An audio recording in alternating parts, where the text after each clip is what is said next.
Good morning. I'm wondering if I wasn't going the wrong way about this mission. I was just looking at the suborbital spaceflight over a specific point one. It looks like the deserts are southernmost. It doesn't actually say orbit, it just says suborbital. They would just want to be over 85 kilometers on a suborbital trajectory over the South Pole. I wonder if we can achieve that with what we have. Get paid out for that mission, because it is a fantastic payout. 256,000 almost 257. I want to try it. I was going to put him into an orbit, so we were going north so that we would have more time to line up when to deorbit.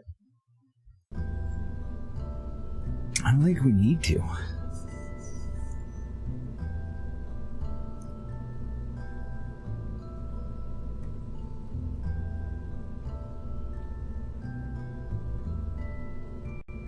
And we should be able to load these dudes in on the pad too. So I want to pick this up and I want it pointed toward the south.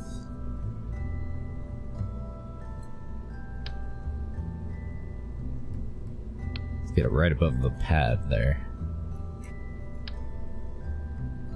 Just so that it's not like holding it up in the air, because that bugs me. I don't know, let's see how it goes.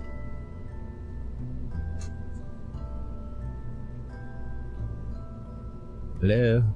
There. Desert. Oh, this is gonna be a night launch. Shucks. Wonder if I should put some lighting on this.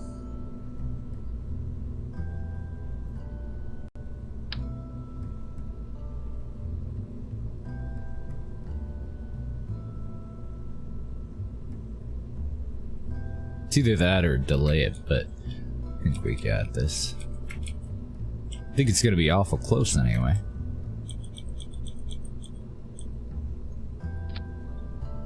I'm just gonna put it on the main booster there. We're not gonna have it for very long. And then for lighting for the upper part, let's do surface lights again.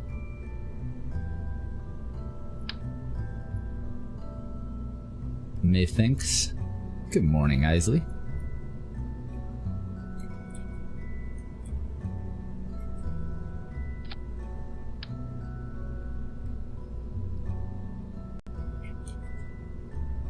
Oh, did I not have angle snap when I put you on?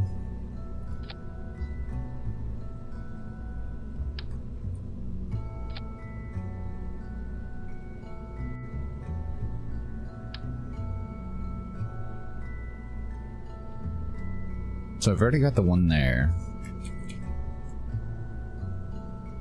I don't think I want to put one on the bottom of these because I won't be able to perfectly center it. I think I'll just go for two up here.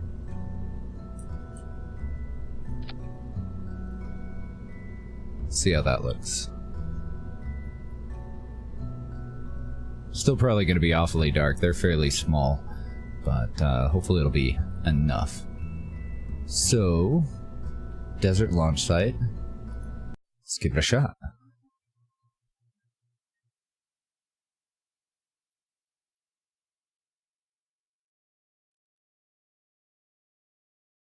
Oh, when is the Proton launch? Did I already miss it? I totally forgot to even look up what time it would they would be doing it.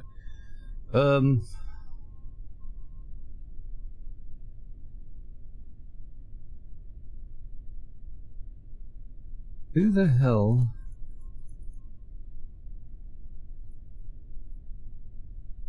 So Bill's coming along for the ride. Who the fuck is Gerard? Why is he in here? Give me a moment. We have a stowaway on our space shuttle. Command pod or whatever. Who the hell are you, dude? Just some random tourist. Okay. Let's go ahead and kick Bill out and take Bob this time, though. We do want to pilot. I don't know. I mean, we have the extra seats. I guess everybody could come along. But I don't think that Bill is actually going to benefit from anything. I don't think Bob actually will even level up either, since we're not going into a proper orbit. Yeah, fuck it. We'll just bring everybody. Why not? Hey, you, over there, the snack machine. Get in this spacesuit. It'll be fine, don't worry about it. No, you don't need any training. You're just going to space, nothing big. No big deal.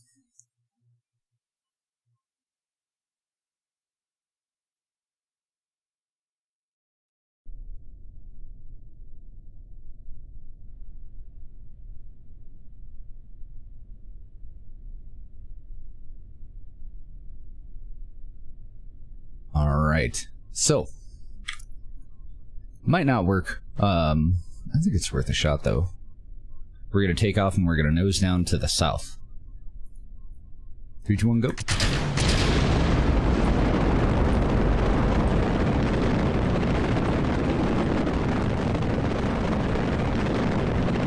We don't need an orbit, but we do need to make absolute sure that our apoapsis does get over 85, because it's a requirement of the contract.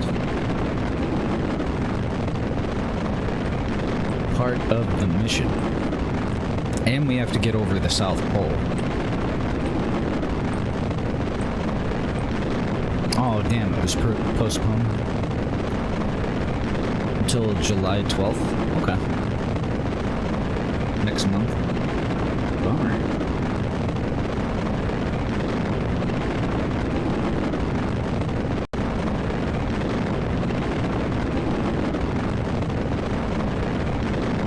Alright, we're looking pretty solid so far. We're looking awful dark up here, but otherwise no complaints. Stage that, fire our liquid booster. Just wanted to double check and make sure that I did get the engine on properly. And I'm gonna just twist over a bit so that we can start to pull prograde onto the 180 line. Which is by and large why we didn't have enough DV to actually get into an orbit when we go for a polar orbit. It just costs a little bit extra.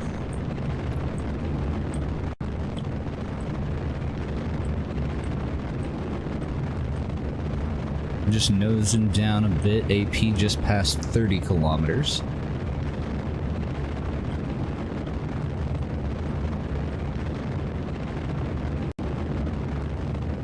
There's 40. So we're halfway there, but now we have to make sure that we're at over 85K when we actually get there.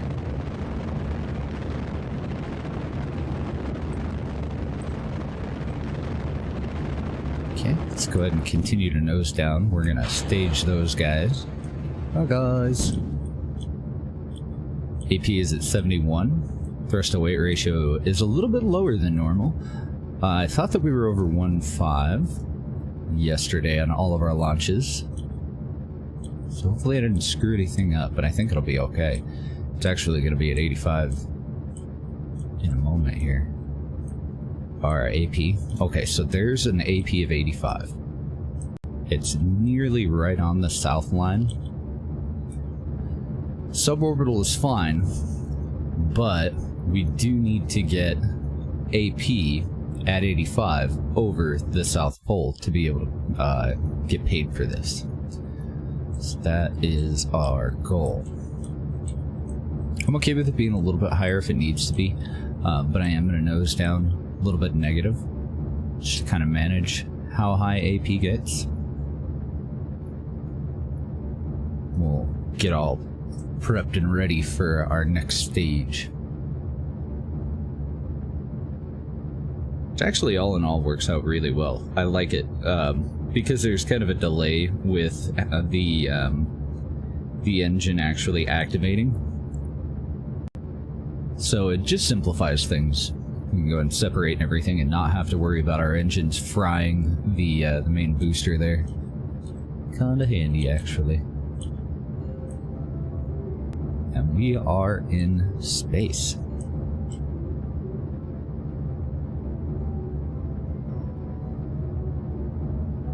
So there goes our lighting. Separate from that. We're pretty much at AP, so even though it's very inefficient for me to maintain altitude, that is what we want to do. And the hope is that we have enough fuel to coast our happy asses down to the South Pole, but I don't know, that is a long drive. Maybe if I go for a little bit more of an arc, might have better luck, but I think I'm just gonna wait. If it doesn't work for a shot, I think I'm just gonna wait. So we have other stuff that we can work on too.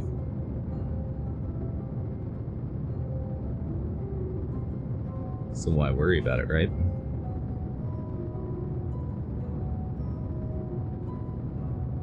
Let's nose down a little bit. About halfway through our fuel. AP's only about 15 seconds ahead of me. I don't want to stay at AP, we're not trying to circularize.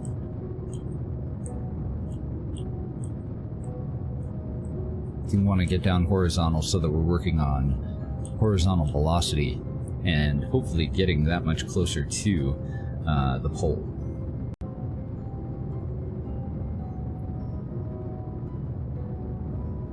Worth a shot, but yeah, it is a really long trip.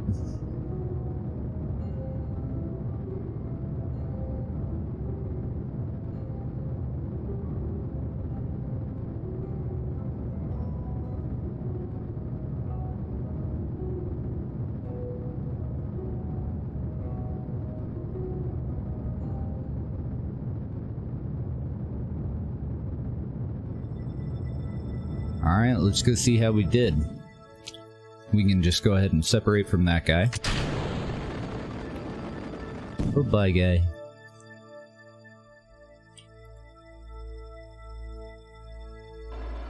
Open up our base so that we can use monopropellant to get prepared for re-entry. Yeah, we didn't make it at all. Oh, fuck. And they don't have any other, like, better launch site. This one's as far south of the equator as we can go. So that one will have to wait.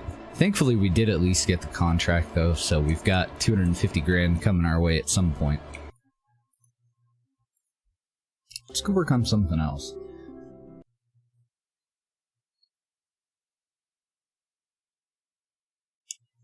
Now, I don't know if I want to do a network, but I do know that I want the money for doing the network. How odd. We came back and it's saying that we're overweight.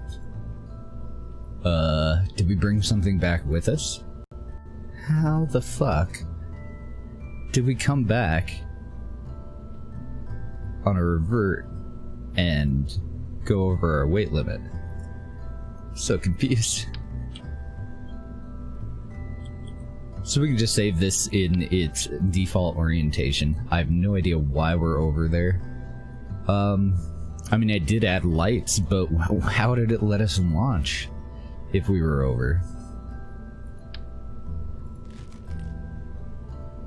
I wouldn't think the lights weigh enough to matter that much.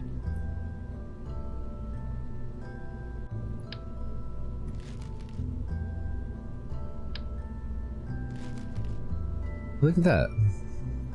Apparently it was the lights, but it still let us launch. Weird. Very weird.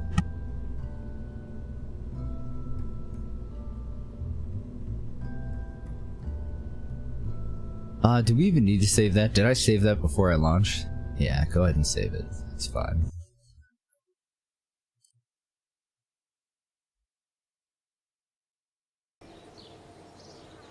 So I guess we actually have two things that we could work on. We could work on a 4-passenger polar orbit vehicle. That would allow us to get that 250 grand, and it would actually be very, very simple and easy. Because we pretty much already have the propulsion unit. We just need to lose some weight on it. And then we have another one to bring 3 tourists over. Maybe that is worth doing.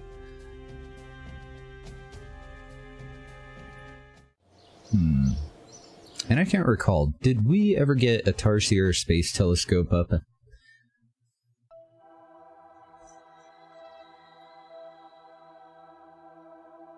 If we did, then we would have taken some photos with it, and we would have unknown entities out here. I don't see any at all. So let's take a look at our tech tree.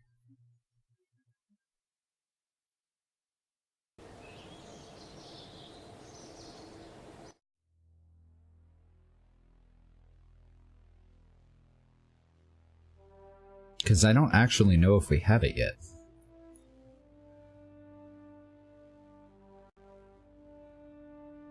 Don't think we do. I think it would have been in here if we had it. Miniaturization.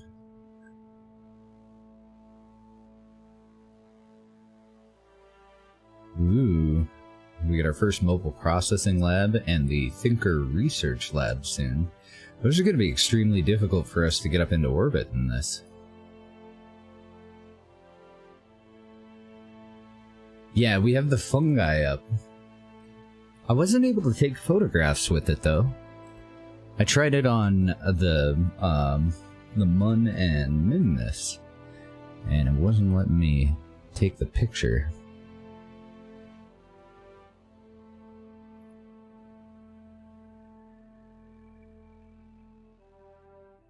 Ooh, here's the upgraded one.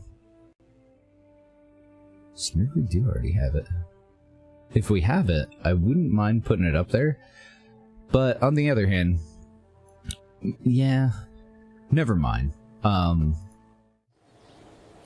It can totally wait. Because now that I think of it, we're gonna get like 500 science. And what the fuck are we gonna spend it on? Really? Like, we have 3 nodes that we can unlock. We can't go past 100 points. So we're stuck on this tier and lower until we get the R&D upgraded. We need cold hard cash. Now we do have 1 mission going on right now that should pay out pretty soon. 2 of them actually, because I think we're almost done with our scan satellite mission too. Very close. We're at 62% out of 75%. That'll pay us 57. We have this set of tourists, which is going to pay about 50 grand, and this set of tourists up in orbit right now. And we have a timer for them. They have about an hour before they're finished with their, well, they have 51 minutes and 25 seconds, apparently, before they're finished with their flight. That'll pay another 100. So we're definitely eking closer. My hesitation with this is that we only get paid for it once, and if I launch them now, I think I'm going to end up needing 2 of them. 2 sets of relays.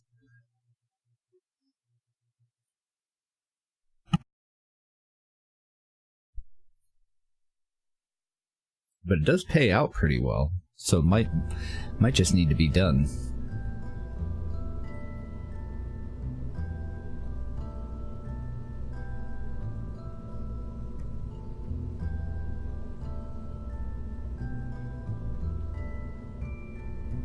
I think what I want to do, because the launch cost actually looks very similar throughout all of these. They all cost about the same amount of money. So I think I want to go with like the 6-passenger. That should be one of our most powerful.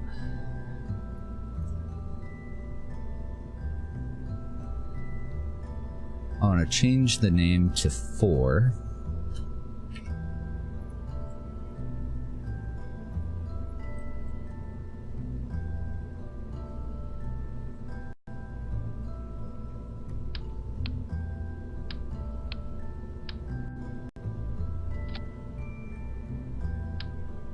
I think actually I probably want to grab a new crew cabin, because this crew cabin doesn't need a docking port in there. Good morning, halftime.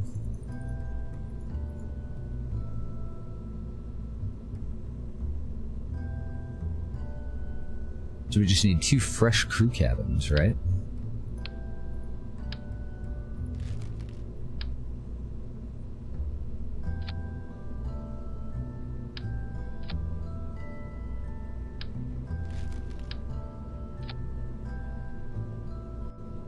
You know, we really don't need that large of a heat shield anymore either.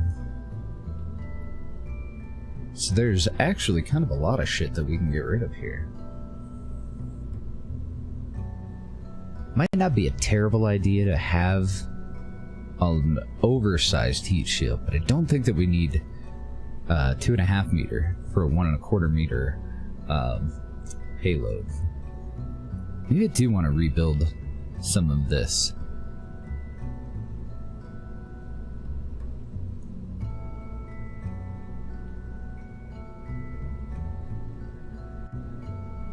Yeah, you know what? Don't save that.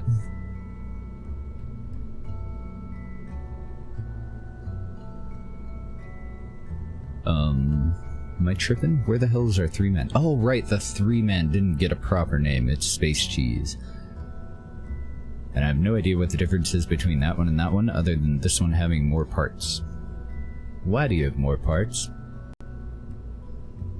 It does save us $10,000 per launch, but, oh, right. You have more parts because we were trying out, some pivoting landing gear, and they kept exploding, and then they would, like, walk down hills and shit like that. They would even walk on flat land, so we just gave up on adding those, so I don't want that one. I want that one.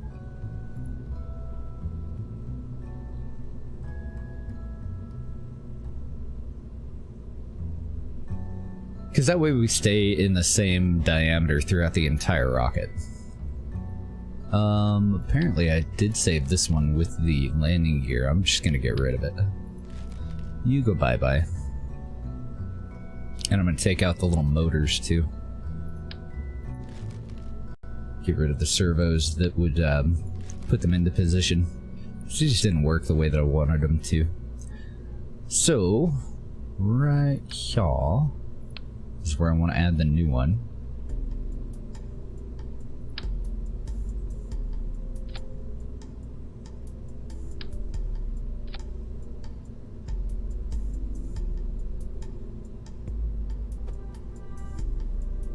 And we do have a minimal amount of testing that we need to do with this, just to, you know, make sure that it sits down fine.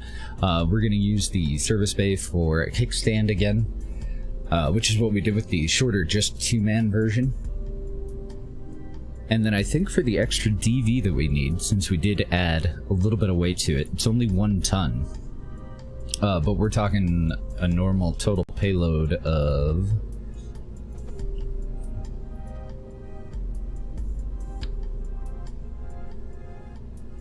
$3.5. We just made it 4.5, so... I think all I want to do is split up our solid rocket boosters. I'm going to take those off for now. I'm going to take those off for now. I'm even going to take these off for now, and I'm going to replace these on a 45-degree angle. And I'm going to go with 4 of them. Good morning, Tally. How have you been? Move those in. We're just going to split this. We'll do a less powerful set in pair this direction.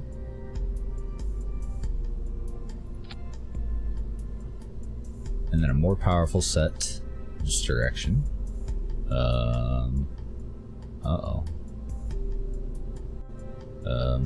Hello?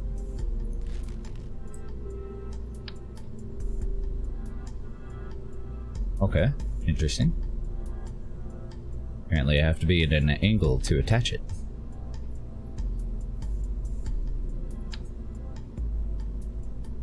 And we are using standoff decouplers, so let's go with 2 display lights, and we'll put those off at a 90 degree for night launches. And then our control surfaces will be reattached, but instead of 3-way symmetry, we'll put them on in 4-way symmetry off at a 45 degree.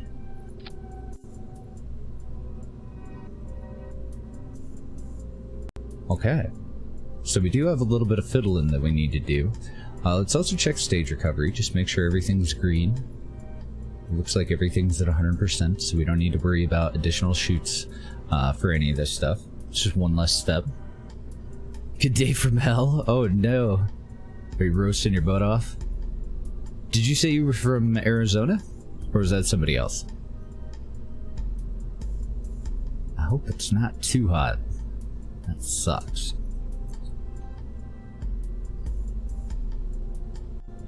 Trying to think of anything else that we might add. Oh, you're over in Germany roasting your ass off, huh? Mr. Bob, THC Bob. It's 30 right now, jeez. He's from Germany as well. I can't recall off the top of my head what part. Okay, so I want these guys at pretty much as low as they can go, I think. And then I want this set as high as they can go, I think. But we'll balance it out when we get our staging in properly. So we need a new stage here, and we want to discard these two and use their separation rockets. We're using a different method. This is before I got the little Ullage motors with KW rocketry, so that'll all go that way. We're gonna fire the same way that we fired before though. From the looks of it, I think we're gonna be okay, where we just do solid rocket boosters until we stage the first set, and then we ignite our liquid fuel engine. In this case, it's a double Merlin.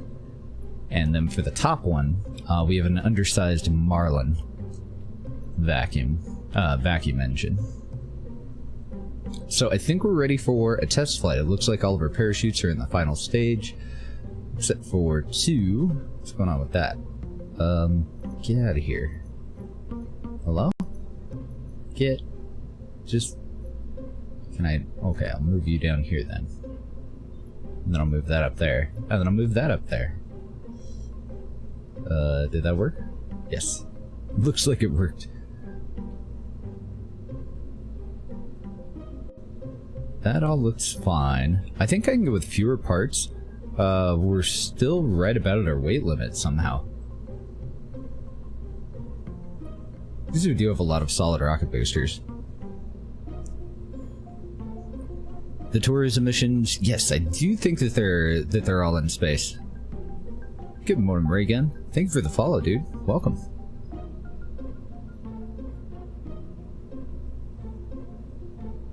I think I want to swap some of these out, because I do want retro rockets on these now, and I don't see any in here. Which makes me sad.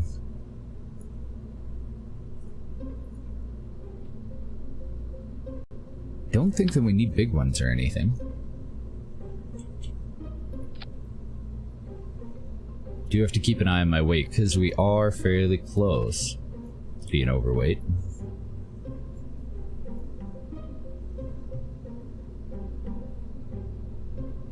Is that gonna fit in there? Oh my god, that is snug as a bug. I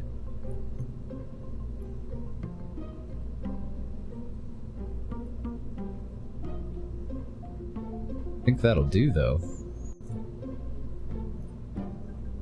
Okay, and let's find those little guys.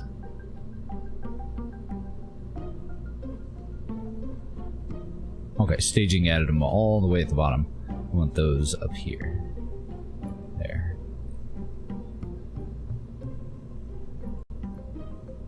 And then the interstage adapter, why would we, or the interstage fairing, why would we have that in a separate one? That'll go up there too.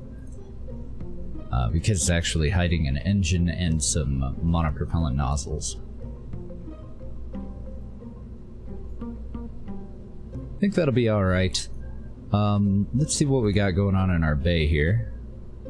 Do I have nozzles in there? Okay, good, I do. Just wanted to be sure that I got them. Alright, let's take it up for a test flight and see how it does. Specifically, I want to see how it does with obtaining a polar orbit. So, I want to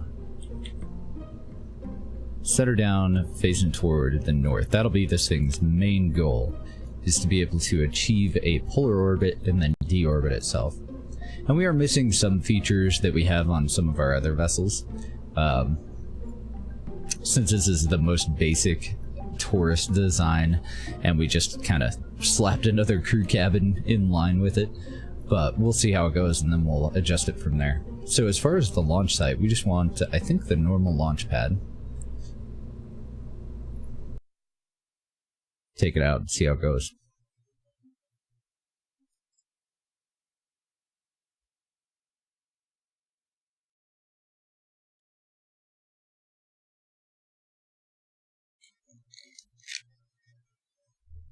It'd be really nice if it got up there in one go.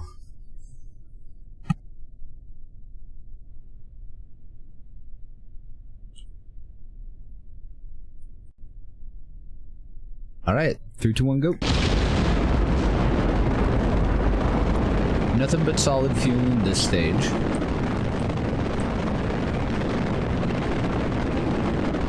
And I'm pretty sure liquid fuel in the rest of it, right? Yeah, we don't have anything with cryogenic fuels on this one.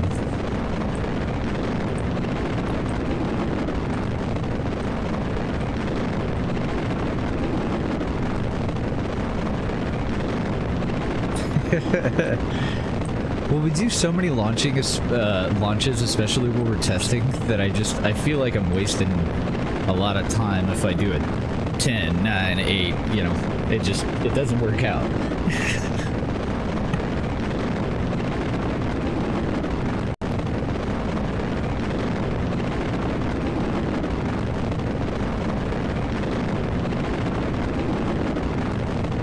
Needs to be an emote, or 3, 2, 1, go.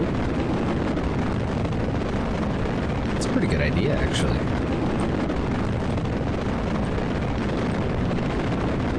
We have an awful lot of speed, and I am okay with this. Getting ready to stage our first set of boosters.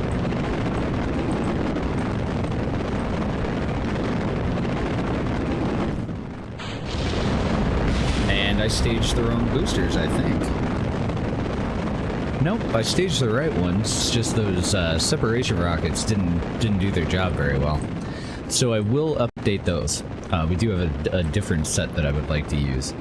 Now, why? Well, I guess we're at a 1.5, so that's okay. I thought that we were going to be firing the Marlin in this stage, but apparently I have it one stage higher.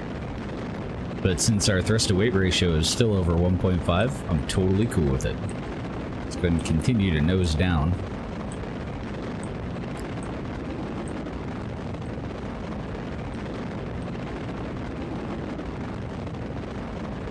And then we'll steady out at about 20 degrees here. Let these finish their burn.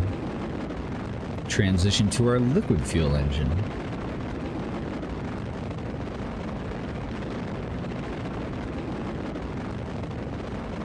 So AP is actually already at 82 and quickly climbing. I am gonna nose down a little bit more. I don't want to go into too high of an orbit, but I do want to achieve an orbit with this one. There we go. That's how the separation rockets are supposed to work, but we'll put some more powerful ones on there for the future. So our TWR with this set of Merlins is only 1.28, but we do have over a minute before we reach AP. I think it's going to work out just perfectly. We have about 76 seconds of burn. It's probably somewhere closer to 80 seconds of burn and a minute to AP. So for 20 seconds there, we are going to want to pitch up a little bit. Well, maybe. Actually, I think we'll be okay as long as we just stay horizontal, won't we?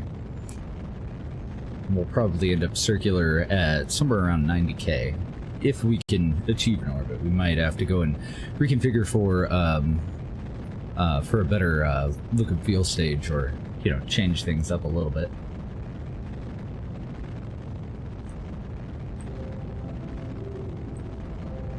If this thing wasn't hiding an engine, I would have got rid of it by now. I do think that I want to make it a little bit slimmer. It seems a little too spacious. A little bit too much fairing.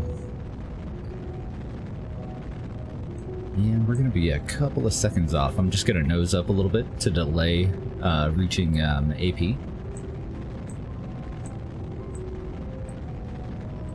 I want enough time for us to stage everything and transition to our next engine. And our next engine's gonna have a TWR 1.1.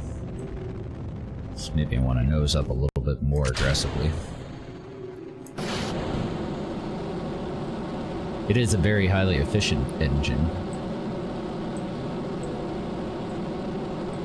Totally made for this kind of thing. But I don't want to pass AP.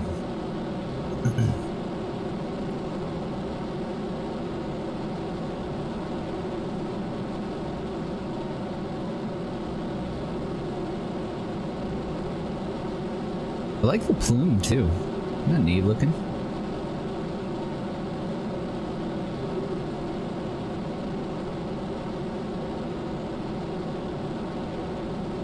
In your room it's 50 Celsius? What? Hell to the no. Move. It's trying to kill you with fire. It's not a good sign. Okay, we should run out of fuel about the time that we get to AP, so let's go back down to horizontal. I kind of pushed it out a little bit too far. I've gone too far.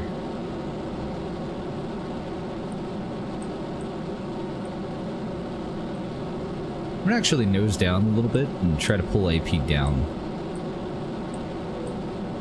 So just notice that it's over 101K.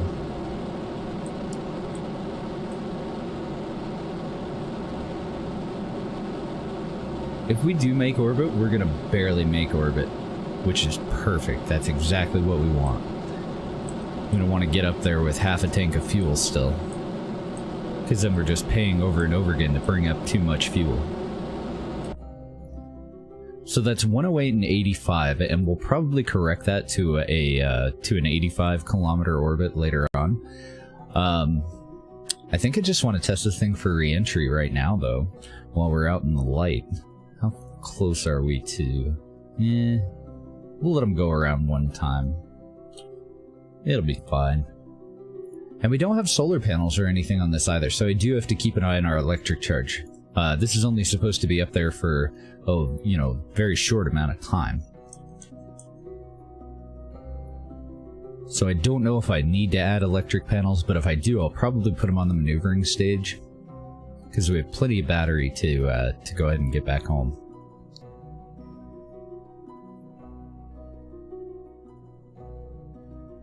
I just want to see how it's going to do with the longer body and the smaller heat shield. Okay, so we know that we're pretty damn close to PE. We have a timer down here now. We're about 3 minutes out. 1 minute out. Let's go ahead and have our pilot assume retrograde. We could actually probably just go for the re-entry from here. Nah. Because we're gonna end up in the dark. I don't want that. I'm gonna wait until AP for the re-entry. But I do want to go ahead and lower AP a little bit. Circularize just a little bit more. So we'll just aim retrograde. We'll do a little burn.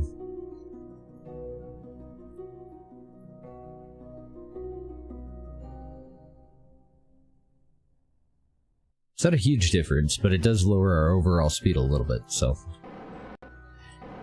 Yeah, I don't really know how it's going to handle re-entry. Ooh, look at that. Nice view.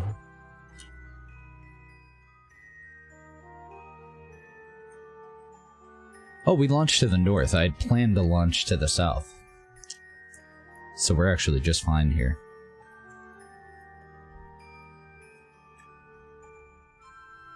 As far as, like, going for re-entry. We'll start out with re-entry at 45 and see how that goes.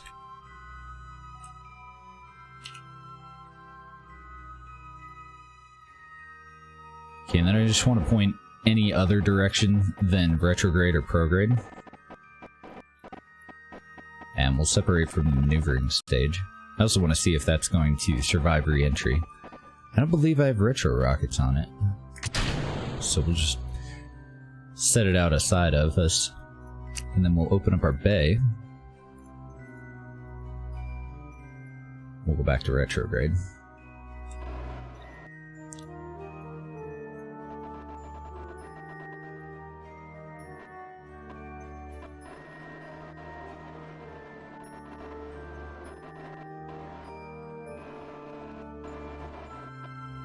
I'm a little bit nervous about how close we are, so I'm going to just move us away from it a bit.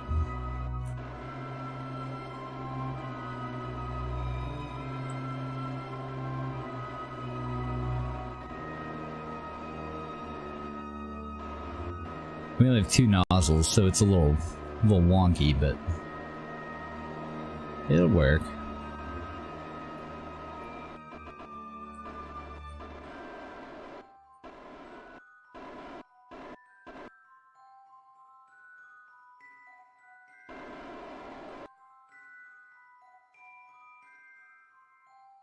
So I'm going to give it just a little bit of time. We're just about at the upper atmosphere. I just want to give us a little bit more distance from that, and then I'm going to burst forward to lower PE back down to about 45.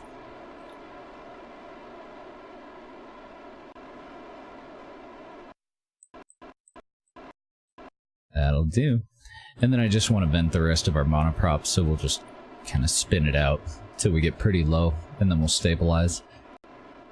Because I don't want the back doors open for very long.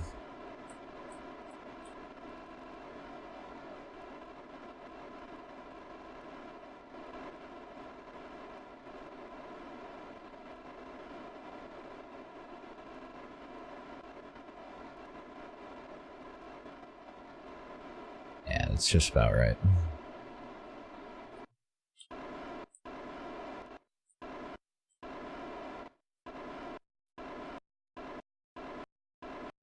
Okay, see how she does. The only other thing that we have to separate from is the heat shield with this build. So we can go ahead and activate our chutes all the way up here. I want to make sure that there'll be enough chutes. This is the same number of chutes that we used without the extra 1 ton from the second crew cabin, but I still think it's going to be adequate. And I am going to leave the doors open for now. We do have just a little bit more monoprop. So we'll get a little bit lower where venting it won't affect us as much, because I don't want to skew the results. And then we'll vent the rest of it.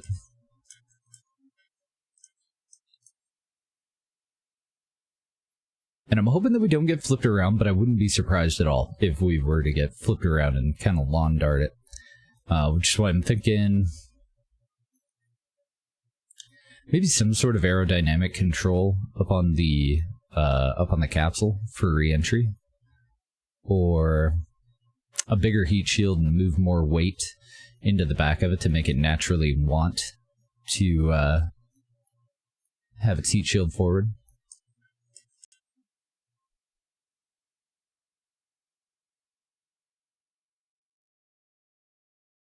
Should only take about a second for us to vent this, so we'll get down to probably like 60 kilometers of actual altitude, and then we'll vent the rest of this and close up that bay.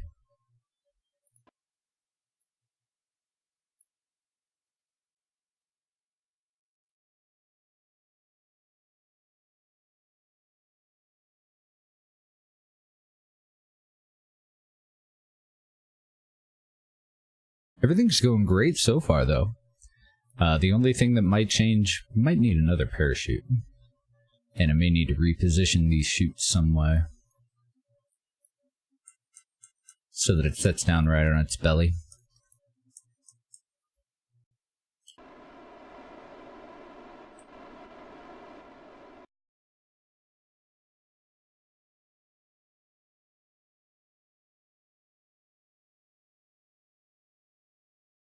So we just need to lose enough speed so that drogue chute can pop, and we should be just fine. Hopefully.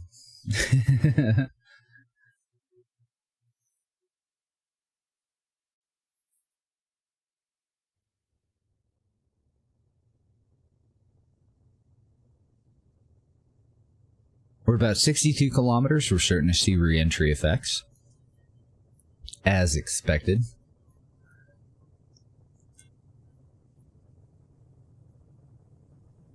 I don't know, I might just need to oversize that shield a little bit. It might be about all it takes.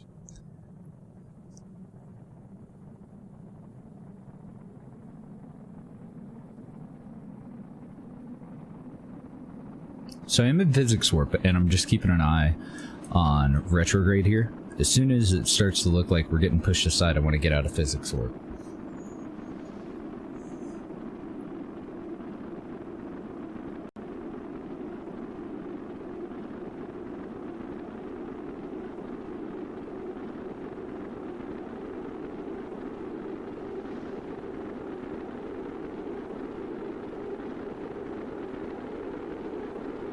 This is a re-entry from 85 kilometers-ish to 45 kilometers-ish with our PE. So if it's a little hairy, we'll re-enter at like 50 or 55 if we need to. Give us more atmosphere to go through.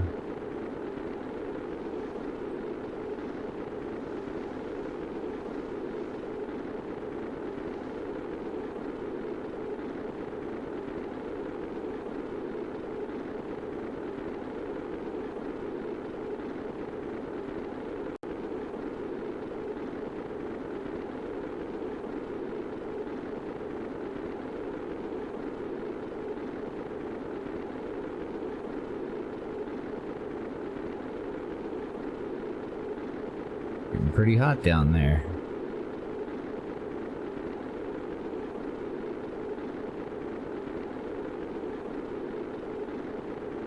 Gone through about half of our ablator.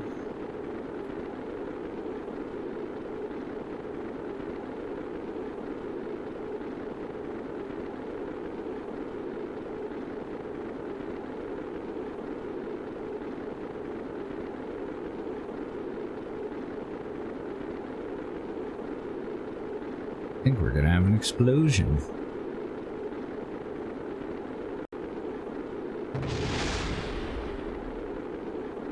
Okay, so we didn't lose the heat shield, but we did lose the, the inline reaction wheel that the heat shield was attached to. So what the hell can we do about that other than a re-entry at a higher angle?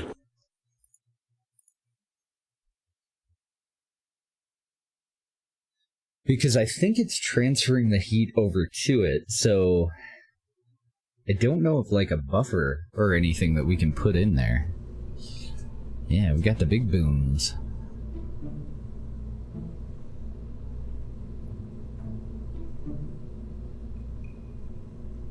Delete that.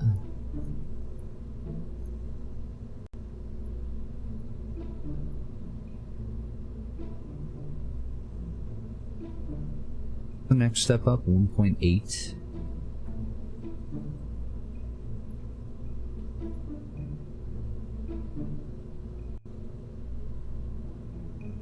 I don't know if that by itself will really do anything.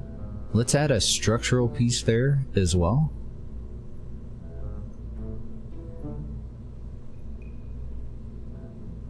I don't think I want to go that big though. I just want it slightly oversized. Let's do a 1.5 instead of a 1.25. Thank you for the follow, Mark. Good morning.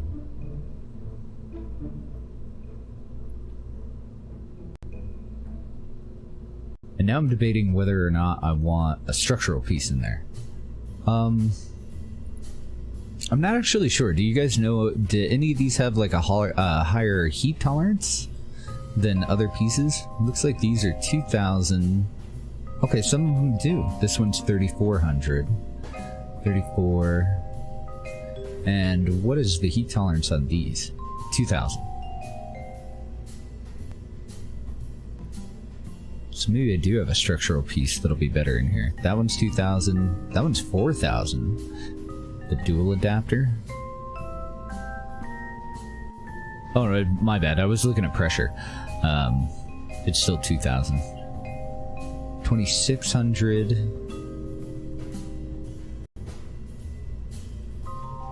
I'm looking for something, whatever we have that's very heat resistant. if I can find one.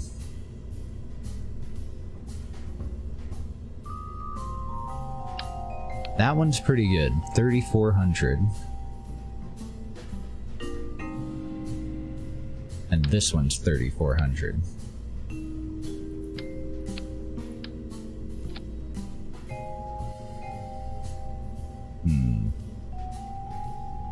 But since I can't change the top of it, I don't think I can use that one.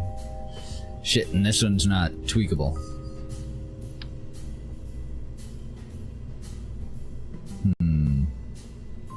I suppose we could try to use it as a standoff. Oh, what about a fairing plate? 2,600 for a fairing plate. So a little bit of extra leeway.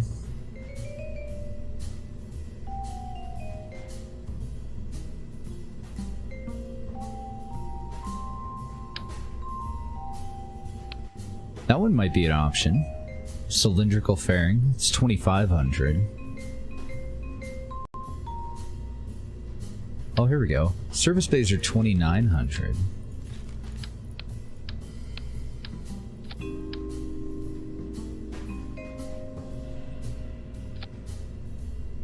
So that'll actually make a really good buffer compared to all the other stuff that we're looking at. Not as good as the 4,000 one.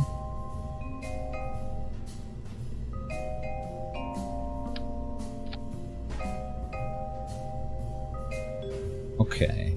And then for the rest of this, is this an SSTU tank? It is. Fantastic. I want to pop that off. I want to pop that off. I want to reattach that. I want to pop that off. I want to flip this around. I want to flip that around and reattach it. And we're just going to pivot that upside down. And then we can go for an upper mount that's slightly wider. Oop. Am I not doing that right? Oh, right. It's upside down. Lower mount that's slightly wider. See if we have one that's the right size. I think that would do.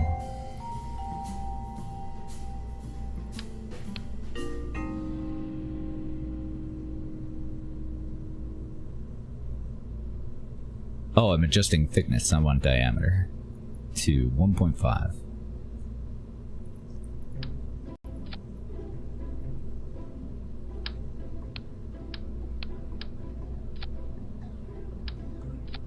Hey, quit it.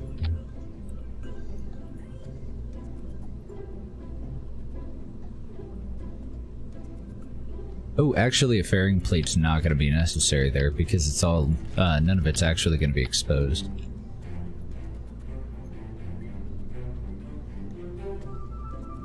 I forgot that for this build we have a fairing under the engine here.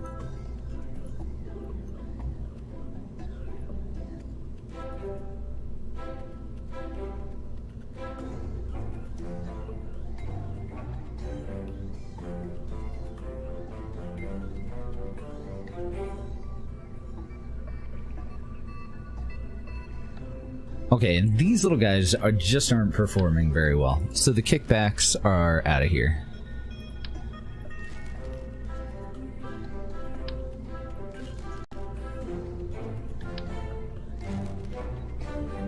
And I'm going to swap them out with Ulich motors.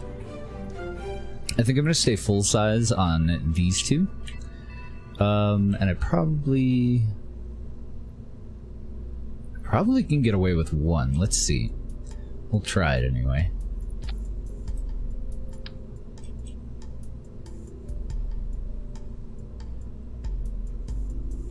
One at the top and one at the bottom.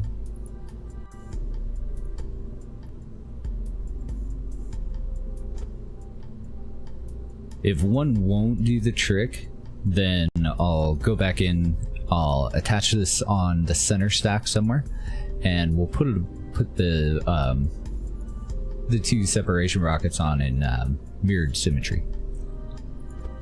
But if we can get the job done with one, then I am happy.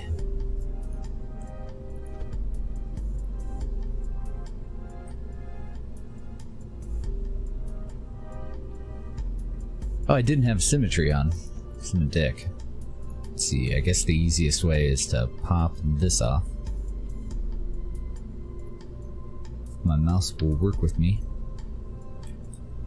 And then just put the whole thing back on in two-way symmetry. There we go. Now we have separation rockets on both sides. And then I want the same thing for this side, but we'll be laying over horizontal by the time we get rid of this one, so I'm sure that one will work. And I also think that we can downsize the one.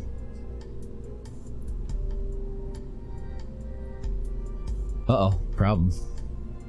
I've gone over my weight by 0.007 tons.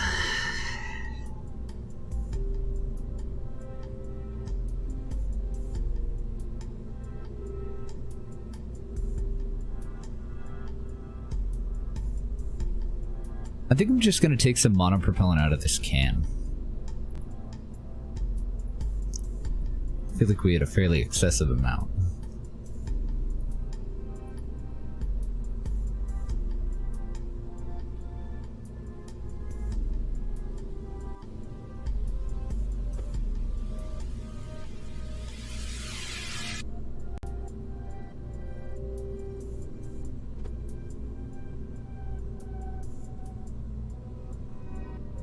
And I don't even know if I need a rear one.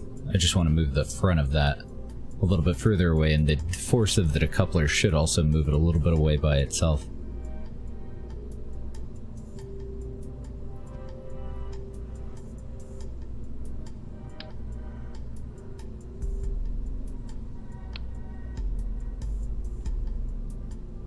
Okay, am I overlooking anything? Is there anything else that I wanted to change on this? I don't think so. I think I just needed, and I might not even need the larger heat shield. I'm not positive on that. But I don't think it'll hurt to have a larger heat shield. I wonder if this would just look better if I leave it there and get rid of that.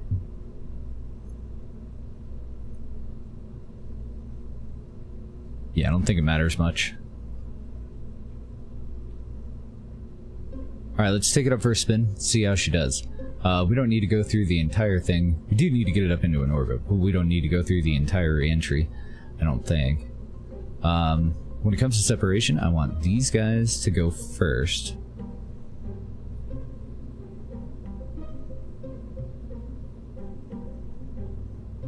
So I've actually put this back together improperly.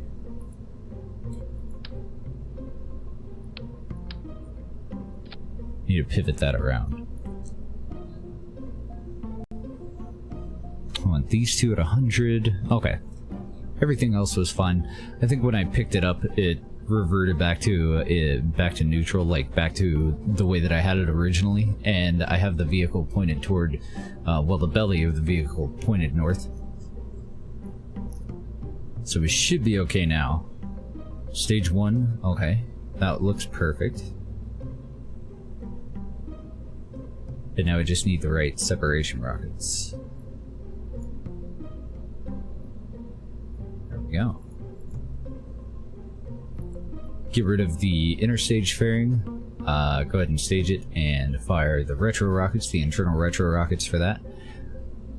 Then we activate our upper engine, and the rest of this looks good. I don't think it matters that any of these parachutes are kind of in the wrong spot. But let's move them down here. So as soon as we separate from the maneuvering part of this, we're going to activate our parachutes, and we don't have an extra step to do that. We should be fine. Hurt free. Okay. See if it'll do better on re-entry. We've got a part that can handle the heat a little bit better in between the heat shield and that inline reaction wheel now. We just moved the service bay down. And then we went with a slightly oversized heat shield to see if that helps too.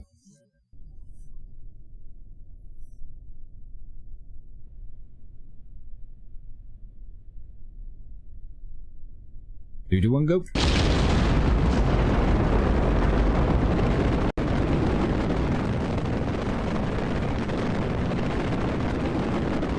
definitely got some oomph. Oh, I set it down toward the north. I guess that's fine.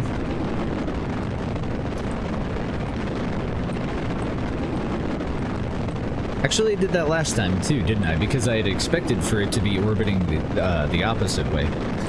It's okay. Once I finish another cup of coffee, I'm sure it'll all make more sense.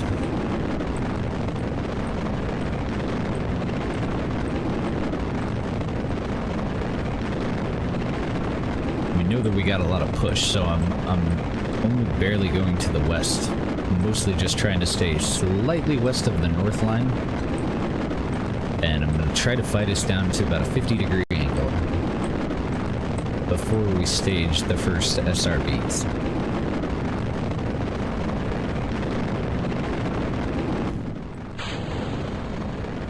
Yeah, much better with the different separation rockets. Oh, ooh, damn. Thought they were going at each other. Turned out okay, though. I don't think they're going to collide. So they should be recoverable. That's another thing that we need to pay attention to on the test portion of this.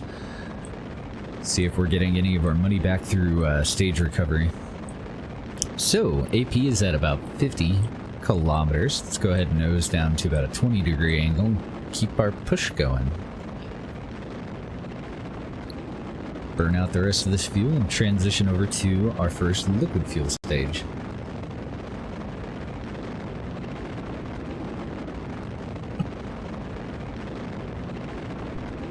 As I chug my coffee.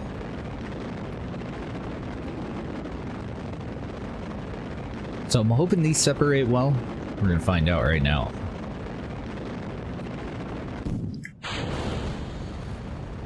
Not too bad. I could definitely move the ullage motor a little bit closer to the center, because I wouldn't mind them staying parallel as long as they move directly away. Either that or I want them to peel away. You know what I mean? We'll just stay at this angle. Continue burning. 71 seconds of burn. 58 seconds until AP. And we're at a great enough angle that we're delaying it. So it would be 51 seconds if we were horizontal, I think, or if we were pointed prograde right now. Nose down just a smidge. Alright, we got it. Let's go ahead and lay down horizontal. 53 seconds until AP. 32 seconds of burn left. And I still don't quite have prograde on the north line, so I'm staying just slightly to the west. Try and pull that over.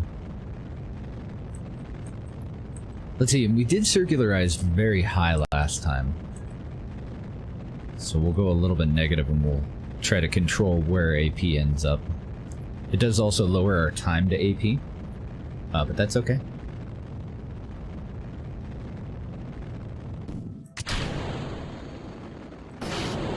Get the next stage going and nose up a bit, because we have a lower thrust to weight ratio.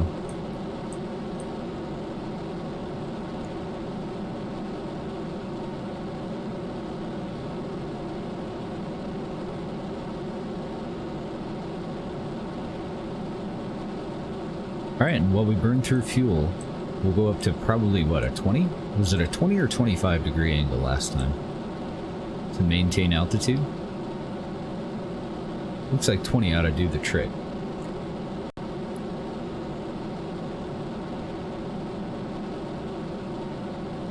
Not too bad. So we can roughly calculate that about 80% of our thrust is building up surface horizontal velocity, and 20% is just maintaining altitude. And that'll get lower and lower as our thrust to weight ratio gets more and more favorable.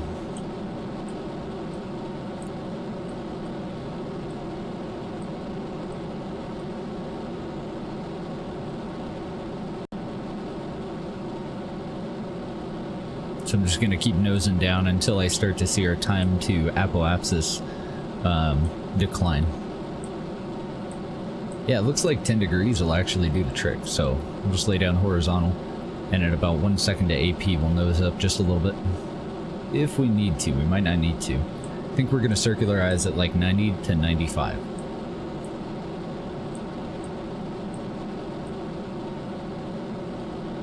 I don't know, this actually handles really well. I could probably get rid of this upper set of nozzles and go with a much smaller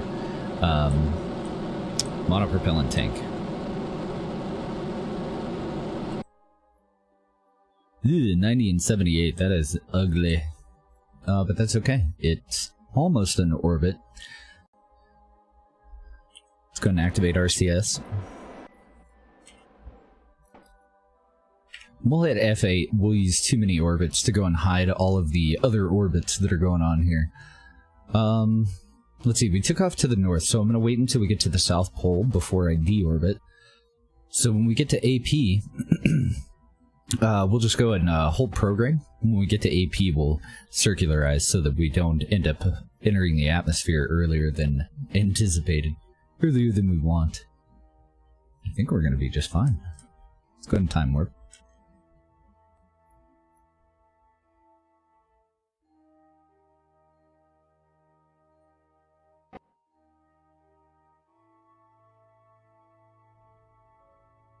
Kick up the throttle just a little tiny bit.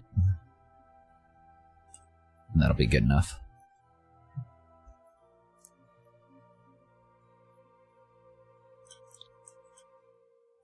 Okay, so if we were doing the actual contract just after PE, when we're over this spot that they're looking to get to, they want to go suborbital. So if we were actually performing the contract, that's where we would do our deorbit burn, and I say we just go ahead and try it. We don't have them on board or anything, since we're just testing out the new build. So right about... maybe a little bit further. Right about there. Let's get whipped around and get our PE down to about 45.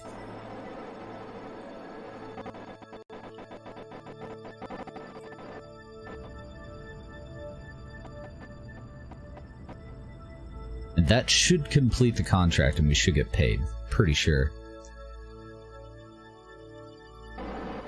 Let's just point radial this time. So we're going to point away from the planet. And we'll go ahead and separate from the maneuvering stage. PE is a little bit lower than I would like. So we're going to open up our bay doors, activate RCS, and burst backward. Uh-oh. Oh, right. I have an action group set up. I had these deactivated. We could get rid of that because they won't actually fire as long as the bay doors are closed. So that action group is actually kind of a waste.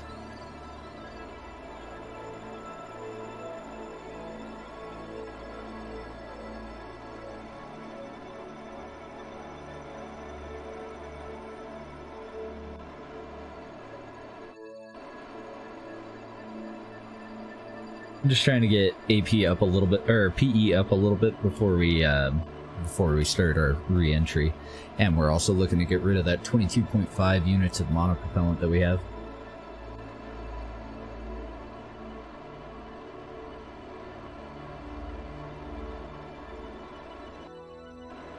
Might just be more efficient to whip around a prograde while we vent.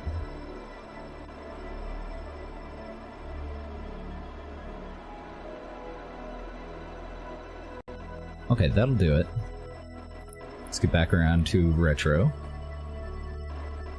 At 4 Eastern? I don't know. What is 4 Eastern and Mountain Time?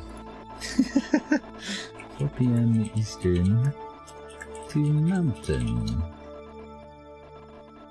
At about 2 o'clock? I will be for a little while, yeah. We gonna PUBG it up?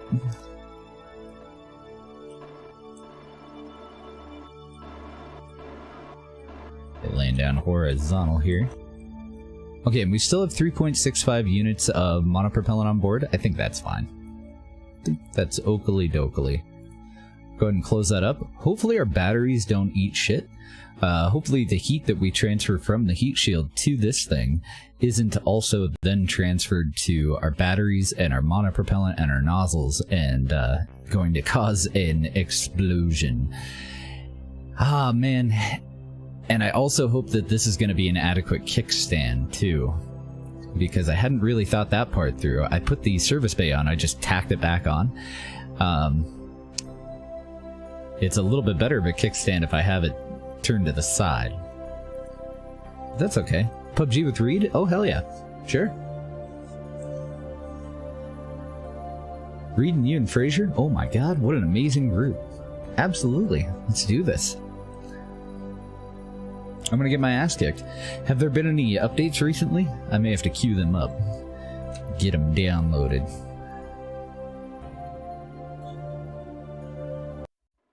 If you're new to the channel, don't expect any heroics. I'm terrible at PUBG.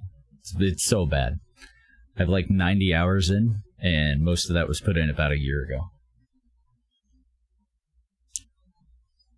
Going pretty good, Javaya. How's your playthrough going? Reed being the main selling point? No. Anytime Scarlet or Reed ask me to play PUBG, I'm totally down. Anytime. It's more like protect the VIP than anything, but they humor me and make me think I'm part of the team. Really, what I do is carry bandages so that when I die, they have them, you know, easily accessible. That's pretty much my my game plan when I play PUBG.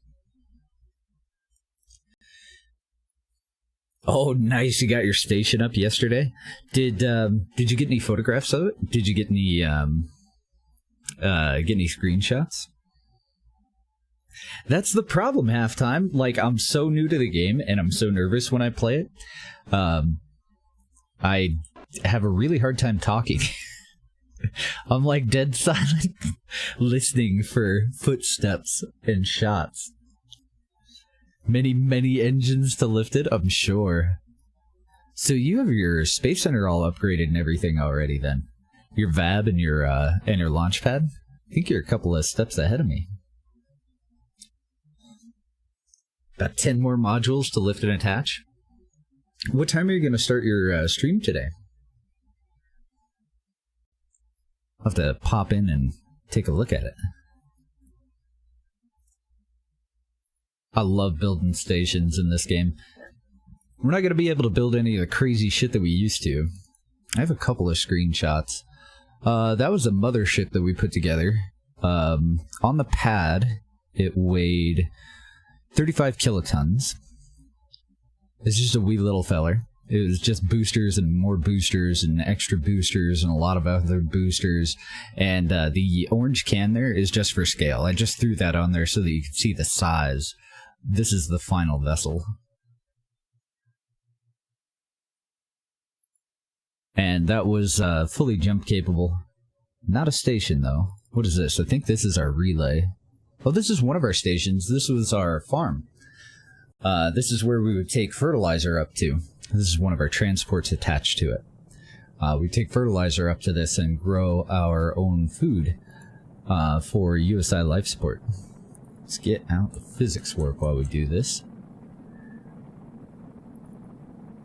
What was this one? Oh, this is our training station. This is the first iteration of the training station. We did another one that was a two-part. So that one was kind of fun. This is a little food transport vehicle that just brought food around to the different stations.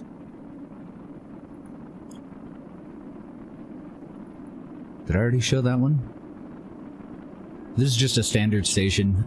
This is before we did the mega city with the universities. And I don't remember if we ever put this one up. This one has rotating habitats from Stock-alike Station Parks expansion.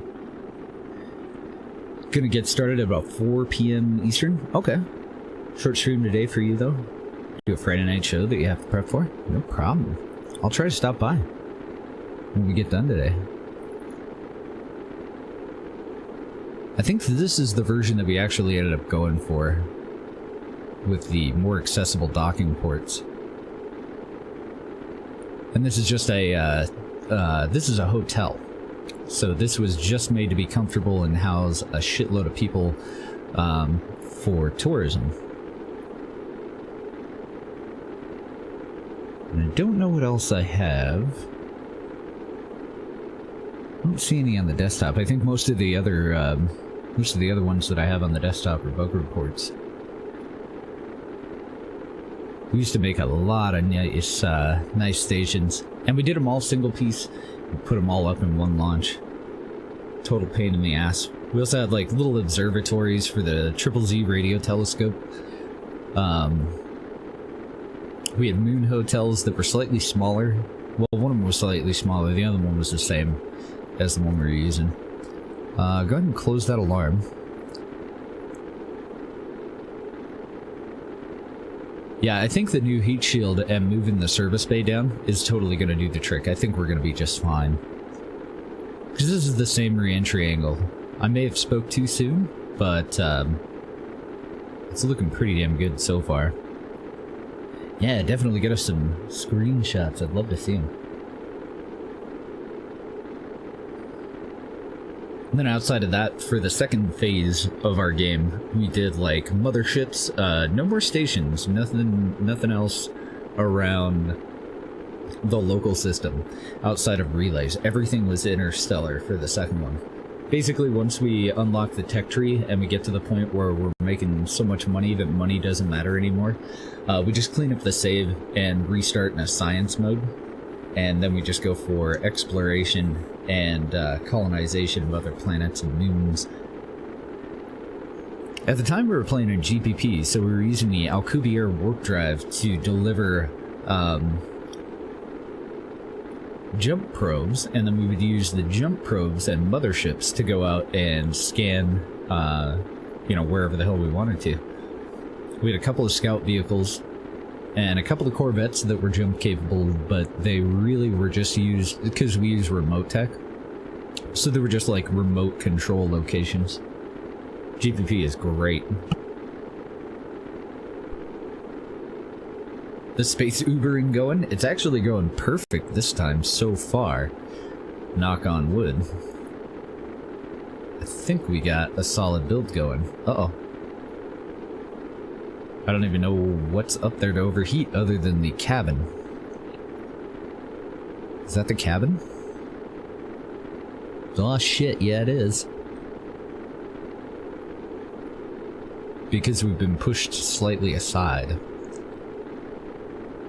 So it's the cabin and our parachutes. But I think we're going slow enough now that that's fine. I don't think we really have to worry about that.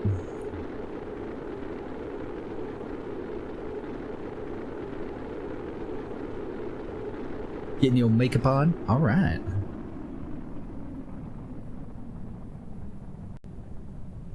Yeah, I think we're good to go. I like it. And we're not bringing like excess fuel or anything like that, so we're not paying extra for gas that we're not going to need for the missions this is designed to do. We haven't tested out actually setting down yet, and at this point I do want to open up our base because they're kind of our kickstand. We are going to set down in the water, so it doesn't really matter. I don't think that we need to get rid of the heat shield, but we'll see how much we slow down. We still might need an extra set of chutes. I think we'll be okay. I'm gonna wait for us to vent all of this monopropellant, and then I'll deactivate SAS.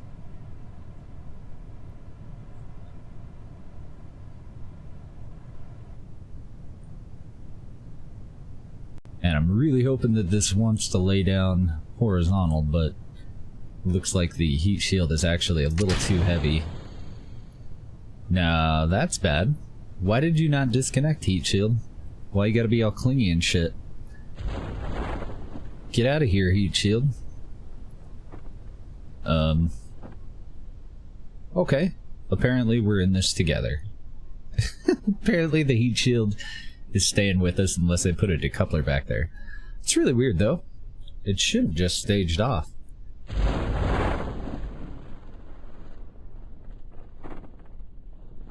Actually, it's not looking that bad. We're gonna set down on the payload, on the what is it called? Cargo bay, service bay. The service bay first. May move these chutes just back over this front set of windows and call it good. So that should encourage it to level out a little bit more. And I could move these further back too.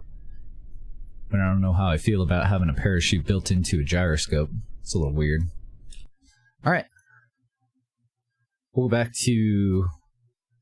Yeah, we have a hitchhiker, so we have to go back to the VAB, because I think this is a 4-person mission. We have 4 tourists that would like to go into a suborbital spaceflight over the South Pole. Now, I am okay with this, but I do need to swap out Mr. Bob here and throw those dudes in.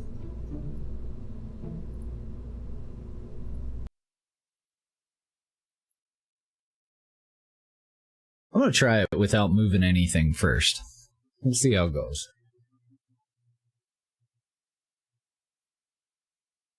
You want to go too? I need to get a hold of LGG and see if I'm missing a prereq, because it should. We do have draft Twitch TV viewers, and it should pull names out of the chat, but so far I haven't noticed it doing it. We're just getting Kermans, so I don't think that I installed it properly, or maybe it's just not compatible with the version that I'm on. But that is a Linux Guru gamer mod, so we should be able to figure it out. Let's go ahead and add our button here. Oh, you know what? It's not gonna work at all if I don't put the fucking channel name in.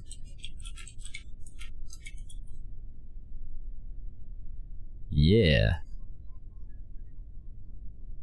Add Kerman to names. I think that's fine.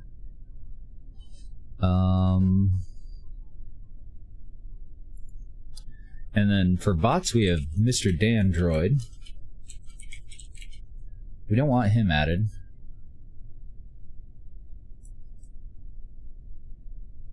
Dandroid, we don't have Nightbot, we don't have...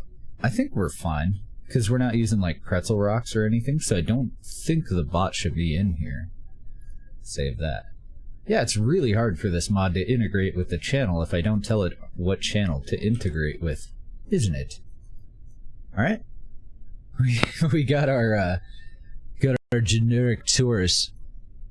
After this, it should start to put everybody in as tourists. We should start to see more and more viewers as tourists. And then if you guys want to actually join the space program, let me know what profession you would like. I believe we have MKS installed, so there should be MKS professions too. And I do need to figure out a good way to add everybody in, but we can actually hire you on as a pilot, engineer, scientist, mechanic, biologist, medic. Like, there's tons of stuff that we can add you in as if I have MKS properly installed.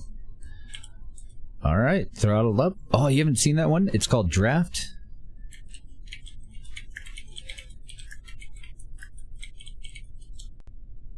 Draft Twitch TV viewers, currently being maintained by the legendary LGG. And I think we're ready to go. 3, 2, 1, go.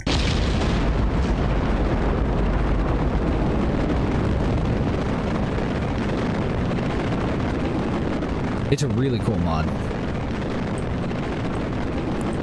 The mod father, exactly.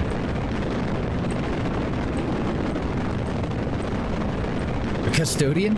I wonder if they do have a janitor. I wouldn't honestly be all that surprised. Somewhere we have Deviator. How's it going? Somewhere we have long time no see, man. List of the MKS professions, but I can't remember the damn command for it. It's definitely exclamation point something something.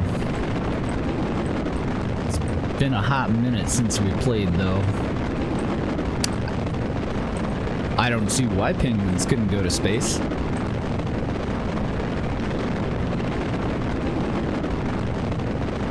Oh yeah, doing great, man. How have you been? Stage those guys. I really like those Ullage motors. It was totally worth putting KW rocketry back in. I mean, even if I just had it for that one part only and went and deleted the other parts, it'd still totally be worth it. I love those little Ullage motors. Penguins don't have thumbs, but I think we can work something out. I don't think they have thumbs, do they? I don't know shit about penguins. In all honesty, I've never met one.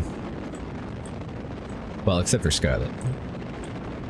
I'm gonna go down to about a 25 degree while we burn through the rest of the solid fuel in these. And I think I'm gonna stay there this time. Maybe I want to go a little bit lower because we have been circularizing a little high. Let's try 15 for this. Stompy mechs and stuff. Have you been playing, what is it, Zero Falls? Is it... The hell is that game? The first-person shooter with all the mechs and whatnot. Oh, and BattleTech, now that you mentioned mechs, BattleTech has an expansion that I think might already be out. I can't remember the date. Go, go, go. I love BattleTech. It's been a long time since I played.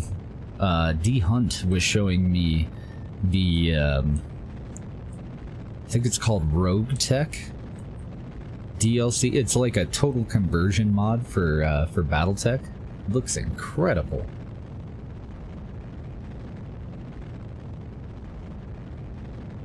No, we might stream it too. It's definitely on my list of games that I want to play again soon. Rogue Tech is fancy AF. That shit looked amazing. There were already a lot of options in that game. We're almost right on our north mark, so I'm going to start to edge our nose back over to north. Nearly there. 25 seconds of burn, 26 seconds until AP, so I do need to nose up a bit because we have that underpowered final stage. Do you want to push AP out a little bit?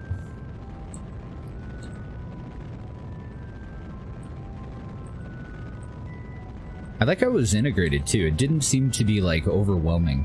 Kind of like Mega Mod for Banished. Fantastic mod, but a little bit overwhelming.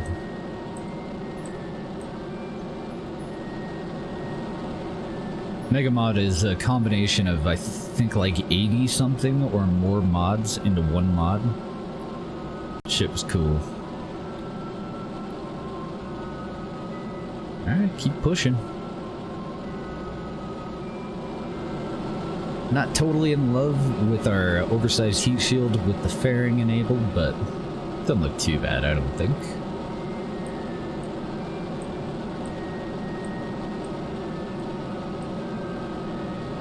Now these guys aren't going to pay us until we go suborbital, so I'm hoping that we're going to go at least close enough to the spot that they want to go to get paid, but I'm not sure.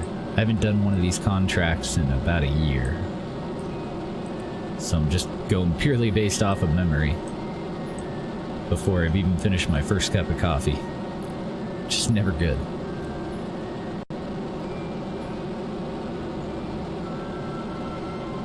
Everything's looking pretty sweet so far, though.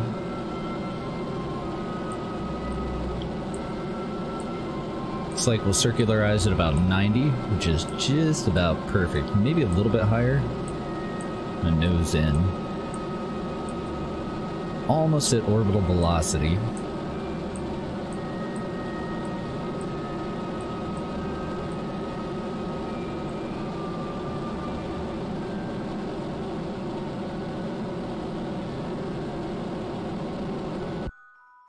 Could have been better. 86 and 90 is just on the money, though.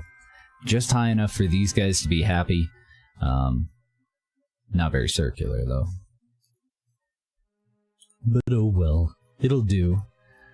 So, we should be able to continue appointed prograde, I think. Actually, we could probably point in toward the planet. It looks like, let's get rid of all the spaghetti here, or most of it anyway.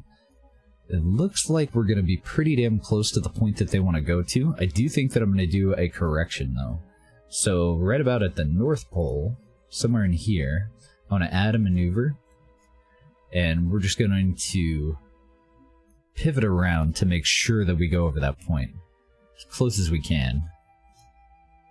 These guys are looking a little green. It is true.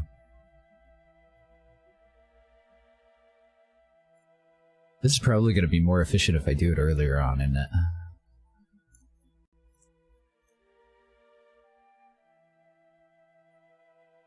Well, I went the wrong way. I want to do it later on.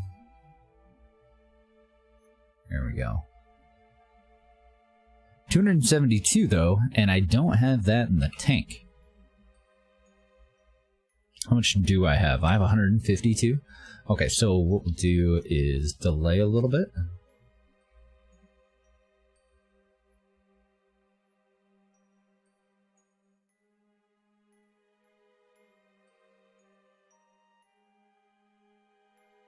Wrong way. I just want about 20 left over. We had 150, right? Yeah, 152 meters a second. If I put 122.8 meters a second into this, we should still have plenty of fuel for the deorbit to go suborbital and get our re-entry. So I think that's fine. I don't have a probe core, so I can't use the flippin' flight computer. But what I can do is add an alarm at the maneuver node. And at least then I don't have to worry about time warping through this. Should kick me out. Just in case, let's make a quick save. You know, I thought that this contract did have an orbit condition, but it doesn't. They just want to go suborbital at an altitude above 85 kilometers at the South Pole. So I should be okay. Pretty sure. I forgot to check my PE and AP, but they look fine. Another thing that I actually could do to make this a little cleaner, since we know what point we want to do it at, get rid of that and pivot around by 10 degrees. And let the mod do all the math and the work here. See if we can find an adequate solution. That's just about right on. It's a little bit more expensive. It's 134.7.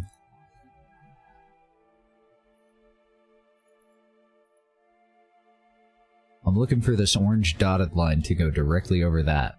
And by using the precise maneuver orbit tools, I don't have to worry about my AP being affected. It's going to maintain our current PE and AP. So that's why we have this little bit of prograde.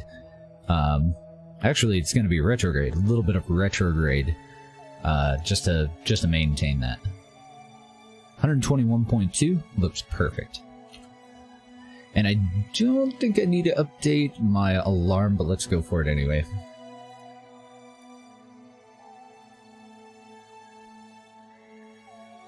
Update my quick save, do our time warp.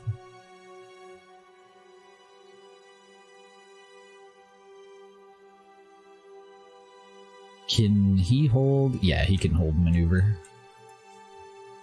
Let's go ahead and get in position here. Still a little ways out.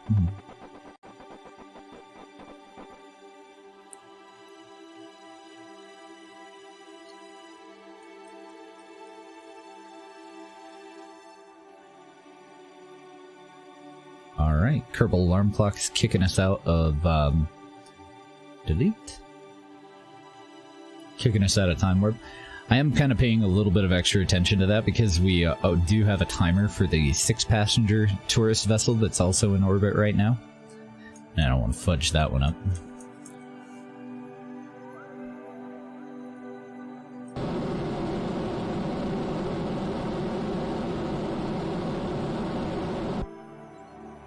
Like, that's about all we need. me go ahead and double check AP and PE. Don't want to re-enter until we're right over this spot. So our next maneuver for here, how much DV is it going to take for us to get a PE of about 50? Let's do 50s, just so it's safer. We tested it at 45, and that was fine. And that'll have us landing up in the poles. It's gonna cost 22, which is basically all of our fuel that we have left. Otherwise,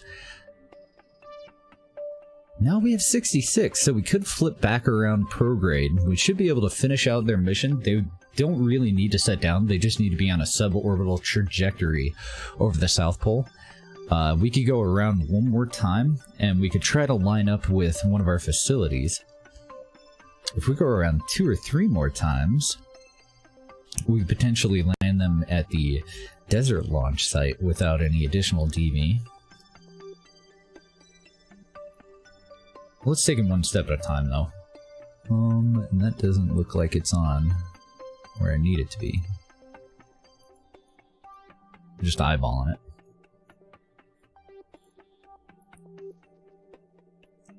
So I think for the actual DV that I devote to the burn, I'm just going to go retrograde until we fulfill the contract. And I wonder if I can do it with monopropellant. Maybe. I don't know. Let's update our quick save. Let's try it. See how these contracts work.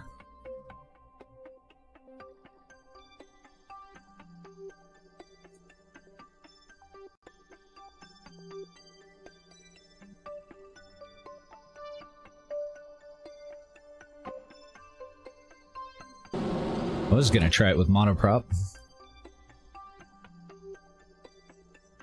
I think it paid us.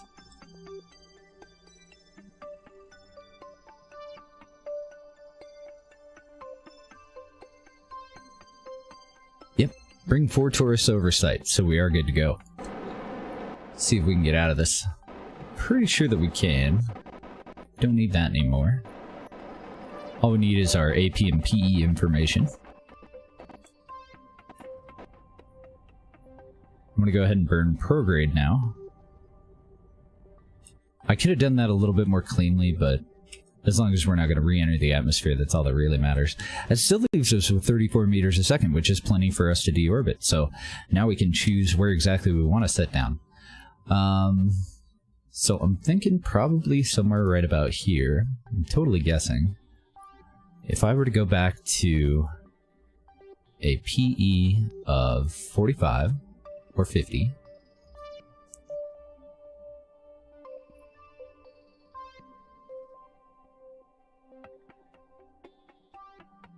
that'll cost 22.8, and we had 33 left? 34 left. Sweet. And then we just maneuver that to where we're going to be over one of our facilities. That's freaking close. Look at that. It's a little finicky, though.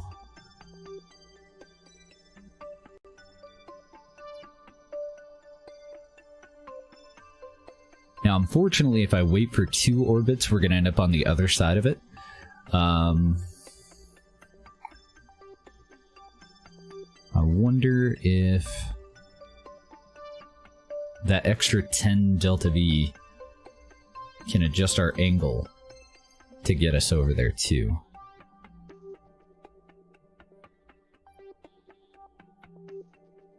Maybe if I do a secondary burn. Let's get that one out of the way first, and then we'll fuck with it. So we're going to perform that burn all the way over here. Let me just verify that PE is at about 50. Yes. Cool. I'm going to go ahead and add an alarm again. Just for safety.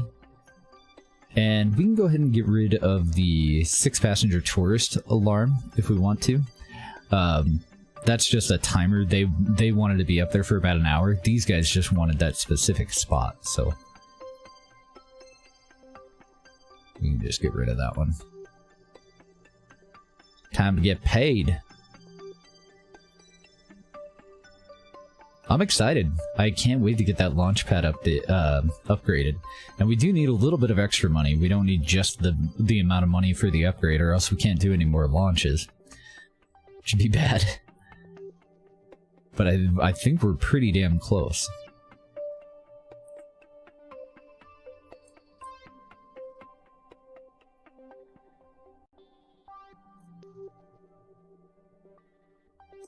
Okay. And what did stage recovery have to say about this? I'm gonna have to check this over again, because in a situation like this where we have two things that we can deorbit, typically I would just have stage recovery do the work. But I didn't even think to check it for this vessel. I was just stoked to get these guys up into orbit.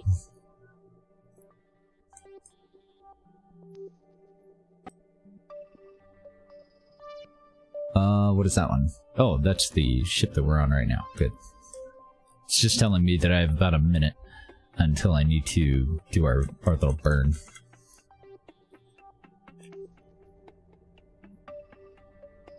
And all I care about is the periaps. I want that at about 50.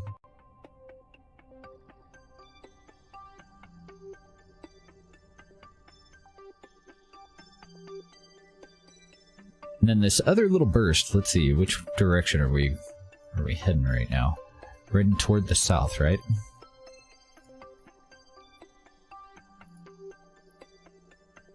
So we want to try and go that away.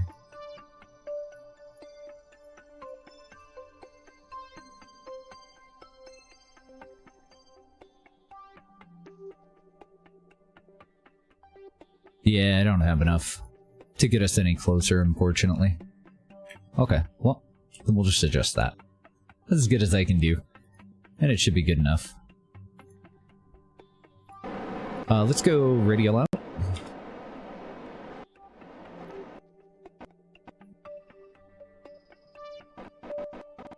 We'll go ahead and separate from the bottom portion.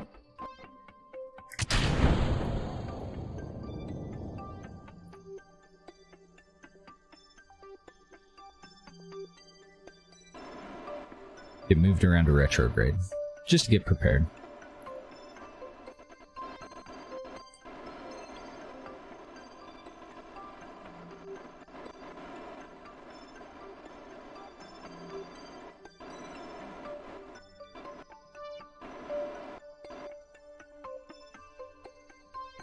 Okay. Time warp it up. Hopefully that doesn't come and hit us in the face. I hate it when I separate, you know, in line with them, but it does look like it's moved a little bit off to the side, or more than likely we moved a little bit off to the side when we separated from it and did that pivot around. So hopefully that'll be fine. Nothing's more awkward than getting hit by your own maneuvering stage, right? I don't know, maybe I think of a couple of things that are more awkward, but not a lot. We have a lot of monopropellant left too. Actually, I might do it the same way that we did last time, where we just wait until our parachutes are up and then we leave RCS and SAS activated to vent before actual touchdown.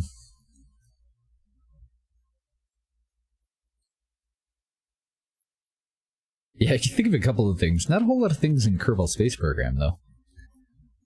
It's pretty much up there, being destroyed by your own maneuvering stage that you separated from in orbit.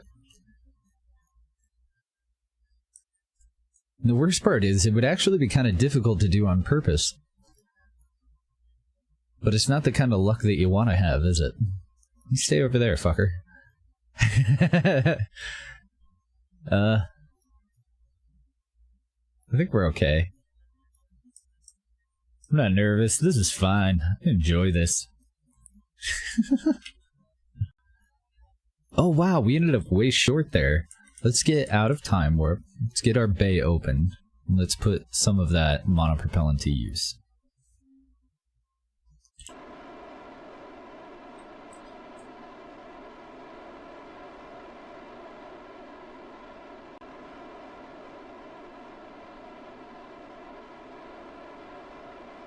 If I had done this when we were higher up, at a, you know, further out of the atmosphere, it probably would have worked.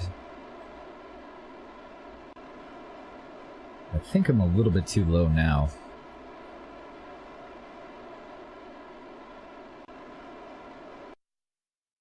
Crap. And I wasn't paying attention to how much we had. That's fine. We like to free spin into a re-entry. This is fine. No problem. Hopefully, as we regain gyroscopic control, we'll be able to get that fucking heat shield out front. Otherwise, this is going to be a short trip. I do have a quick save, but that was totally my bad. I wonder what the penalty is for killing tourists. Oh, and poor Valentina, too. No! I think they are going to be okay, because our gyroscope will actually regain functionality as we re-enter the atmosphere. Right now we're at about 73 kilometers, so we are able to use our remaining gyroscope to get back to retrograde.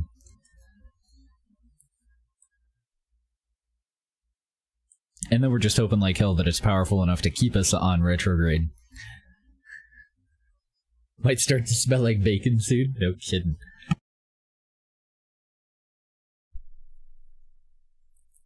But who doesn't love bacon? Actually, didn't they say that space smells like barbecue or something? Murderer! They're plants, it's fine. It reminds me of that Nirvana song about fish not having feelings. Aww. I don't think that's true.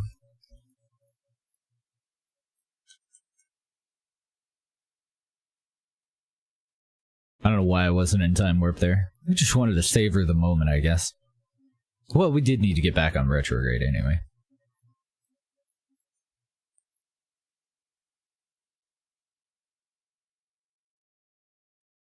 From Canada. Metallic smell to it. Interesting. Oh, you had bacon earlier? It's been a while since I've had bacon. I guess it's not entirely true. We did have a thin crust pizza that had a little bit of bacon on it not too long ago. A couple of weeks ago. Still sticking to the air quotes health food diet, other than the beer. Pretty much just sticking to the diet so that I can drink beer. It's working. There we go. Need to switch that over to surface retrograde. We're taking a little bit of heat on the cockpit there, which is no good.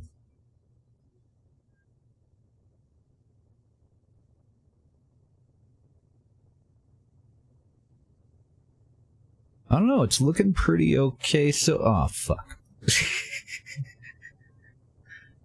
Don't you do this to me. I jinxed it. I should have just kept my fucking mouth shut. Some beers for PUBG? I don't. This is gonna be interesting. Can't think of any time that I've ever played PUBG sober.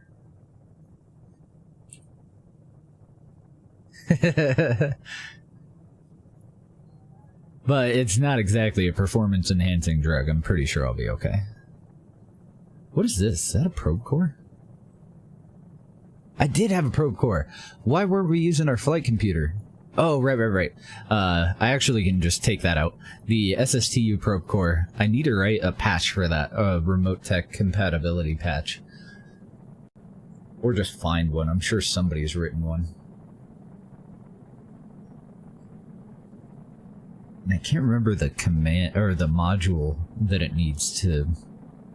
I'll have to go and look through some of the other remote tech patches, see if I can figure it out. But I think there's just a tag that I need to add to the probe cores that don't have it. And I was gonna write one to also add that ability to anything that could, like a cockpit.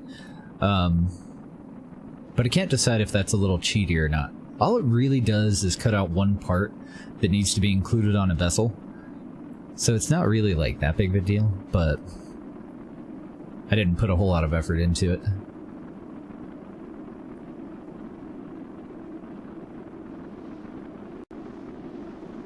Hold on to your butts.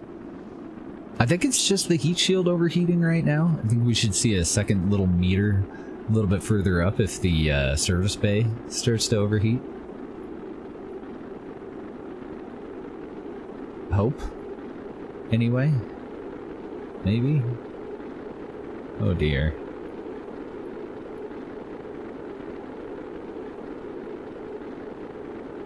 Yeah.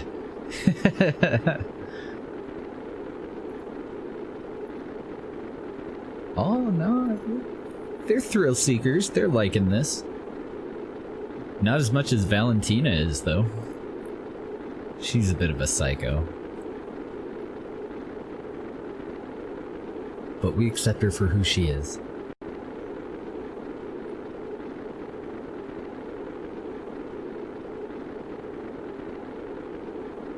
It would, and I can't really think of any other downside. The only thing that's really cheaty about it, in my opinion, is well, I don't know. I guess it's a trade-off, because on the one hand you have a slightly higher electric consumption if you have a probe core in, but you're also giving up the extra gyroscopic control that you would have if you had a probe core on board. So maybe it is fair. Sweep it, Psycho, just like I like my women. Shout out to Deb.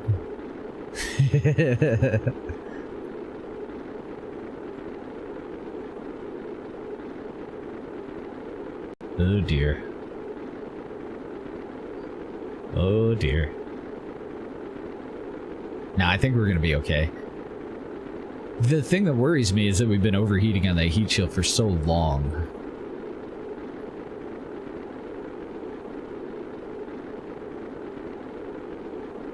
Bye, little maneuvering stages. Appreciate you. Sorry that your parachutes aren't deploying. And that you're still getting re-entry effects pointed directly toward the ground. That part sucks too.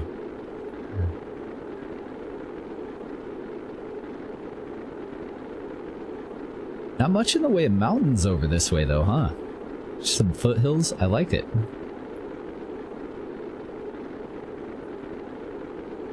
I'm okay with this. Ooh, I wonder if we will get far enough away for stage recovery to be able to grab that. I think that we need to be like 40 kilometers away though, don't we? It might even be 50. So if we can get far enough away, this thing does have chutes on it. Pretty sure.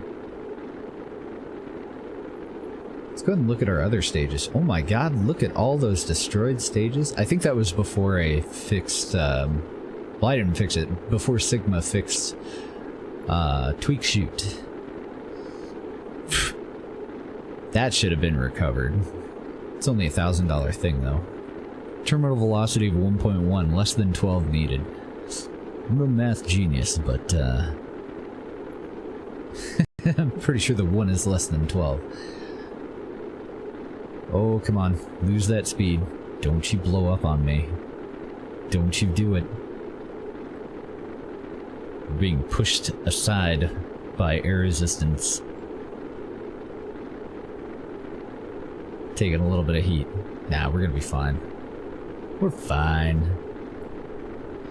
As long as our drogue chute deploys, we're fine anyway. We're down to about 16 kilometers right now. Looking good.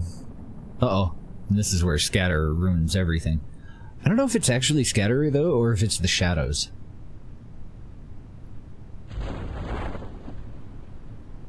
These forests are just a little bit laggy to land in. We made it! Allegedly. We don't need SAS or any of that anymore.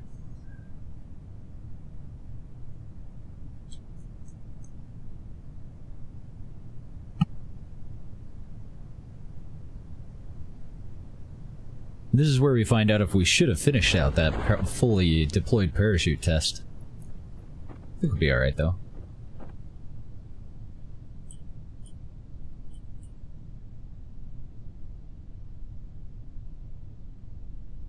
I'm a little bit nervous about touchdown.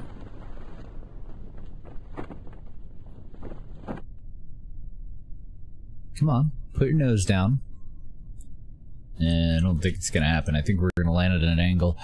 So, worst case scenario, all of our chutes cut when the back of this touches the ground, and the front of it slams into the ground, and we lose our poor pilot.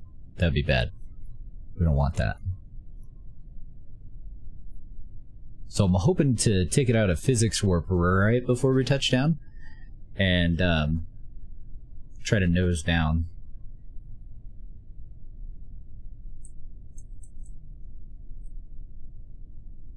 Come on, gyros. Oh shit. We're not at a very good angle either for this hill. Nice! We survived! And our little kickstand did keep us from rolling down the hill too, even though it's on sideways. Sweet! Fuck me, I'll take it. Let's go ahead and take a step out here too. Because I don't think we've done most of our EVA stuff. And I think I'm pretty sure I need an upgrade on one of our facilities before I can actually grab a handful of dirt. So I think that's just about all we can get. We can get that and a crew report. And I guess we do have the probe course, so we can try getting a telemetry report. Oh, nope, we've already had a probe that's come out to Kerbin's Midland, so that won't do us any good. Alright. Cover the vessel. Let's get paid. And now we have another deorbit to do on a vessel that's been quite a bit better tested than this one. I still feel like there's some tweaks that we need to make to this one, but I only have one other contract at the moment that I need to do with this vehicle. So I'm not too worried about it. So we did get 19.4 science. We're now at 370,000 funds. Everybody got a little bit of something, except for Valentina, who's already been up and into an orbit. She did get some ribbons. 1,500 meter mountain lander ribbon. And passenger transport 4 ribbon. Cool. We'll take it. 370. That's just enough, actually, for us to do our launch pad upgrade. But I think we should take the science car out to the level 2 and see if we can get any extra science off of the 3 facilities that we've upgraded since last time we went around to our different facilities to get science. So let's go to our other tourist vessel. I'm really hoping that this one has solar panels, because if it doesn't, I should have left the other one up in orbit and deorbited this one first. I'm pretty sure that it does, though. I wouldn't go so far as to say I'm positive that it does. Okay, it does. Good. Good deal. So we should be good on power and everything. Yes. Awesome. So this is our 6-man version of the tourist vessel. And these guys have been up in orbit for about an hour. There were 2 different groups that we have in here. We have a lot of guys up here. And 2 of them paid just to come up into orbit and then come back down, and they got about an extra hour and something added on to their flight because of the second group, which was paying to come up into orbit and stay in orbit for a little while. So this one might be able to touch back down at the Space Center. Maybe. Let's get a maneuver node in. Let's get our PE down to 50.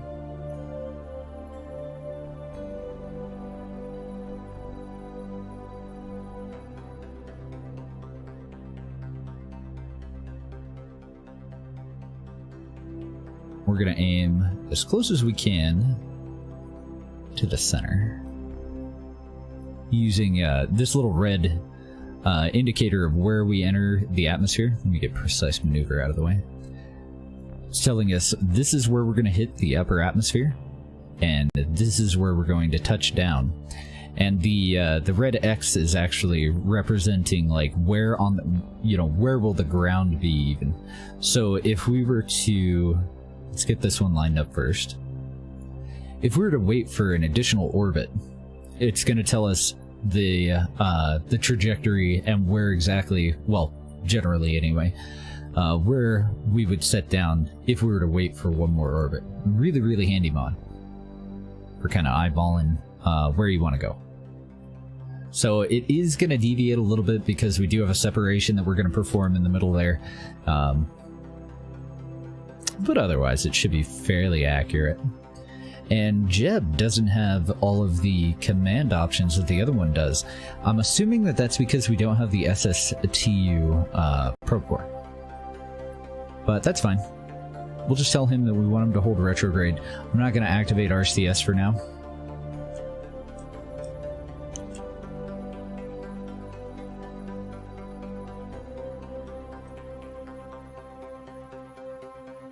I could have put an alarm in so that we would be more accurate, but I'm not too worried about it.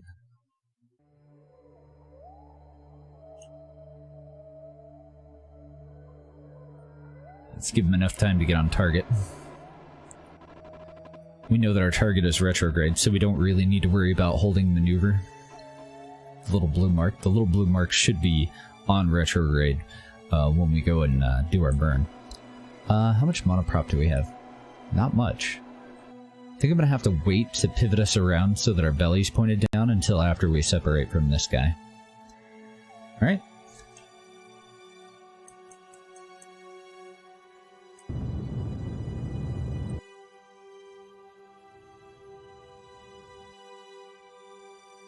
Go out to the map, check our work. Looks pretty good, I think. Yeah, it looks pretty good. Okay.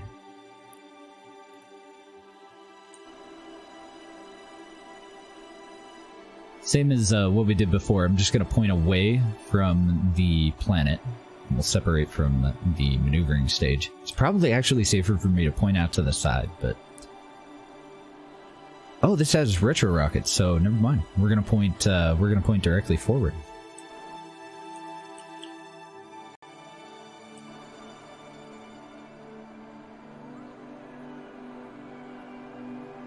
Come on, little nozzle, you can do it. You're doing great. We totally believe in you.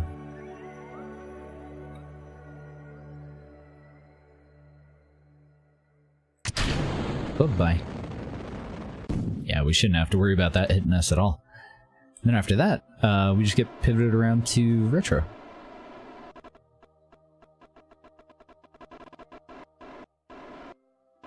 We did a lot more testing on this one. I still need to fiddle with the parachutes, though.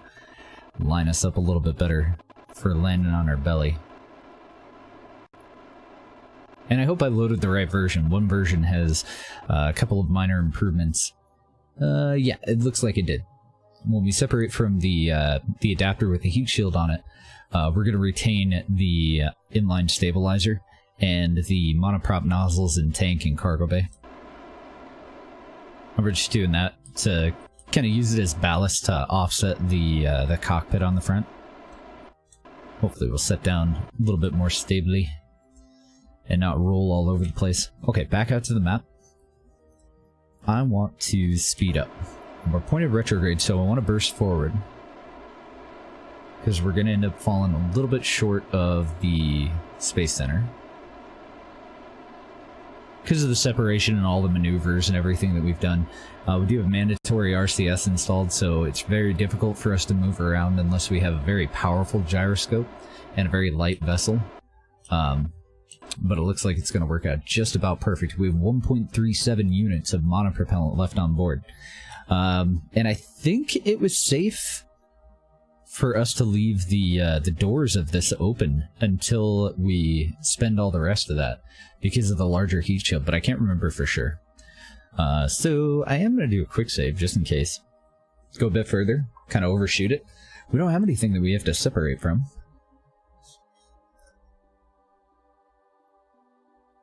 Here, let's redo our view. Oh, I can't zoom in as far if I redo my view.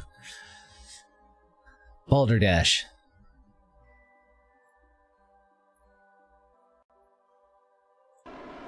Oh, fuck, that's the wrong way. Think right about there?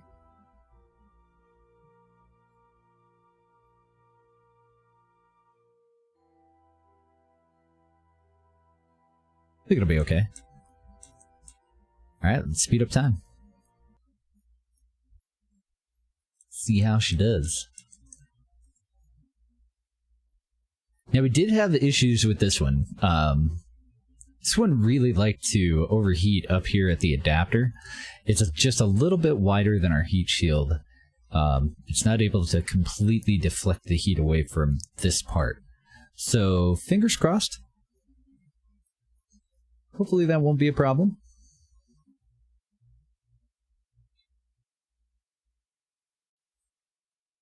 Oh yeah, I hadn't really considered that.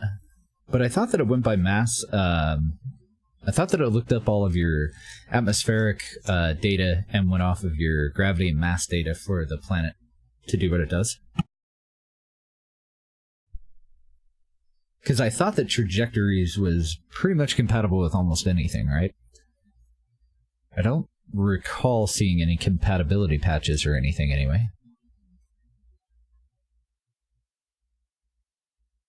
There's the desert airfield and launch site. We're at about 75 kilometers, so we should see re-entry effects fairly shortly.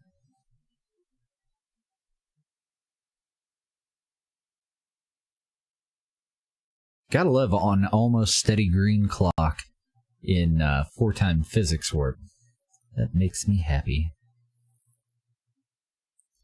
Did a lot in more recent versions, but none of them work on 1.7. Aww. Thanks, Squad. I don't know, Squad broke a bunch of stuff, didn't they? I'm really hoping that they'll go back in and actually do something about it, though. There's quite a few mods that got a little bit dicked over with the latest DLC. Compatibility-wise. Yeah, so we're already starting to take heat here. We're at about 63 kilometers. There's our target.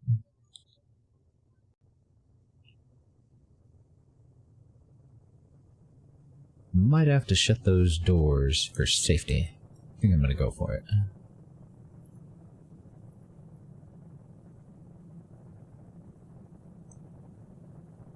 And I'm also trying to pay a little bit more attention to, you know, whether any of these are like wobbling independently of another one. Because we've gone to a three-way adapter, 3 different parts, and then back to a three-way adapter. So we are doing quite a bit of clipping and odd shit in there to make that happen.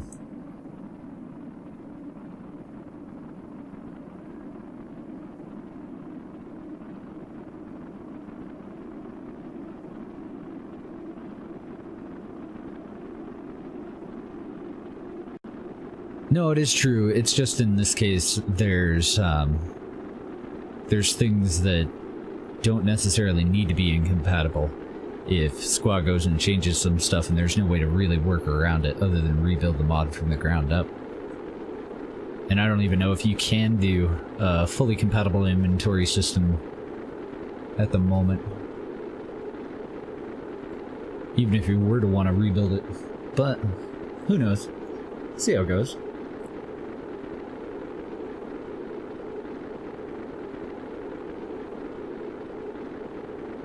There applies downgraded version? Yeah. Yeah, it happens to everybody at least once, doesn't it? Accidentally download an update on Steam. Screw your install up. I feel like that's really far away.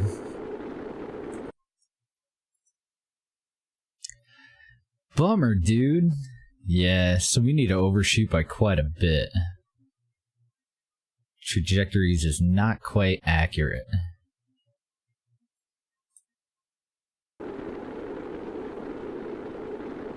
But like Isley said, probably because of the scaled universe. I don't know, we might die. If that adapter goes, we're gonna get slammed into our heat shield and everything. If that adapter goes, we're in all kinds of trouble.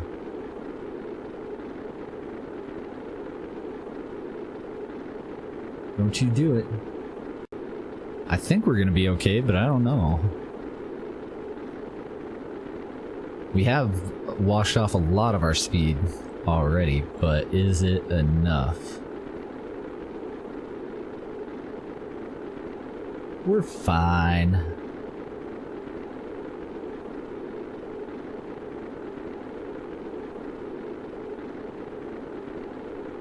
Yeah, actually it does look like we're gonna be perfectly fine. Sweet.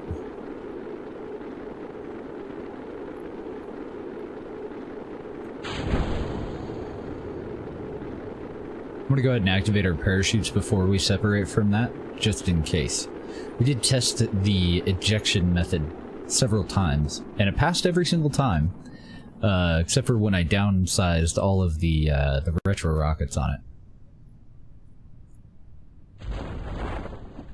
But for safety, we may as well have a drogue chute pulling us away from it before we go and kick it off.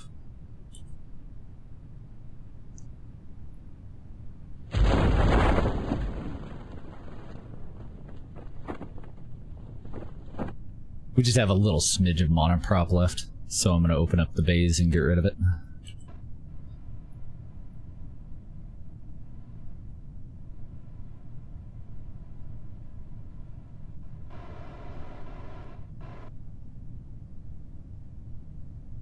And I don't think the bays are going to help us out. I think we have to sit down on our belly, so it shouldn't really matter if they're open or closed, I don't think.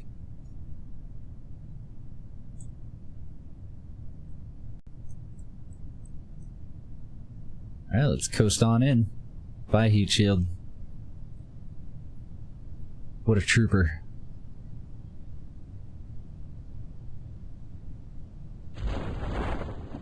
Bap.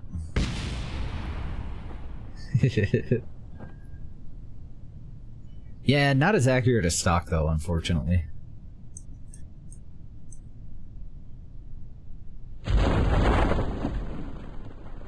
Although there are definitely other factors, like we're using spaceplane parts. All three of these on the back here and this one are spaceplane parts, so we do create a little bit of lift too, and that'll definitely affect Trajectory's ability to, you know, kind of guess where we're going to end up.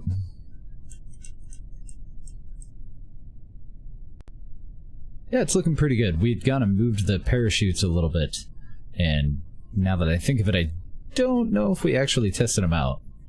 But it's looking pretty good. I don't think we need to fiddle with the rest of this at all anymore.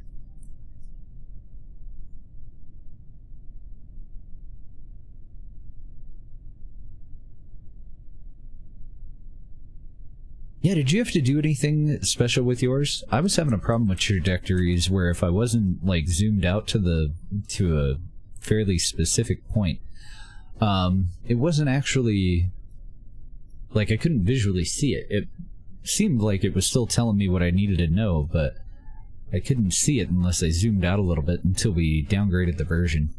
Alright, so we've already been to this biome, and I'm assuming that we've already got an EVA report from this biome as well. And we did? Cool. So we'll just board and recover. And that one paid off really well too. Now I'm totally confident that we can upgrade our launch pad. Start to upgrade some of our designs. Never had a problem like that? Oh man, I wonder what I did.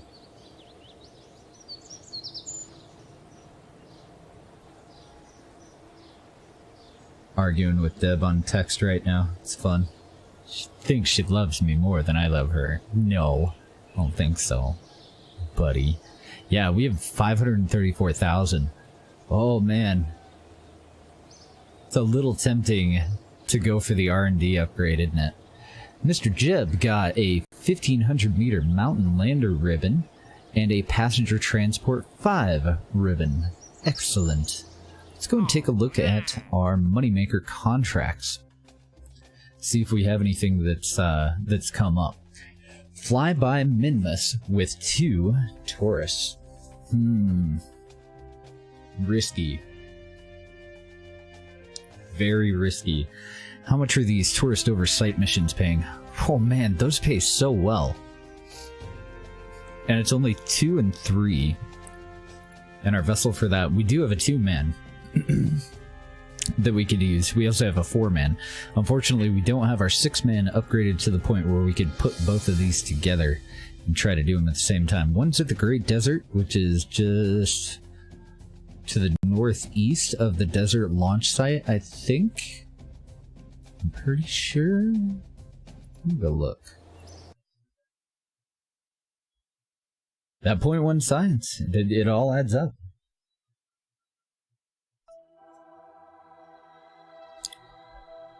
Yeah, just to the northeast of the desert launch site. So that one might be a little bit tricky.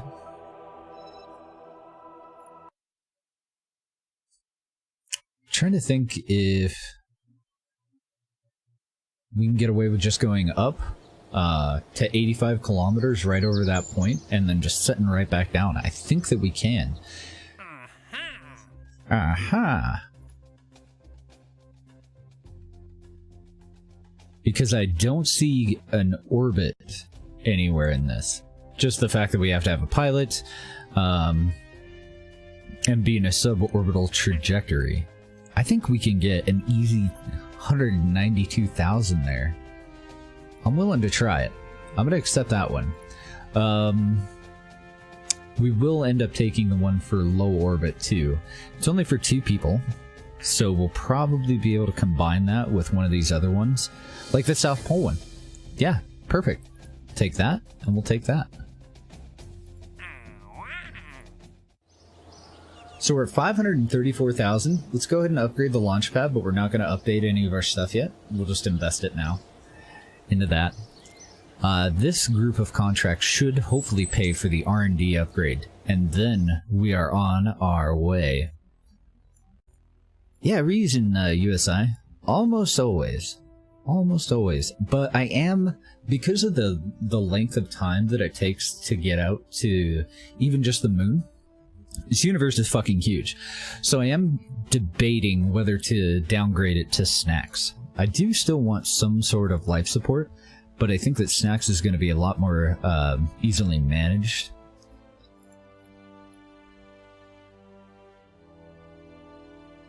Oh, there's so many things that we can get when we upgrade the R&D. We can get all of our higher capacity capsules, at least a bunch of them.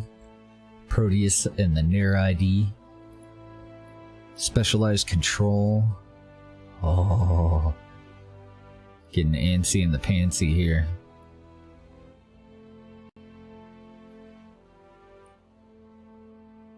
So many good things. The biggest thing, though, I don't know how high that raises the bar. I don't think, because I think there's another limit, but I think it's somewhere over here. I think we have to upgrade it 3 times total, right? To unlock the entire tech tree. Yeah, that would be the other option. Isley's totally right. Is just to reconfigure USI for like a quarter of the consumption. Just to kind of balance it out with the extra travel time. Because it does take about 2 weeks to get out to Mimnus now, which is a hell of a lot of food. If we want to be safe about it. 2 weeks in and of itself isn't really that much food. But if we want to be safe about it, if it's 2 weeks out there, it's going to be about 2 weeks back, and then we want an extra 2 weeks worth of food on top of that for safety. We have a lot of really cool stuff coming up. I'm seeing a few science experiments. There wasn't anything in here, was there? Science storage device, but better antennas, and I think the DTSJ-1, it's 300 megameter with a 45-degree cone angle. That might be adequate for our first relay. I think I'm going to wait until either precision engineering or unmanned tech. If we have an upgrade in here. I'm going to get the best antennas that I can before I go and commit to that upgrade. Another high gain antenna. Ooh, there's our gravioli. Oh, that's an antenna. That's 100 gigameter. Oh, baby. 100 gigameter would definitely do the trick. Cone angle is dick all. But this is perfect for an antenna that's going to target active vessel. since it's a very specific target. And what do we got over here? 802 megameters with a 12.5 degree, so that'll be good for deeper out into space. Like our relay that will target Kerbin from about out where the moons are. That'd be perfect. But we gotta get the upgrade first.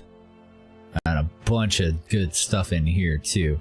We got our first space telescope. We're gonna get our by the time we get up to this, we'll get our first looks at all of the other planets and moons. Well, most of the other planets and moons anyway, that research bodies is currently hiding from us. And I've never seen them. I've seen Jewel, and that is it. I haven't seen any of the moons of Jewel. I was watching Rocketology, and he brought Jewel up, and I GTFO'd. I didn't want to spoil it.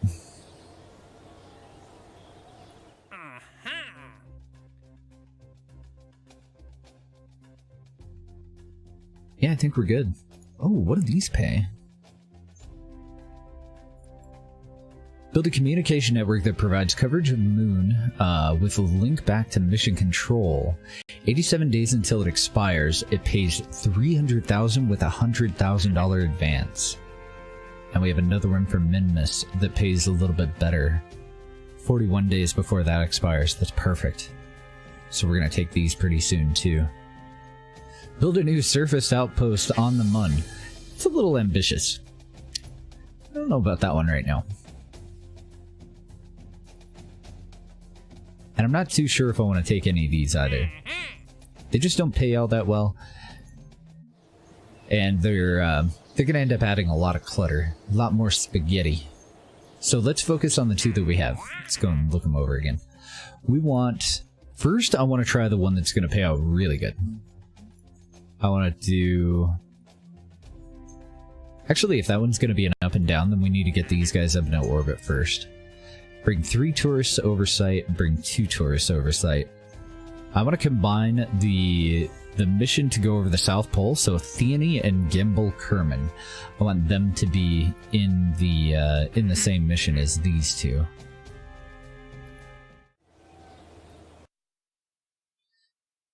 And we're already set up for that.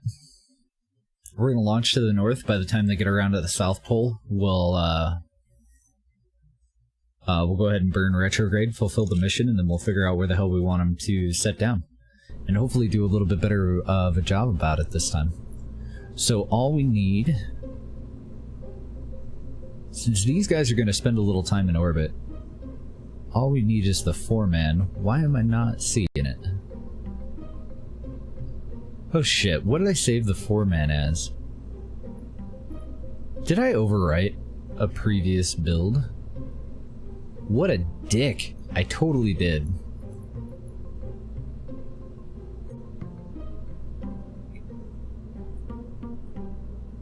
Here, let's get the naming scheme down. Oops.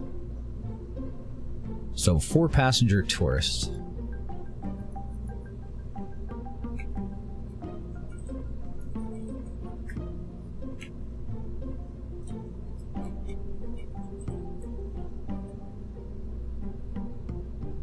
And then I'll just have to delete the other one. Really the only thing that I lost there.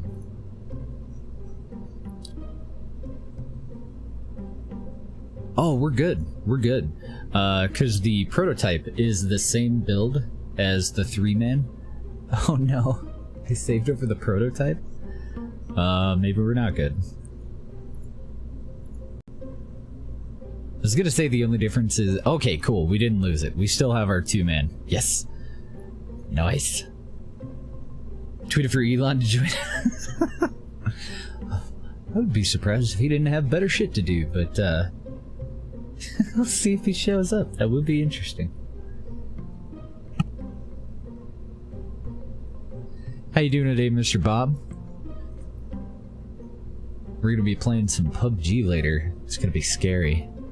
I'm gonna need you to hold my hand. Let's go ahead and load up the polar. It's already oriented the right way, the way that we want it. Should I move the chutes?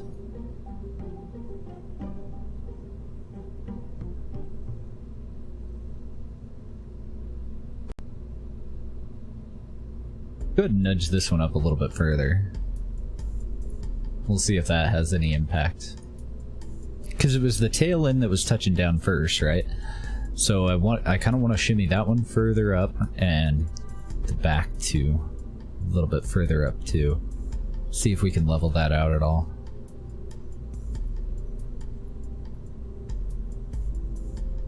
Can't think of anything else that we really needed to change though. I do need to pay more attention to whether we're recovering all this shit though. Because now we don't have any mass limit. Our part limit is still 255, but I think we have unlimited mass that we can utilize now. I'm gonna double check that.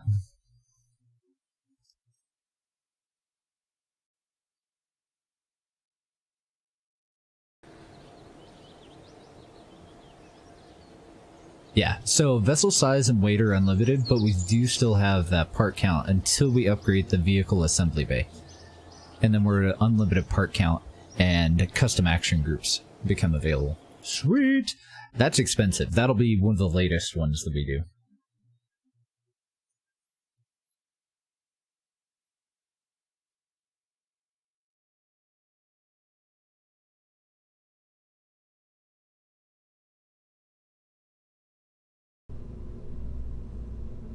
Artificially increase the hab time though. Hold on. Change the parts so that hab time is only based on the number of seats available versus the number of Kerbals on board. That should be really easy to find in the parts. But they are balanced fairly well. So the reason that some of them are give you a better hab time is they're more spacious and they're more comfortable. Like a viewing cupola is definitely going to be more comfortable. You're not going to get as homesick if you have this nice big thing that you can hang out in and look out. Versus like a really tiny cramped single man pod. I mean, you know, you're not gonna want to be in that as long as something that's just 360-degree view of the universe. And I'm trying to think of what added the cupola would be a squad part, right? So we should be able to find it in USI, life supports.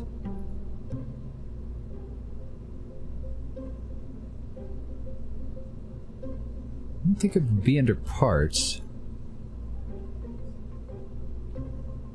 Node attached. This is the tech node that you get it at. This isn't the right one, because what we actually need is the patch that it applies to the stock parts. That one's connected living space. Assets, parts, spaces. Nope.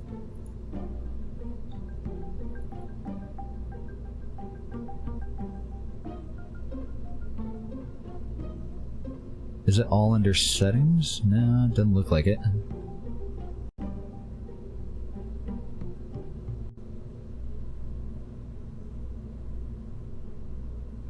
Resources is empty. Okay, this is what we need.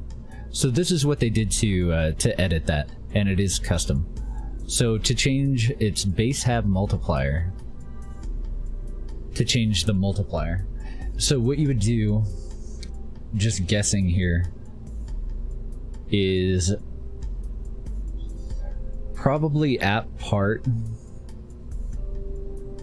you would need to filter for the module that includes base hab multiplier, and then just delete it with a mod manager patch. And that way mod manager will search through all of your parts, any of them that have a base hab multiplier. You would get rid of that, and then you would need to add in a new patch for every seat, unless there's a way for this to do integer math. But I haven't used it for that, so I don't know. So the difference is, you would have an app part, another one of these, for anything that has a crew capacity equal to 1, and then you would tell it this is what your hab bonus is from now on. Then you would have another whole line that would be at crew capacity equal to 2, equal to 3, equal to 4, equal to 5, equal to 6, equal to 7, etc., and so on and so forth until you get all of them modified. Unless you want to do the same multiplier for everything, you do need to be specific, I'm pretty sure, on crew capacity. And first you have to delete that, or no, you could use at base have multiplier for crew capacity of 1 and set it to something specific, then at crew capacity 2 set that for something specific. That would work. But it would be a fairly long patch to write out.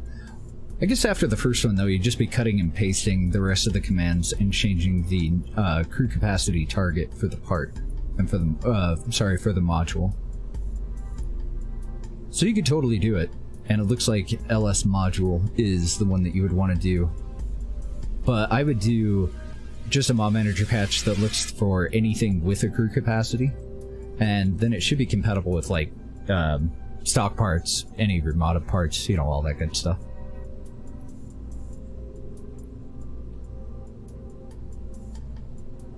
At least I think. I don't know, I say it's easy and then it takes me all night to do it. Okay, so I totally forgot who's who. I want to kick everybody out of here because I know that we need 4 seats available. We do need a pilot, and we are going to head to the South Pole, and I believe that those are both tourist contracts that will allow us to load these guys up on the pad. So, save that. Get it out on the pad.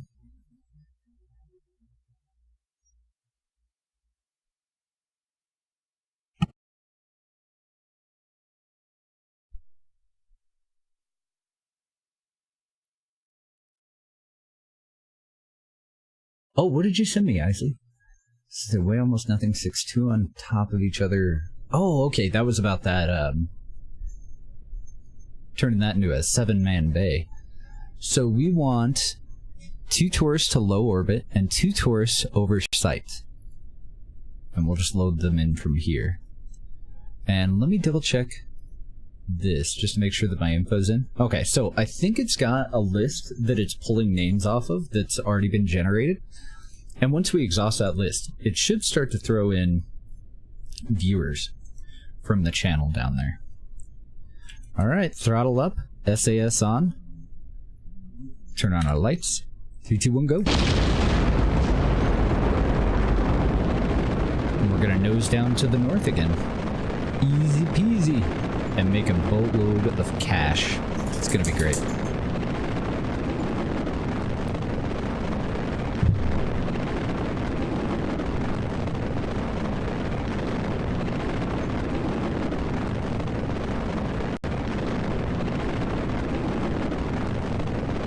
You want both to be the same? Yeah, that would totally be possible. The reason for that though is how spacious is the pod? Like, how much extra room would you have in that? And how much more comfortable would you be in, say, a habitation module on a station than you would be in a cabin where there's just really not a whole lot of room? Like, I'm pretty sure that that's what they were thinking when they went and balanced that out. But if you wanted to change it, then have multiplier would be the way to do it. Have you written a mod manager patch before?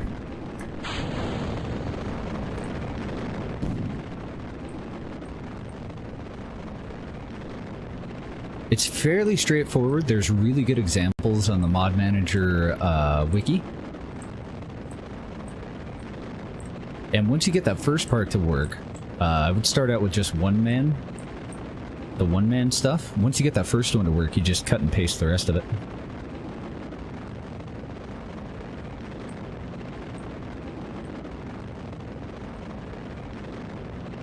Yeah, you want to do it through a mod manager patch, not through the actual configuration file for the mod.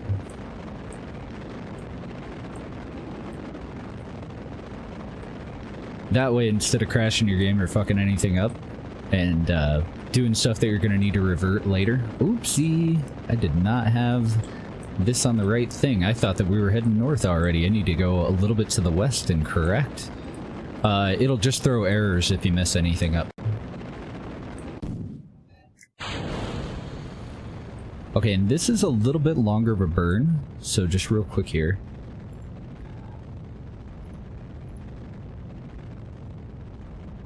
The other thing to always check when you're messing around with configs, go into your actual save file and see if it makes like a settings configuration file in here, because you may actually need to change it in here, but I don't see one for USI, so I think you're okay. I think just the main config should be the way to go. Because like Remote Text saves all of its settings in your actual save file, so that it's not universal. So that if you load up a different save game where you wanted something different to happen, then the changes that you put in one save don't apply to all saves, and then you just edit them in the save. But I don't see one for USI, so you shouldn't have to worry about it. Oh, I love a real plume. Beautiful, isn't it? I keep forgetting. Let me make a note of it, or somebody send me a whisper or something, and just tell me to get a sound muffler. I gotta find it. Because that's another one that I really enjoy, and I just keep forgetting to put it in.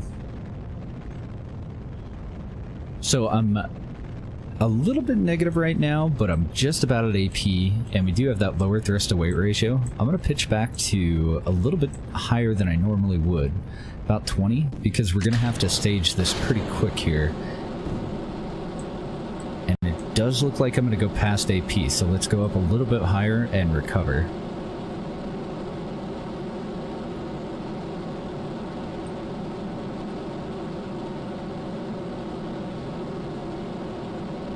I'm trying to get better with Mod Manager patches too, so if you want any help, let me know and I'll give it a shot too.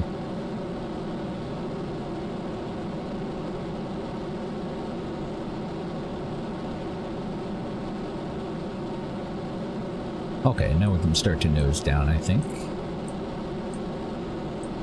That won't be as efficient as our previous launches, though.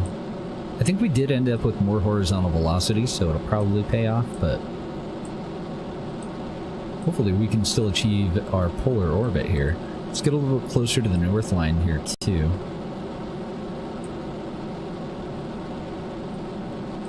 Actually, yeah, the bring snacks patch for USI that I made is a pretty good example of how you search every part that you have and filter through parts that already have something that you don't want to change, and then just apply a general overall patch.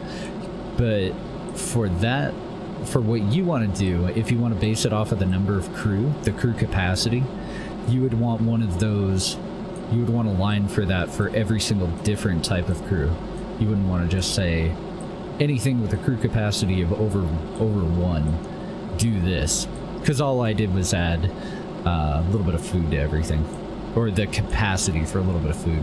So if I right-click on this guy, I have the ability to put up to 150 supplies on anything that has the ability to hold crew. That's all that patch did, but it is a pretty good example. And I didn't make orbit. I fudged it. I done fudged it.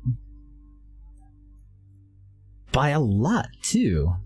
Was I really that inefficient with my launch profile? I must have been. I must have just spent too much time in the lower atmosphere. I'm just going to go straight back to the launch. I don't think we have to reload anybody or anything, but I'm not sure when it saves that.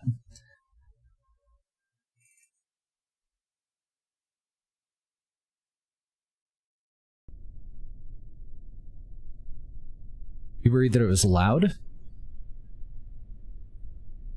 Oh, we're getting to space. We just tried and tested this, but I fudged it up. I think I shouldn't alt-tab during a launch. I don't think we need to change anything, I just need to do a better job. So let's do a better job. 3, 2, 1, go.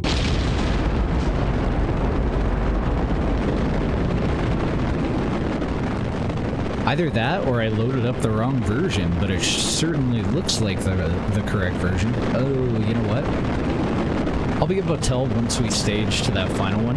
If this has the smaller heat shield, this is the wrong version.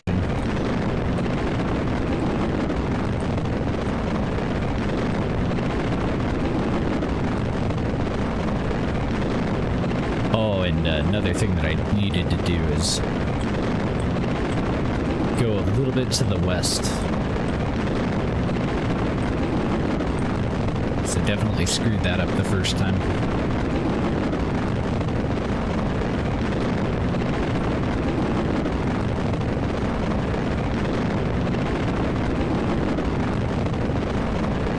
Yep, we're gonna have to refund all of their money now.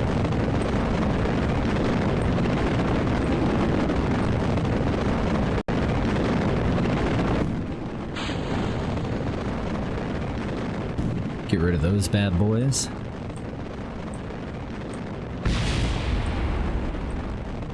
Okay, apparently they decided to collide with one another. That's fine, we don't like getting our money back. It's okay. We'll be fine.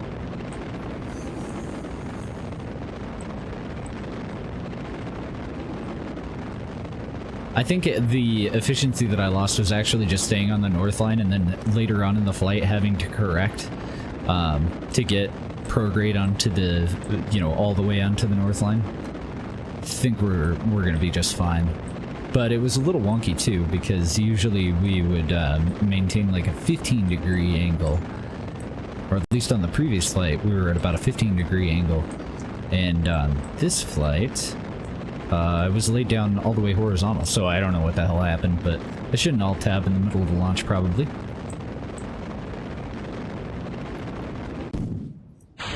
Probably not the best way to go. How'd you feel about your space flight if you caught your pilot like doing a crossword puzzle during the launch? It's like, ah, don't worry about it, I'm a great multitasker. Oh, need to maintain that angle. So our time to AP is looking good. I am a little bit low. There we go, now we're at 84, so we can go ahead and lay over.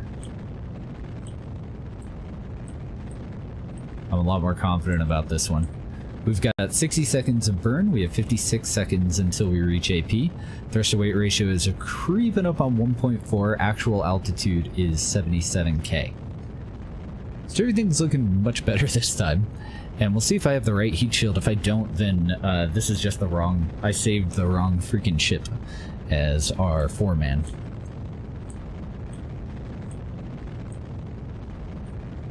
Actually saved the wrong ship as our foreman twice. 2 or 3 times. Because I think I've mostly completely overwritten the the 2-passenger or the 3-man. 2 passengers and a pilot.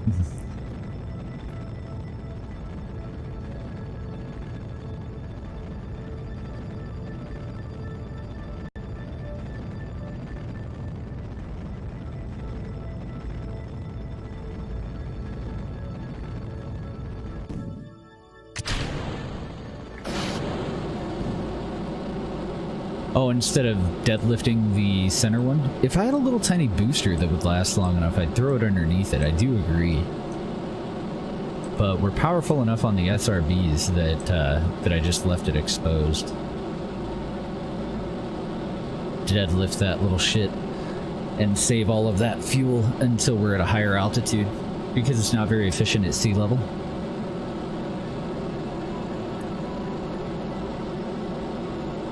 Are we gonna make it this time? We're doing a hell of a lot better. I think we're gonna make it.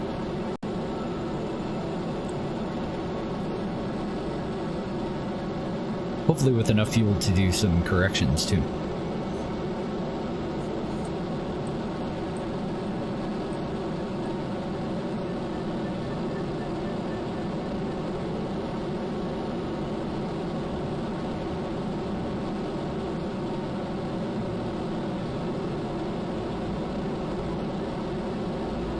Looking pretty good. We're going to circularize just over 90. I don't know if I'm going to be able to do a fairly rounded orbit or not. It might be a little eccentric since we're going to complete it by hand.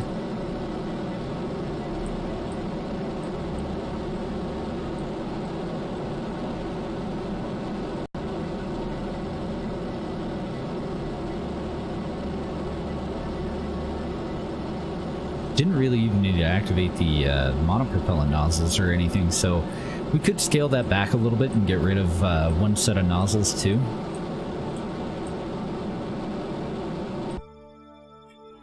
A little bit more kick on it. I do need to adjust. So when I circularized, I should have been nosing down more aggressively. So we did in a fairly eccentric 104.5 kilometer AP, 85.1 kilometer PE. But it should be good enough. We only have 104 meters a second of DV left in the maneuvering stage, but that should also be plenty for what we need to do. And I think right about now is actually the time to do it. So let's add a maneuver here. Let's go ahead and use too many orbits and the F8 key to hide some of those extra circles. This is the indicator for the South Pole. This is where we need to be over before we go suborbital to fulfill our mission. And I want... Ooh, it's going to cost a lot, actually, if I do it from here. It'll be less expensive if I do it later.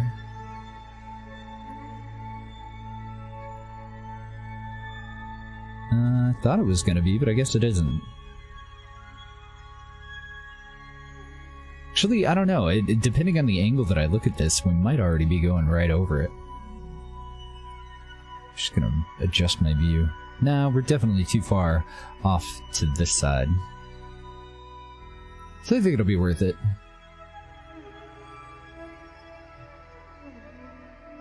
I'm wondering if it's really worth... Yeah, it totally is. Never mind. Never mind. We'll adjust to about there. It'll cost us 74.1 meters a second of DV.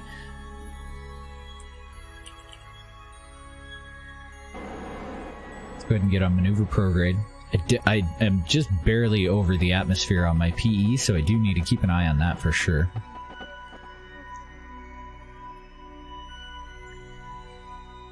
We'll go ahead and get on target.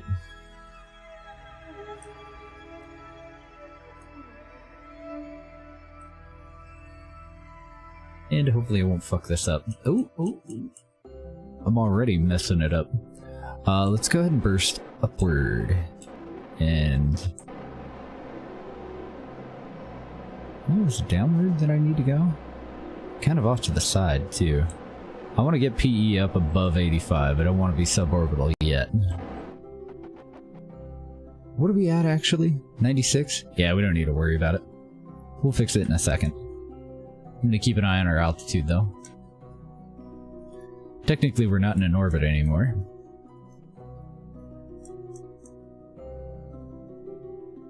Thanks, mandatory RCS. Thought we were friends. Actually, I've never once got the impression that myself and mandatory RCS were friends. I'm pretty sure mandatory RCS completely hates my guts. Down to 99, we are descending.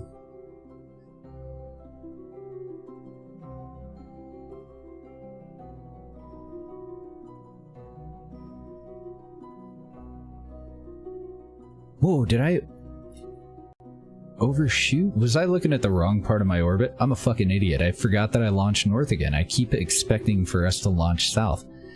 Ah! Okay, so they're gonna get an extra round. Oh, wait. Don't we have a timer for one of these? Damn it. And they want to be above 90 for an hour. Okay, so all is not lost. We're definitely still in good shape. But we do have a maneuver that I need to perform before that one, for sure.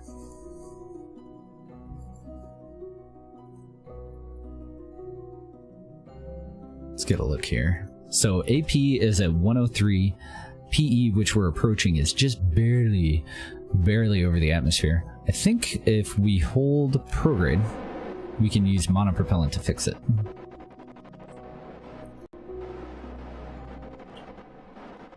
Definitely have more monopropellant that we can use, or that we can, I hate to say waste, but that we can kind of waste than we do fuel.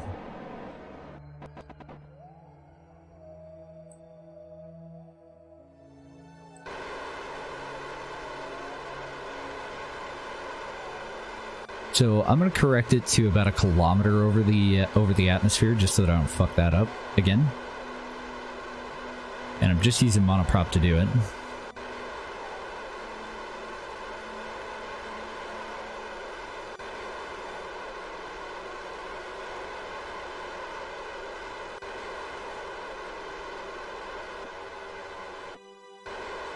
I think that's close enough. 85.9. Then I'm going to use monopropellet again, holding prograde once we reach PE, just to lower AP.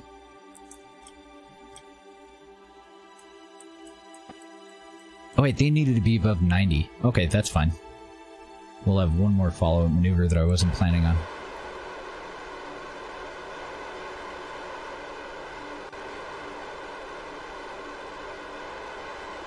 And I could do this with the burst of our from our engines, but I feel like we have enough monopropellant in the top part that we can afford to waste what's in the bottom part doing this. Doing these little corrections. Because we're just going to end up throwing it away eventually anyway.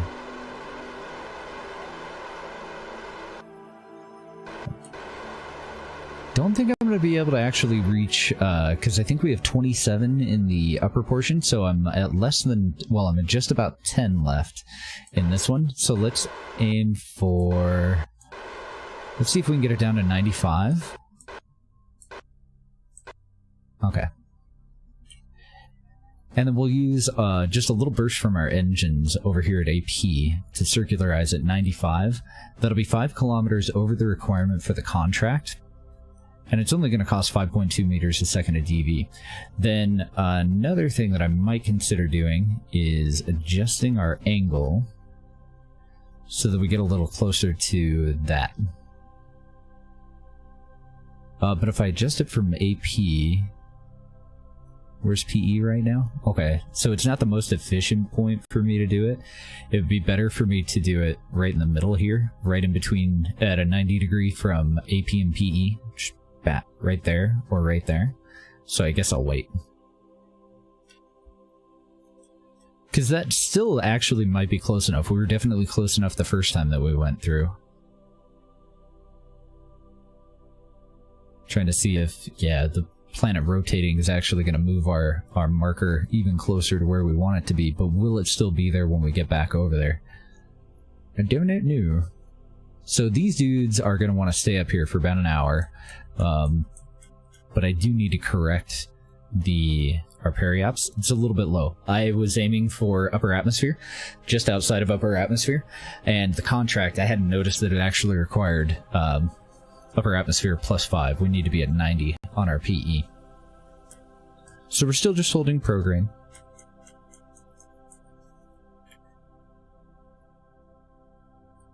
Okay, that should be plenty. That should allow us to fulfill the contract. So we can get rid of that maneuver node. It looks like we're pretty damn close. I don't think I'm going to go and do another maneuver to modify that at all. It looks like our blue line is actually just perfect at the point at the bottom of this little token or whatever that is. So right at about here, next time we come around, we just want to go retrograde into a suborbital trajectory. And I don't know, like, what would we end up at if I just did about 10 meters a second? I think it still counts as suborbital, so I could probably continue to hold prograde and just use up the rest of the monopropellant that we have in the maneuvering stage. We're at 35, so I guess I would only actually have 8 meters a second of DV. 7 looks a little bit iffy. Eh, fuck it. So instead of that, we will go ahead and just maneuver around to holding retro.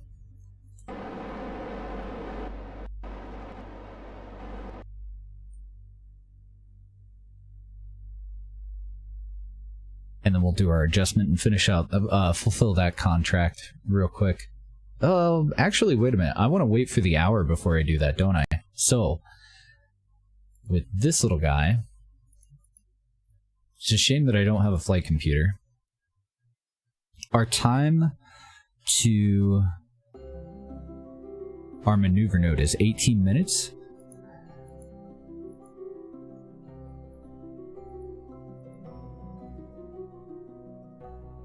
I want to wait until that's over an hour. And I don't have any actual thing for us to do there. I'm not going to actually tell us to do anything. I just want a timer. And then if we're not close enough to go retrograde at this site, then we'll go around one more time and we'll do one more adjustment. So I want to add an alarm, and I want to add an extra probably 10 minutes before we're actually at that point to see where we're going to end up.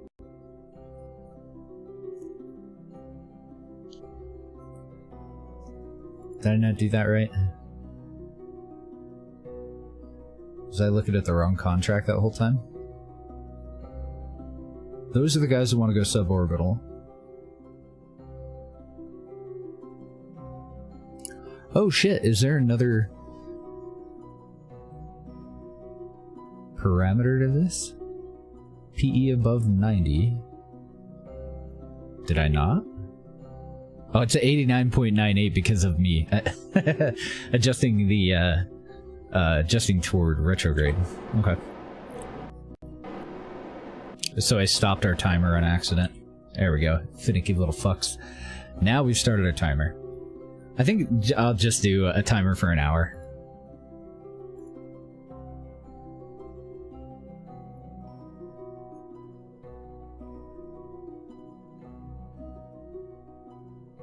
We'll just go ahead and add that. That'll be fine. You did something? Uh-oh. The MM patch did patch 101 items? Yeah, it'll have to add line to anything that has that crew. So if you only had one command pod, then the same patch would only do one patch. Looks like we're good there. Won't be able to do that until we can finish out the other guy's timer, and then we'll turn retrograde. We'll actually, like, really do it, and then we can get these guys home. So we need to go back to the Space Center then. And we want to make this next launch from the desert launch site, and we basically just want to go up to 85, and that's it. We just want AP to be at greater than 85 kilometers over that specific site, and I think that's all we need, because there's no other tag for us to actually achieve an orbit. They're just paying for us to get high, if you will.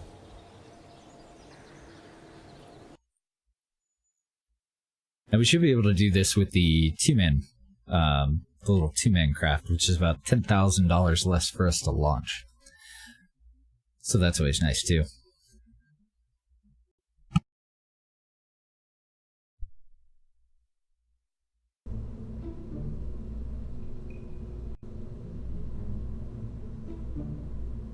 Unless that's the one that I saved over. 4-passenger tourist, Polar 1. Oh, right, I had a different naming scheme down here for this one. But I don't recall which one of these I saved over. Is that our 3-man? Fuck. Oh no. I think I lost it.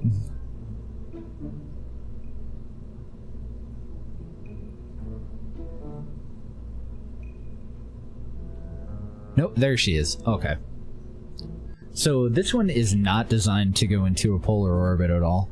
I do want to rename this real quick, because even though it's a 3-man, one of those people is a pilot, so this is just a 2-passenger. And this is version 1 of it. Then we go to load. It's a little bit more clear what exactly we're looking at. And let's see, do I want to reorient this one pointed toward the north? I think I do. We want to head north and east.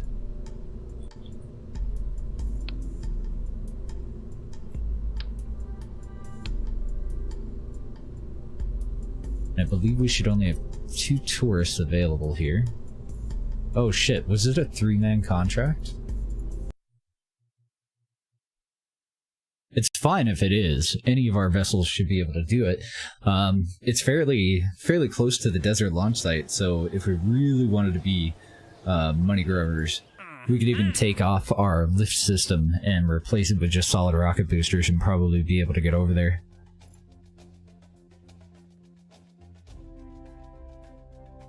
So it's 2 guys that wanted to go over the South Pole. It is 3 that want to go to the Great Desert. Okay. Not a problem. Small oversight. Man, that'd be awkward. Show up for your space flight and they don't have a chair for you. They're like, our bad.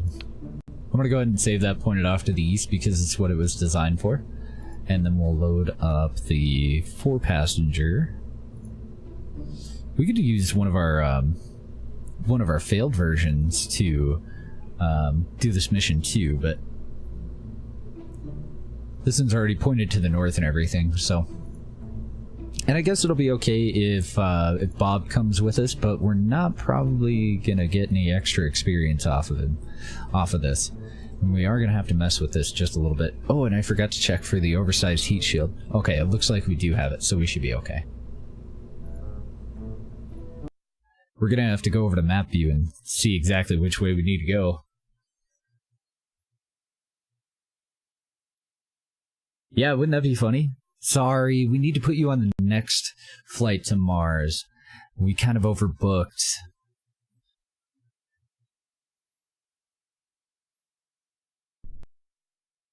But don't worry, the next flight is taking off in about 7 months. You'll be fine.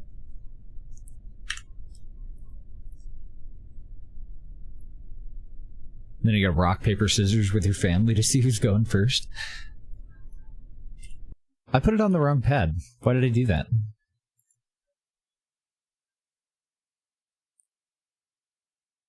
Yeah, just set them up on one of the control surfaces. It'll be fine. Hey Bill, grab some duct tape and one of those external seats. We're 1 short. Bill's like, alright, I'm gonna stop doing this. I need to go to the desert launch site. Bill, get out of here. Little interloper. Thankfully, I'm used to them fucking around like that, so usually I'll check before we get out on the pad, but oh my god, they troll. Actually, there was a space camp that we put up, a fairly small base. It was before we went to a 2-part space camp, which was for quite a few people. We had like 50 people going up at a time on those, on the big one. With the little one, we got it up into space, and then we had a bunch of tourist missions coming up. And I couldn't find any of my senior crew anywhere, and the little sons of bitches had stowed away on the station and been up there for about 2 weeks of Kerbin time before I actually realized they were even missing. And then we had to go and send up one of our transports to collect them. Little fuckers. So we need to take off from here, head north, and I want to get AP at about 85k right over that spot. And then I think we can just set back down.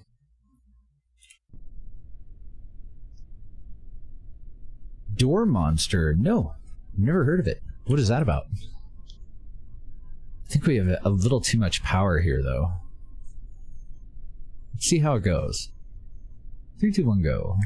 Oh, shit.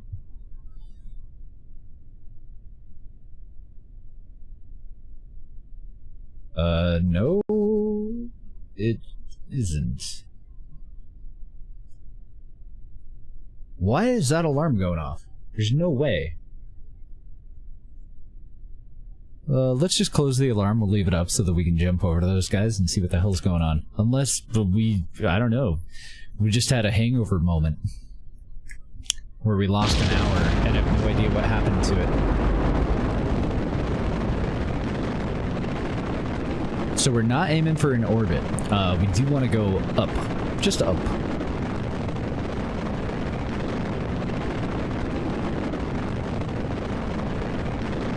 We want to go up, we want to go north, and we want to go slightly to the east. So let's get a little bit of an angle on it. And actually, think I'm just gonna stay on the north. And then we'll go prograde when we can kind of see where our arc is actually gonna lead to. Yeah, I think we'll have plenty of time.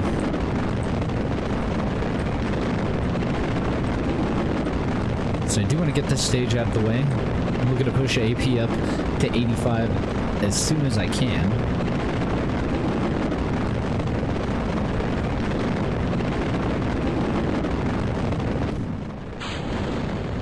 Okay, stage 1 separation went just fine.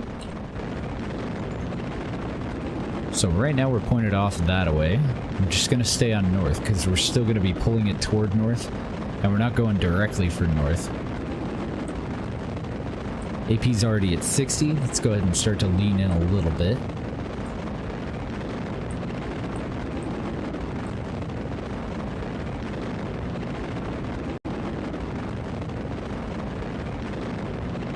Let me double check that contract too before we stage again. Yeah, okay. Just 85 on a suborbital trajectory with an AP at 85. So that looks just about right on. So I want to go horizontal and I want to get right underneath prograde.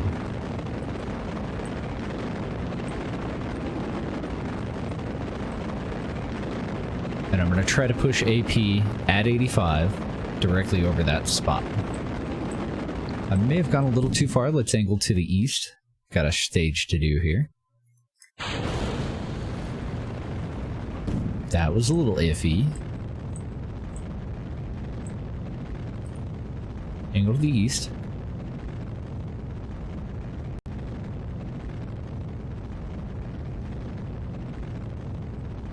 AP's down to 83. Let's nose up. Should have way more than enough power to do this.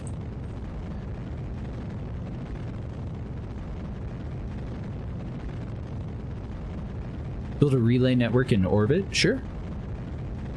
We'll probably do it tomorrow.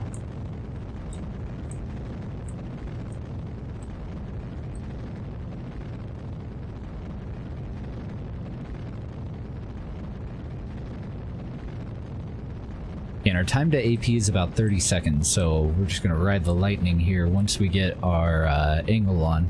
Maintain altitude. We should be able to finish out this contract and then use our engines to help us slow down. So angle-wise, I'm pretty sure we're just about dead on. Or at least close enough that we can go much closer to prograde. Let's go ahead and angle up. Just keep AP right out in front of us. Our actual altitude should be over 85. Yep, we're at 88. And we might actually be able to do this visually.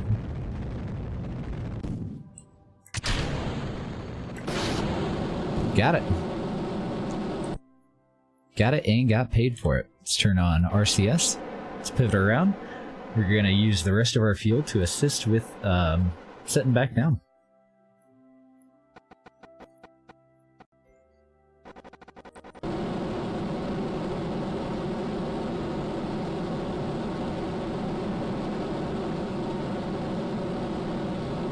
We get more money back the closer we sit down to the facility, so.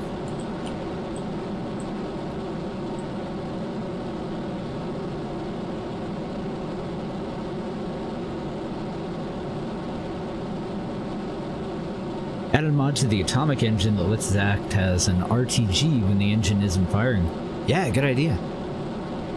I think that, I thought that Atomics already did that, but I could be wrong.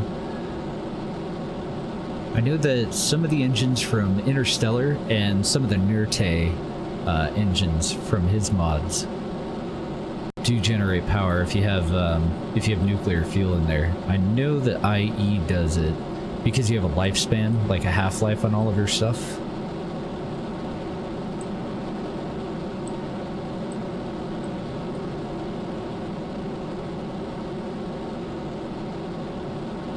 Oh, you know what? This is a terrible idea.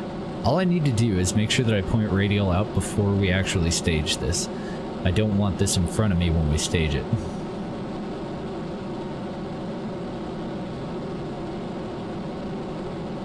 Build a sat that uses an ion thruster that goes from a low to a high orbit to a low to high orbit oval-shaped 7-axle relay network. That'd be a pain in the ass. You're looking at really long burn times too.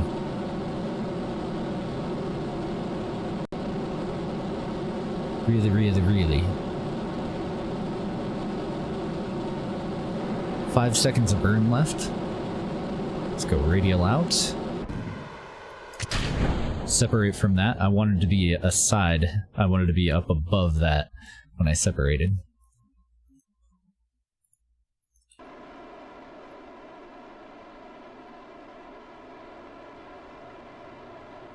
And I'm hoping that monopropellant can kind of help us out with just clearing that. Yeah, there we go. Perfect. Cool. Chutes are active. Starting to get re-entry effects. We're only at 27 kilometers, but we're only going 1.3 kilometers a second, and we're still losing speed. It can totally be done, it's just a total pain in the ass. Especially with ions. Ions have outrageous burn times. Uh-oh. That's no good. Come on, drogue chute. Save us. Who's a good little drogue chute? Who's got your little drogue chute belly? I'm just gonna let the RCS vent. Bye-bye. Poor thing. I don't even know why I give it parachutes. It's like false sense of hope. Thing never survives.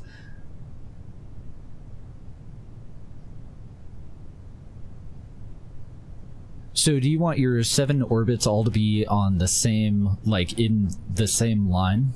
Kind of like the petals of a flower? Because that would be a hell of a lot easier than having them fan out.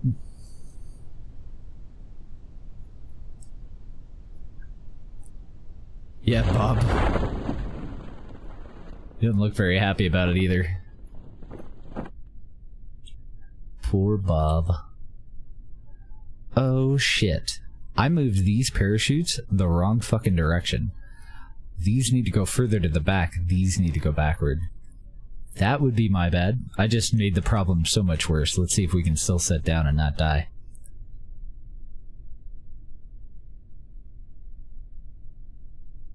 You live day to day at a false sense of hope.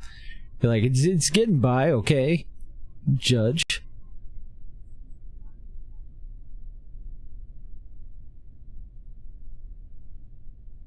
Why not? That part would be a little bit easier. So, especially if you're going to do independent launches, then it's all just a matter of timing.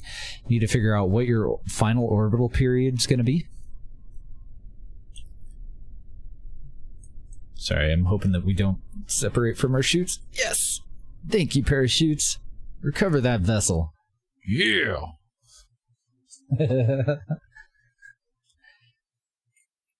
And then you basically just do your launches at whatever your separation is going to be for your orbital periods.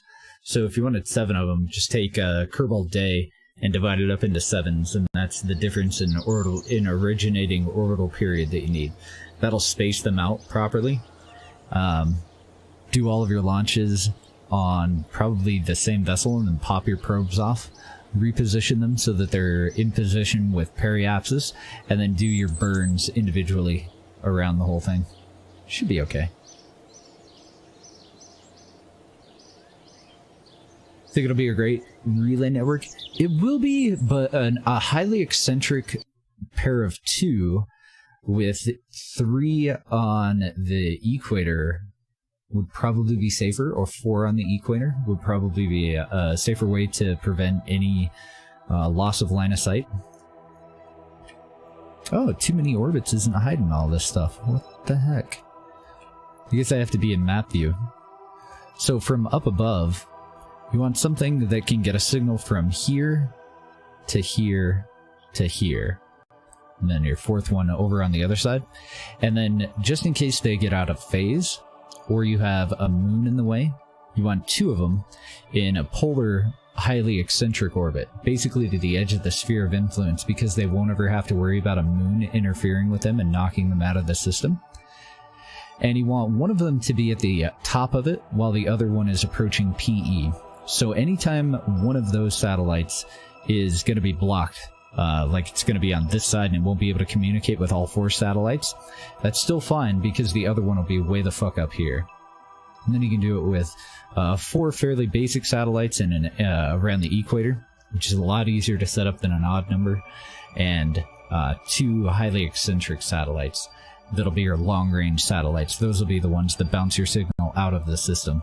And the way that they're configured, this one will be about halfway toward AP, when this one's about halfway toward PE. So you shouldn't have to worry about moons ever being in the way. By the time this one's blocked, this one's way the hell down here. By the time the one down here is blocked, the other one should be way up here. So you just want to get their orbital period and phase in opposite phase, where orbital period of, say, just random number, 20 hours. 20 hours for that thing to make a complete orbit. Then you want the other one to have the same orbital period, 20 hour, and you want to fire and get into that orbital period when the other one's at AP. Do your burn at PE for the opposite one. And then you just need a resonant orbit to deploy the other 4 around the equator. If you want to do like a GPS thing, or like, what's that internet that SpaceX is gonna do?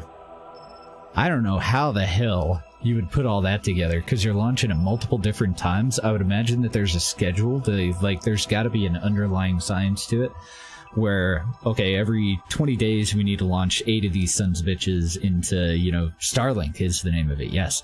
You know, we need to launch all of, a group of them, get those in position, and then if we wait 8 more days, then we launch the next group, and then we'll slowly fill in gaps over time.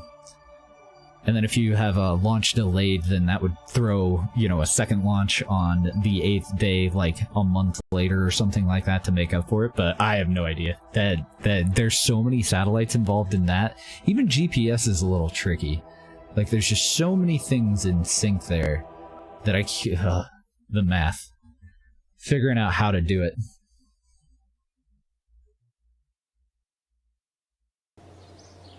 That would just be nuts. Like, you think I end up with a lot of cheese. A lot of spaghetti out in my orbits. Actually, in Discord, Isley posted a really cool map of, like, all the shit that's going on in our solar system right now. Like, asteroids, probes, satellites, you know, all that different stuff. It's crazy how cluttered things are right now. There is a lot of crap going on up there. And not just around our, you know, not just around Earth. Like, just, there's a little bit of something almost everywhere right now. So what the hell was I going to do next when we got that money? Oh yeah, we got to deorbit those other guys. But I don't think they've been up there long enough. Like, we got out on the launch pad, and it was like, hey, your hour's up. I don't think that was true. I don't know, maybe.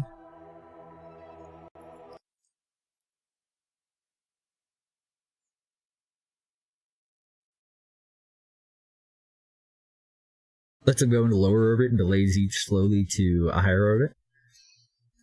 Oh, okay. So that makes more sense. Inject them low and then wait for them to be in position and reposition themselves. That definitely makes sense. Whoa, there's our spot. Can we get... Oh! Okay, so we did get paid, but did I screw up the other mission? I should have definitely checked this first. I did screw up the other mission. So, I need my orbital info. We're at a 90k AP and a 75k PE. Can I push it back over 90? It's getting a little tight on the fuel here. I think we're fine though.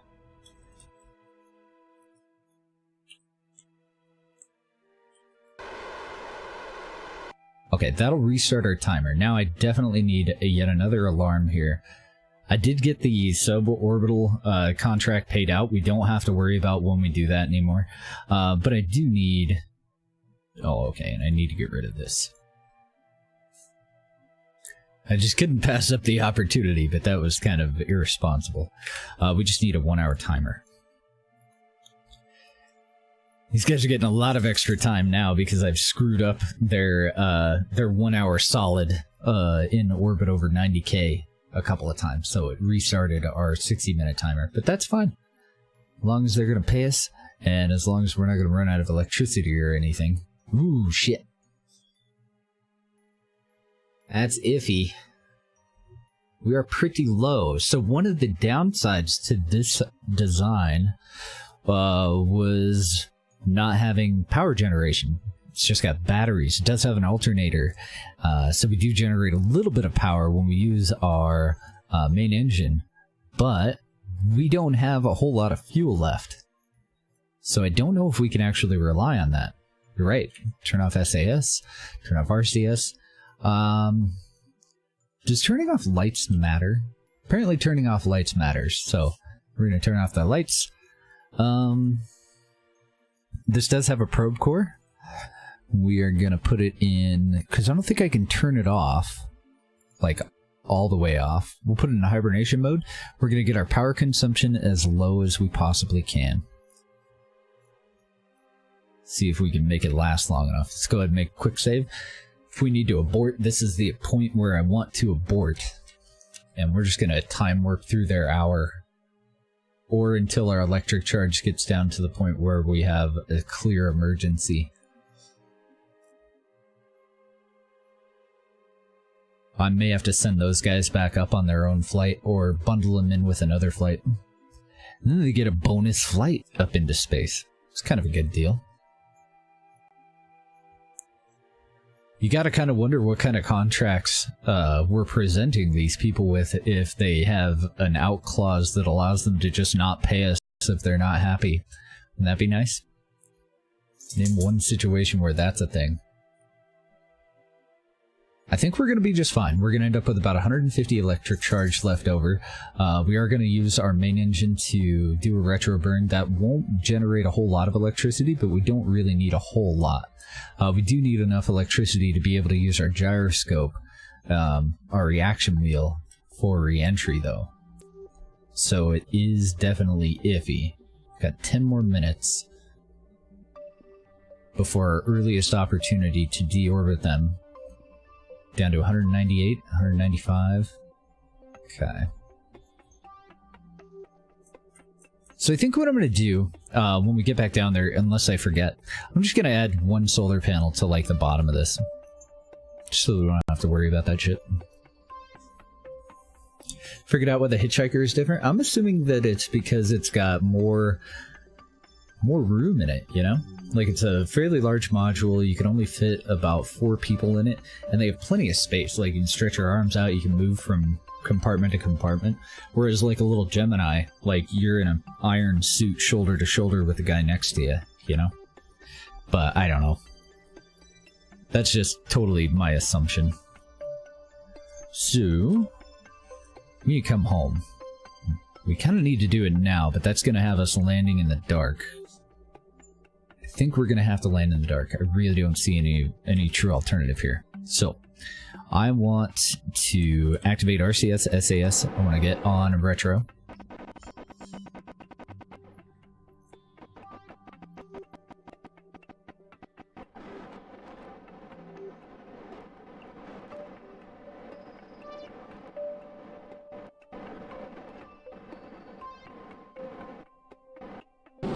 I want to go for our target re-entry PE.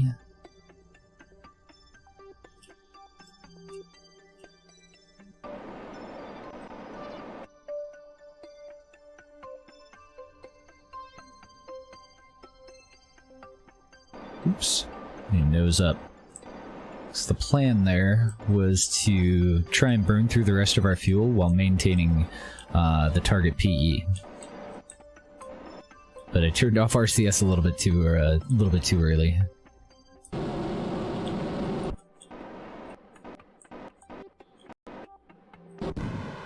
Okay, now we're out of fuel. That's as much electricity as I can get out of that thing. I don't want to use my my gyroscope any more than I have to here. We are pointed outward, so let's go ahead and separate. Thankfully our batteries are attached to the top part, not the bottom part. Open up that bad boy. Assume retro.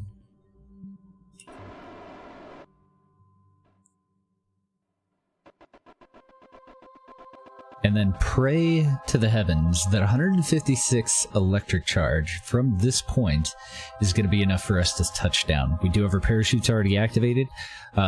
If we lose gyroscopic control, we're just going to tumble. That's going to suck.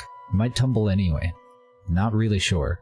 Might be better off venting now and raising PE for a safer ballistics re-entry. For a higher re-entry, give us more atmosphere to go through than we typically would, just in case we do run out of power and end up flipping around.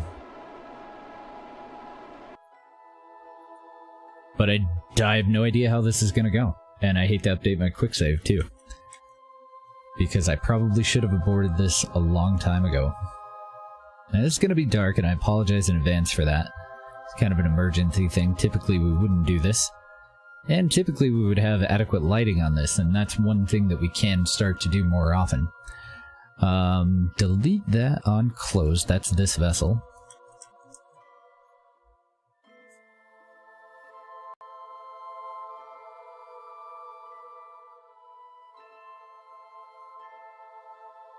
Coming in very, very shallow. We're down to 98.5 electric charge. We just hit the upper atmosphere. No lights or anything. These guys are having the time of their life. They're loving it. We gave them all glow sticks and a bunch of opium. They're going to be great.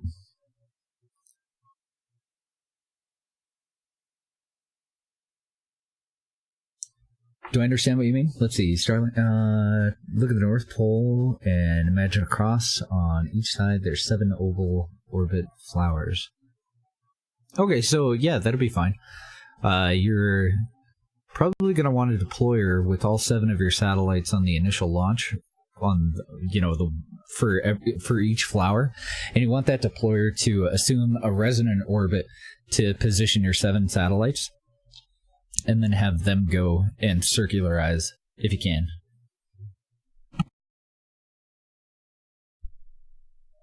If you can't, though, if the deployer needs to do it, it's still possible. It's just a little bit more fiddly. We are not going to have enough power for this.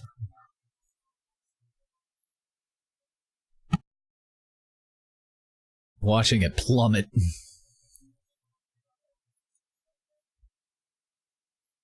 And I don't know if I should leave this open or close it. Because I'm not sure if I can open it without power. Oh, and I also need to change that to surface. Frick. Just frick.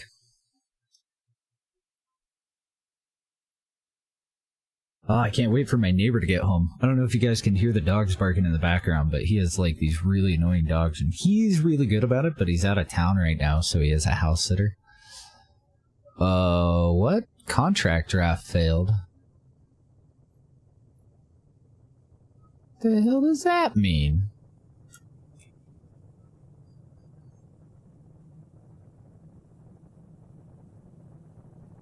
Oh, I'll have to see if there's anything that I need to add to my channel name. Maybe I saved that in, maybe I put that in improperly.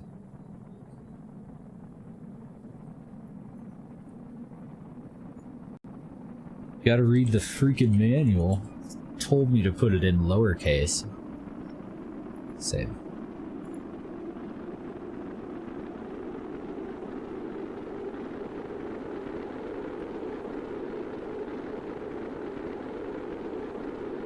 Still going to be an outrageous pain in the ass.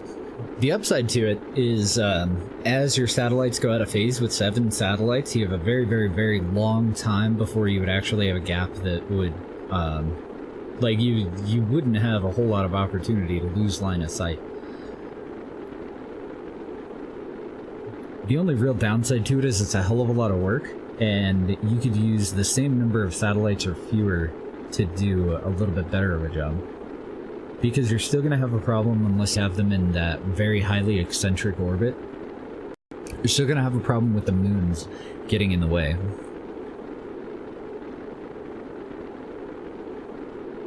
So you're gonna need additional satellites out around the moons, or a network that's out in an orbit that's outside of the sphere of influence of the outer moon, so that Mimnus doesn't mess with it. And eventually they are going to get out of phase. No matter how perfectly you put them up, unfortunately, they will get out of phase. I think we're looking pretty good. We're almost out of power. We're down to 62 electric charge.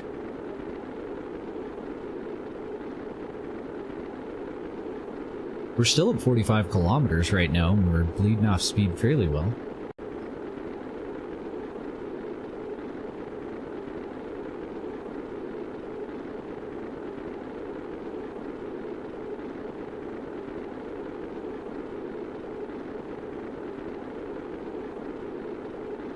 Go, little guys, go.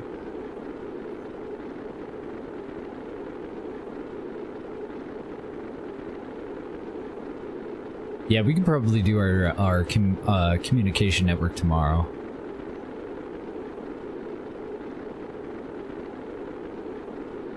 We do still have a part limit, but I don't think that's going to matter, because we're going to have to go, since we're in a scaled solar system, we are going to have to go, like, super minimal for them.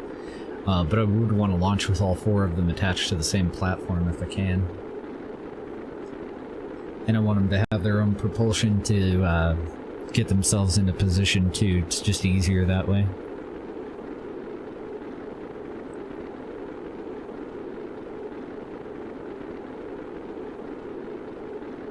Meg doesn't seem to be having that good of a time. Filson is having little outbursts of joy. Theody doesn't look very happy either. I don't know, they all look a little concerned. They're like, nobody told us about double-digit G-forces. Pretty sure that wasn't in our brochure.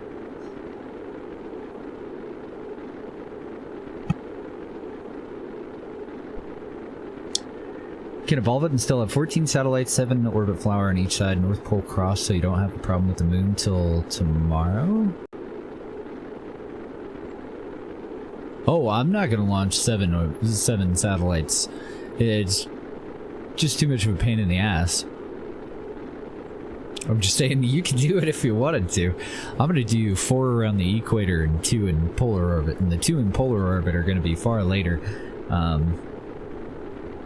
It might actually end up being 4 in a polar orbit. I may have to deploy them in 2 sets, because the ranges are outrageous on this scaled solar system. How'd we do? We still have 17 electric charge. Nice. We are gonna live. I have to get a hold of the Coast Guard, though.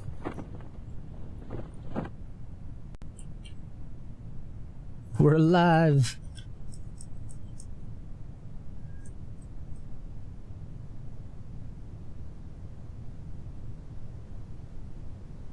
Oh yeah, that's fine. I'll show you how to get 4 up, and then you'll be able to use a resonant orbit calculator to figure out how you're gonna get 7 up. It'll be the exact same thing though. You'll just have 7 of them on a deployer, or you'll have to synchronize your deployments. Do 3 on one, 4 on the other, and launch one later on. Like partway through the next day. So that's another reason why it gets a little bit more finicky.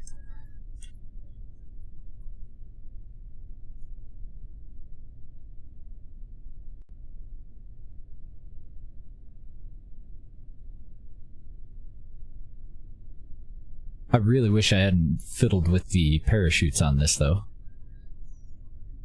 I'm gonna try to put my nose down.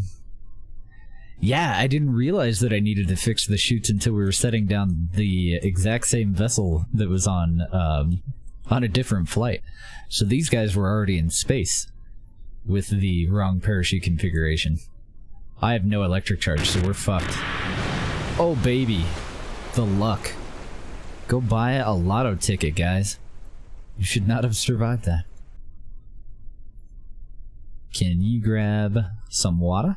No, I guess you can't, but you can get your EVA report and your crew report. Yeah. Oh, nice, and a telemetry report. We'll take it. Cover that shit before everybody drowns. Yeah, we definitely need to fix those parachutes, though.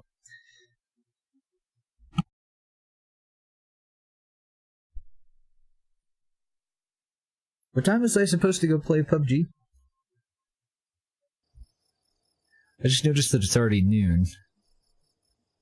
I think Scarlett said 4.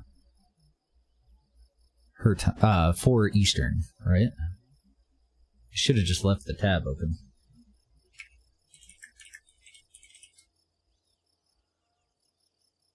Yeah, 2 o'clock. Okay.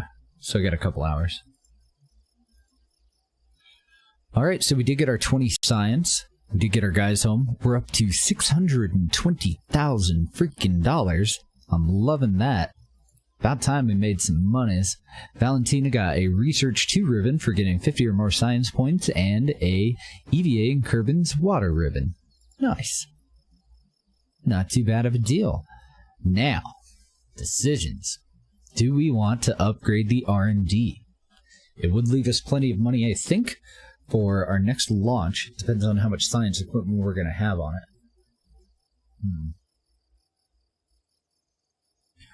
We should probably take care of the parachutes too, huh? And I should probably go to the restroom before I just end up going to the restroom. Yeah, I think we want to upgrade some... we want to unlock some more parts. And there's one that I want to beeline for specifically. It's a telescope. I'm going to grab a little bit of coffee too. I'll be right back.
Okay, sorry about that. Ugh. Had to heat it up. And it's only half a cup. But on the upside, I do have a few beers for PUBGing. So we are a go for launch on the PUBG in a little bit with Scarlet and Reed and... who's the other one? Fraser. Awesome. We're going to kick some ass. So our new science limit will be 500. Sorry about that. I also forgot to put up the BRB thing. So if you join the stream and we're like, what the fuck is this guy doing? It is working. My bad. Astronaut complex upgraded. Upgrade required for off-world EVA surface samples. Okay, so it's one step in the right direction, but then we have to also upgrade the astronaut complex to get moon rocks. Resource transfer will be available, so docking to things to refuel would become an option. I think we go for it. And now we have some decision making to do. So there's one thing in particular that's going to very quickly unlock a whole lot of shit. There's a telescope that we're going to use to try and tag things out in space. I was looking for it for a little while earlier and I didn't see it. I don't know where the hell it is. I have a feeling that I should already have it unlocked by now, but I don't recall putting one up in orbit yet. So I'm just unsure. And I'm also using probes before crew, which has restructured the tech tree in a way that I'm not familiar with.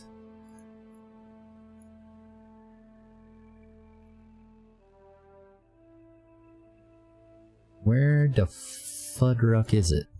Let me just look at our parts that we have available right now and make sure that I don't already have it.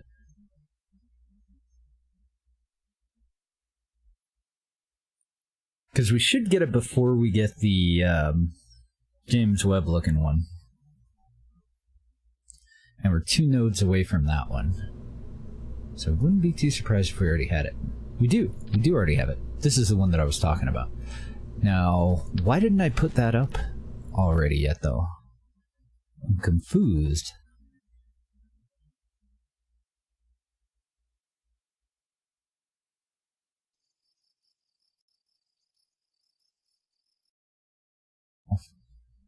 Oh my god, my chat just updated with a bunch of stuff.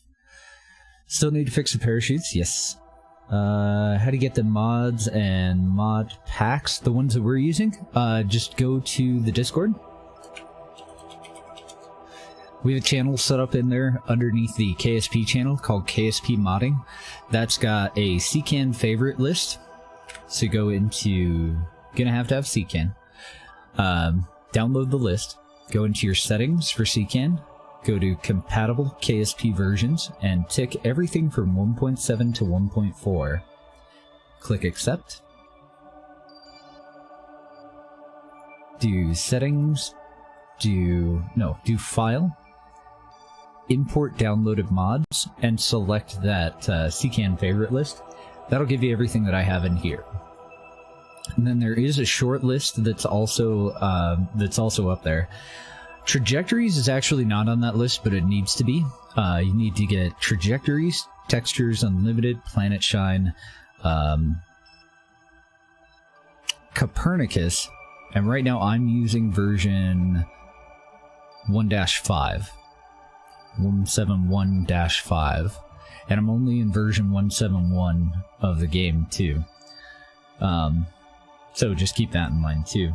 To set which version you want to play on, go into Steam, right click on KSP, go to Properties, go to Betas, and select 171 if you want to do that. Otherwise play in 172, but there's a couple of bugs in 172 that I'm trying to avoid, so that's why I'm still in 171. And there's probably some bugs with some of the stuff that we have selected in this list that we haven't come across yet, so keep an eye out. And if you do run into anything, let me know. Twitch chat has been having some problems for about a week and a half, but I would much rather have it update all in one go, like it did just a second ago. I just got like 10 lines of stuff all in one thing. I would much rather have that than just have chat die. That shit sucked. Like, I made this absolutely terrible rocket, and then all of a sudden Twitch chat died, and I thought that everyone had just abandoned me. I didn't know what the fuck was going on. What is this, and why is it there? No, I separated from... We have debris. Yeah, and then we went and raided Reed, and he was like, "Hi guys," that I can't talk to, because he did get the message, but he knew that chat was dead, and I had no idea. So I got over there, and I'm like, "Oh, thank God! Thought everyone hated me." And he was saying the most nasty things. 400 people with him and no chat. Yeah, fucking weird. Those are our altimetry. This is the fungi telescope. So yeah, we just don't have one up right now. Well, we're gonna fix that.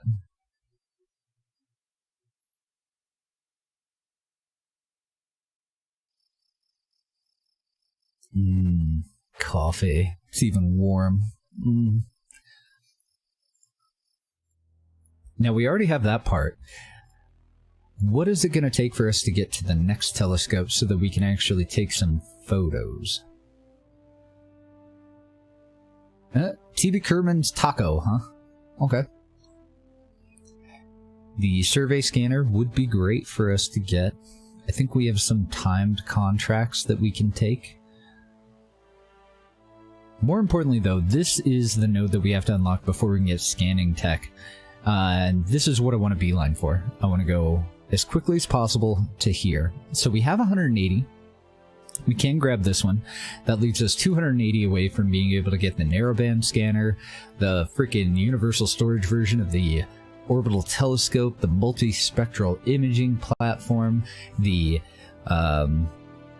I don't remember what mod added this one, but it's one of the magnetometers, orbital mass detector, our compact survey unit for Kethane, an orbital experiment. Oh my god, there's so many things, but the most important one for us is the space telescope. We really want to get that. I'm dying to see what all the other planets and moons look like, and this is how we're gonna do it. So, is there anything that's going to accelerate the process that we already have available? I don't think that there is. Mr. Gorm coming in with a raid. Hello again, sir. Good to see you. Yet again. How's KSP going today? Welcome, guys. But can I tell you why kids like Cinnamon Toast Crunch? It's because it's made of sugar. It's pure sugar, that's why. Your last message. Is there something that you need to do to make everything work together? Yes, that'll all be in the same KSP channel. We've got a couple of compatibility patches. We have an optional patch. Everything tells you where it needs to go and what you need to do to put it there. I'm pretty sure everything's up there. But if you notice anything weird, just ask.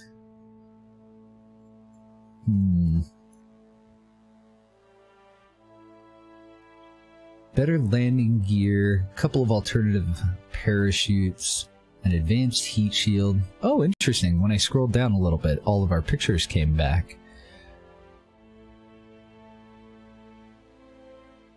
Don't see anything truly compelling there. I would love to get more structural pieces. Subsonic flight. We get more robotics pieces. We get the claw. Soil sampler would be cool. I don't really see any reason to deviate at the moment. I don't see anything that's really going to hinder us that we can't live without up here so far. So I think after we get the science experiments that we want, the precision engineering and unmanned tech, then we come back up for heavier rocketry, then advanced fuel systems, then precision propulsion, and large volume containment. We do have a limit of 500 though, so this is as far as we can go. We won't be able to research anything on this node and higher, just these 2 additional ones now that we have that upgrade. Kind of descended into Gateway, a gas giant, and it took forever. Oh, nice. Did you like it? The last time I went into a gas giant was just fucking terrifying, but I did have a lot of fun. We exploited the game mechanics revolving around balloons to get a stable probe into the upper atmosphere, and then eventually the lower atmosphere too, of a huge GPP gas giant called Gauss. And it was fucking terrifying. And then I think after that, the main thing that we want to go for is just better antennas for the relay network. Oh, I was looking at the wrong ones. It's scanning tech and advanced exploration that we want to go for next. Just verify. Pretty sure. Yes. So I'm going to grab advanced exploration now. Just get it out of the way. We need to come up with 280 additional science, and we should be able to do that with this next telescope that we're throwing up. We should get way more than that, actually.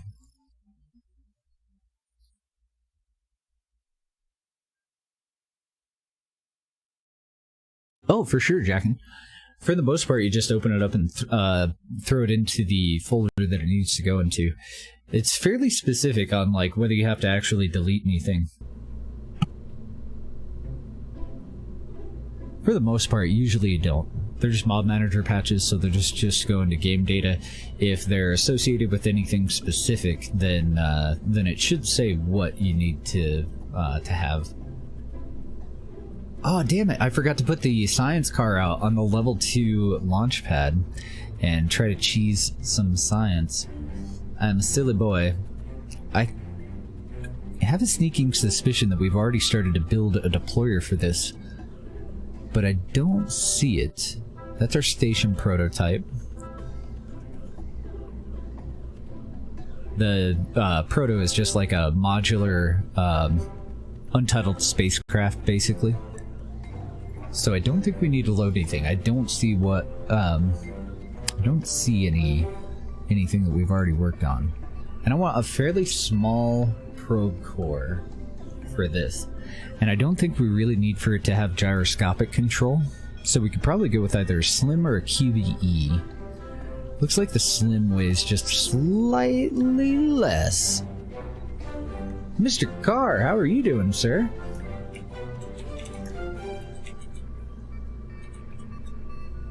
Are you getting excited? Sunday's a-coming, man.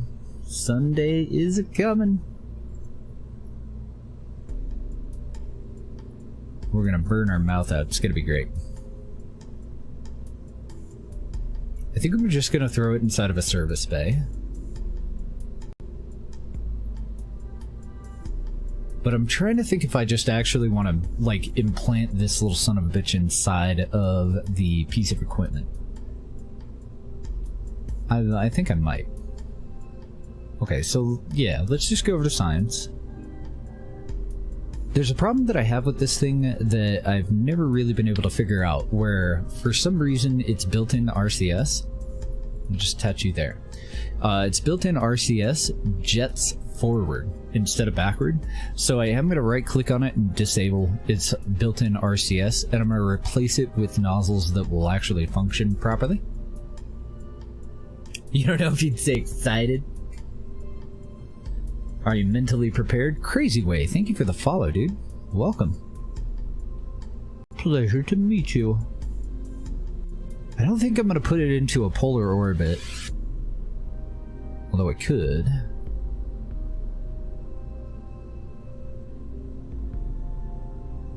I'm trying to think if I want to add anything else to this. I don't think so. Let's go ahead and throw a Kerbal Engineer chip on this guy too. What the freak? Okay. I don't know what the hell that was. It wouldn't let me attach it to the bottom. Don't fuss with me, Chip.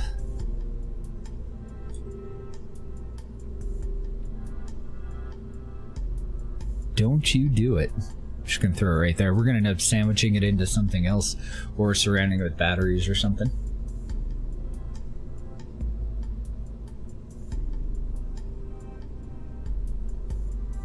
What did I miss?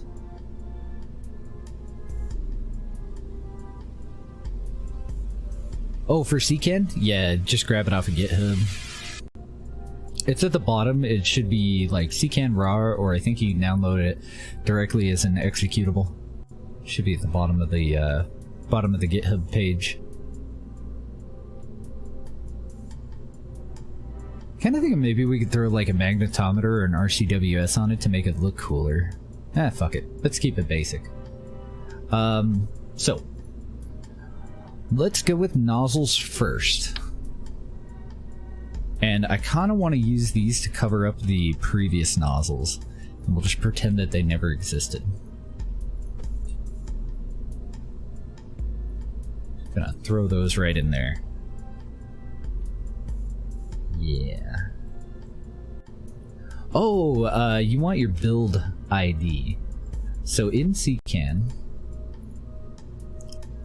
new KSP instance, add instance to CCAN, and what you're looking for is your default install directory. We're just gonna pick any one at random, and you're looking for your build ID. So if you're playing in 64-bit, which you should be, you want build ID 64. You just pick that and click open, and then you should be good to go.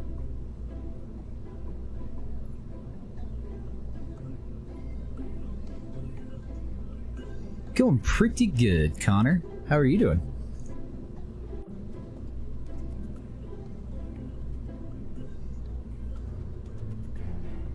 Gonna do a design for it? Like a craft file?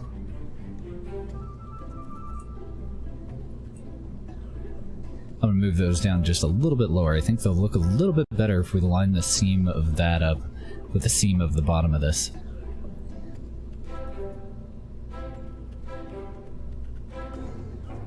Oh, I think we got a bot. I think that's what's going on.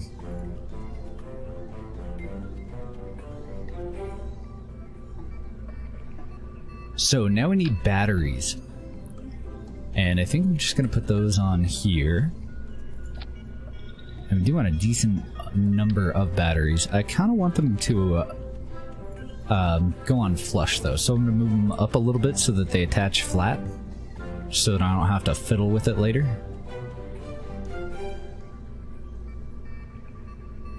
I'll build those right onto the bottom. I am going to try to maintain a little bit more symmetry than I did with our last telescope, so that it's less of a pain in the freaking butt to get it to where we want it. Then for maneuvering, I do want to give this a way to, if nothing else, deorbit itself. So I'm thinking just an orbital maneuvering engine on the bottom. That uses monopropellant. This has 500 internal monopropellant. And then we can also add radial monopropellant, and we likely will. And we'll probably use that to cover up the probe core, actually.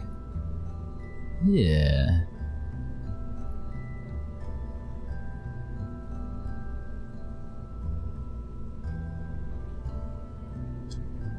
Put it into the KSP folder for each one. Yeah, you can totally do that. I need to go back through now that you've mentioned that. One thing that CCAN does do that is kind of a pain in my ass.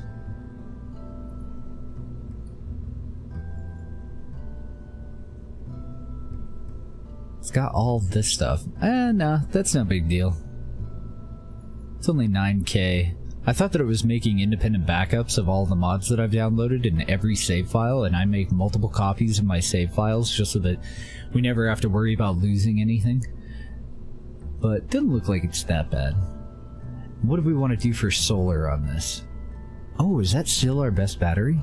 We may have an upgrade. No, it looks like it's still our best battery. It'll hold 400 electric charge. And our next best would be the KW Rocketry BXL battery bank, but that can only hold 300 per part. You installed to boldly go over your main GPP? Oh god. Oh dear. Anytime I do anything, I usually make a full copy of the install, just in case I fuck it up. So right now, on my desktop here, on the left-hand side I have KSP 1.7.1 JNSQ, that's my backup, and the one that we're actually playing is the KSP Steam install one. So those are two independent backups over on the left there. Or two independent installs. Because it's so much easier just to make a copy of the save file and move it over and restore everything that I lost than to go and actually fix it. And I are the lazy. Am I gonna be happy with that if I do another line of them over here?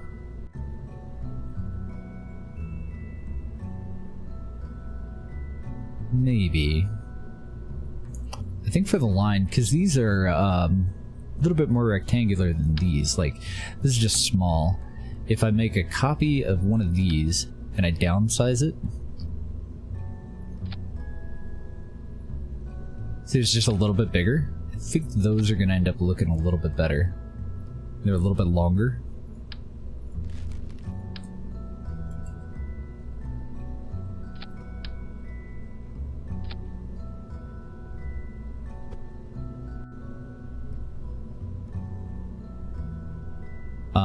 I also have a bit of an angle on them that I'm going to have to fix, apparently. We'll get them roughly into position now, though.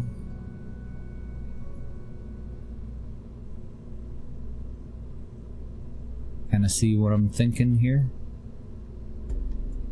And then probably another set on the back in four-way symmetry. Call it the Hubble. I'll forget which one I'm actually dealing with if I don't name it the name of the part.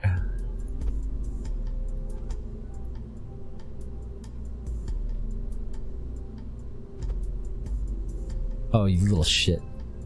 I had to hit space and put it back in the default, at the default angle, because I accidentally moved it over to the left.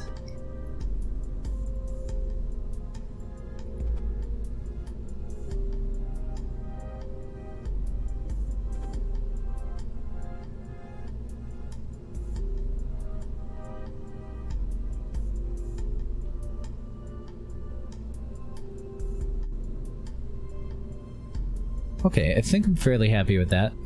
Then, right now, we have about 2,000 DV on it, which isn't bad at all. We have a total weight of about 4 tons, which is also not bad at all. I'm totally happy with both of those. That's the other thing, we do have a deep space telescope, and we have a cacti telescope that looks exactly like the Hubble. We're pretty fucking close anyway.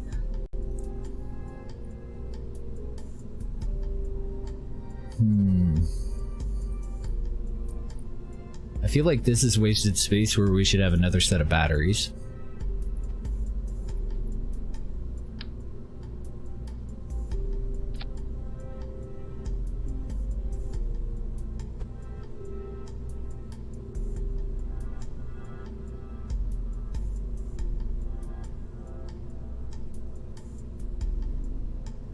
Want to make sure it looks okay. Yeah, it looks good. And then I'm thinking actually an additional set of, a third set of 4 on the bottom. Because you'll see that we quickly do go through power when we start to just spam the button on this one. I think I'm going to flip these upside down so that we have our little lights pointed outward. Move those in. Tuck them back in there. Then let's grab some additional monopropellant.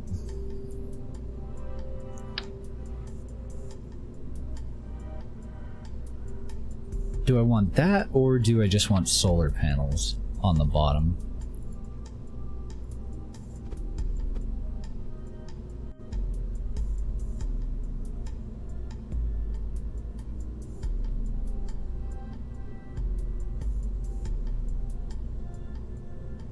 don't know, I think that looks fine.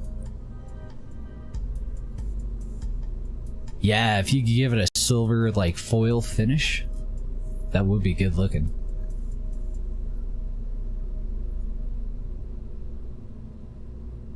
And then I'm also debating whether it's going to be a big deal for us to stay on target.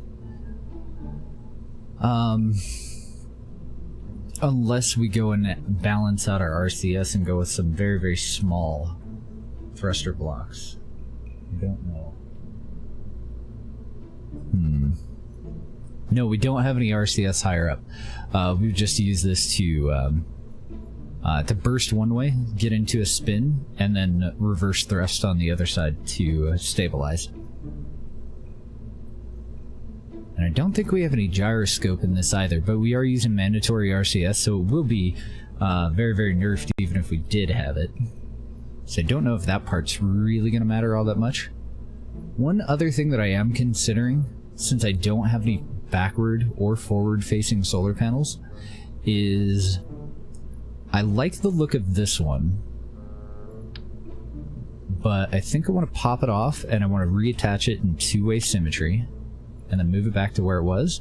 And then I think I'm going to go with deploying solar panels off to the sides so that we'd never have to worry about this thing accidentally running out of power in an orientation where we're going to have to wait for like later on in the year before the sun can go ahead and recharge it. So I'm also going to pull these little guys, and I'm going to do the same thing.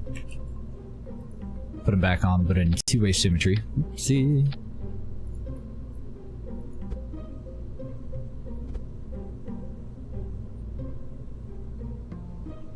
Yeah, so for the most part, I go with the fewest nozzles that I need to perform the mission, and I typically don't balance out RCS unless it's going to be something that we dock to something else.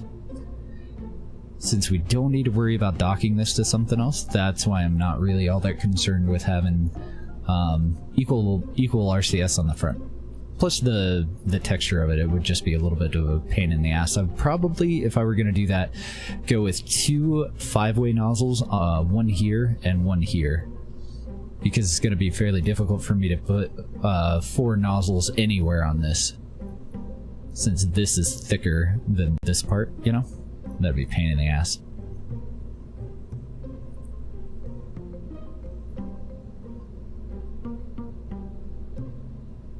And I want the 1x6. I don't want the wider panels, I don't think. That might need something to attach to, though. Yeah, because I definitely don't want these to deploy through the other 2 solar panels on the side. So I do want an offset or something for these to attach to. I could have just put them on the battery, but I don't think I would like the look of it. So what we'll do is just cover up with regular solar panels in two-way symmetry.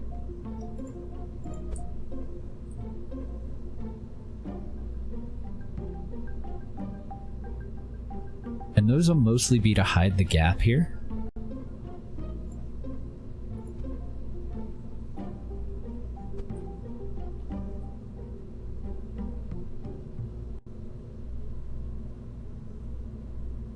Yeah, they're not going to be enough to hide that gap.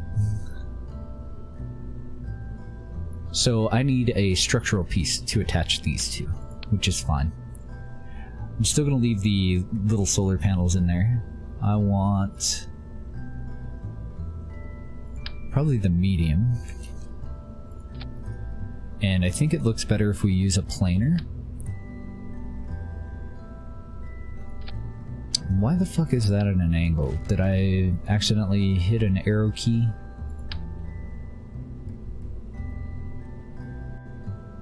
Odd.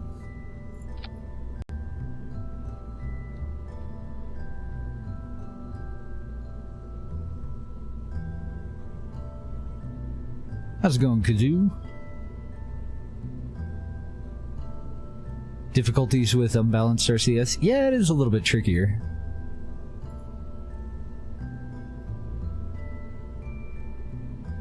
You definitely don't do yourself any favors by not balancing RCS, but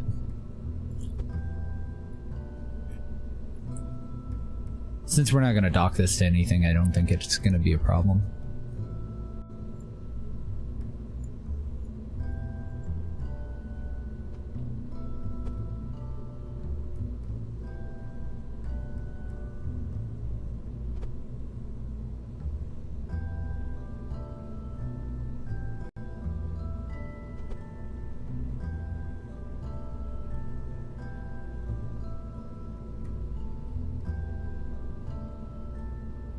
What do you think? Do we need another one of these? Should I just get... yeah, let's just get rid of that and we'll put a battery down there.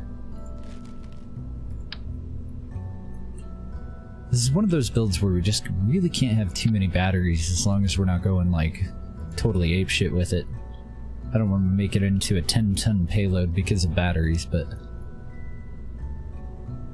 I think I'm also going to be a little bit happier with this if... did I attach those with angle snap? Let me just make sure. I'm going to turn the structural piece, the planar strut that we're connecting to, on its side.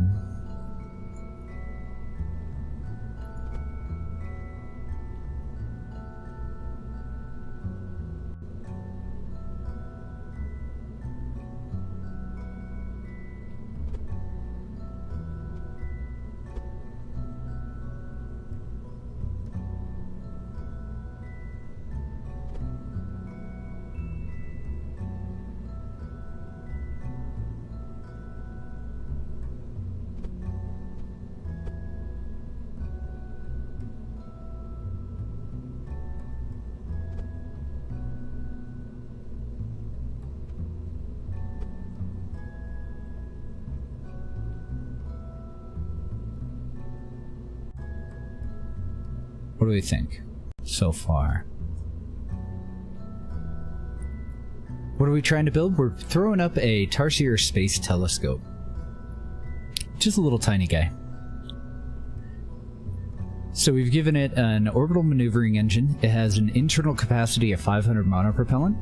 It's got 4 external cans, but these only have about 20 apiece, so I mostly use them to kind of hide the probe core that's at the bottom and make it look like an engine mount.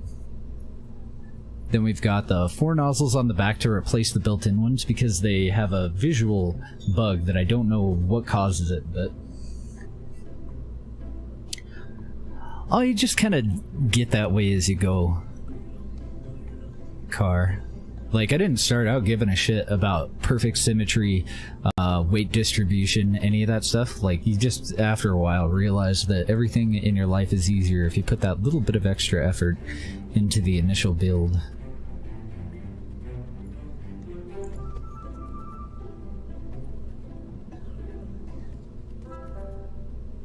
I think I like that a little bit more. Do I want to leave the structural part there exposed? I think I do. I think that looks good. Looks like it's supposed to be that way, you know? We do need to put on an antenna, and I'm hoping to be able to put it right up here and have it lay back. And that should be about the only piece that's going to be offset from the rest of it. Actually, we could put an omni antenna on the chin of it too, couldn't we? Yeah, we are using remote tech, so an antenna has gotta happen.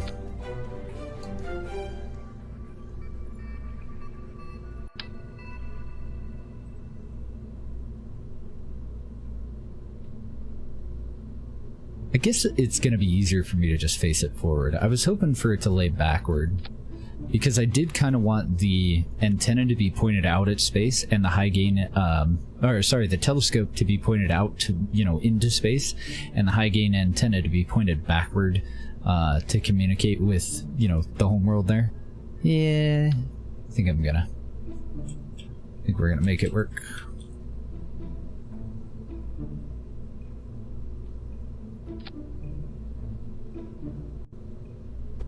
So I might just end up copping out and throwing that thing on a structural piece. But what I'm going to do is get the minimum angle that I need there and then just mosey it on up until I'm not clipping in. And we'll see how it looks and if we like it. I don't forget it for long since we use remote tech. I often do forget my antennas though, especially with a brand new build where we're just throwing a specific probe or piece of equipment up there, and then I get it out on the launch pad and I facepalm and I pretend that that I meant to do that. I think that'll be okay. We have introduced a little bit of imbalance here though. Even though we maintain symmetry everywhere else with every single other thing that we threw on there, we do have one piece that's on the backside that's going to have a higher part drag and a higher weight than the piece that's on the front. So we have a 0.30 thrust to weight ratio that we need to overcome. And that should be okay since we only have the one engine. And all we have to do, we know that this is the heavier piece, so we should be able to just shimmy this guy. Oh, that's our TWR, sorry. I need to get the torque down to 0. By default, it was 0.3. Okay. Thought I was tripping and I was looking at the TWR.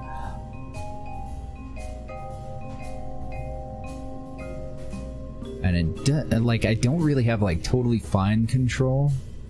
So the lowest it looks like I can get it is 0.2. Which might be a problem. And I'm wondering if a small gyroscope will help us out with that at all. Even though we're using mandatory RCS, I know that they do work a little bit. I don't think it fully disables them when we're out in space. I'm not sure. Right click, change deploy setup. Oh, what?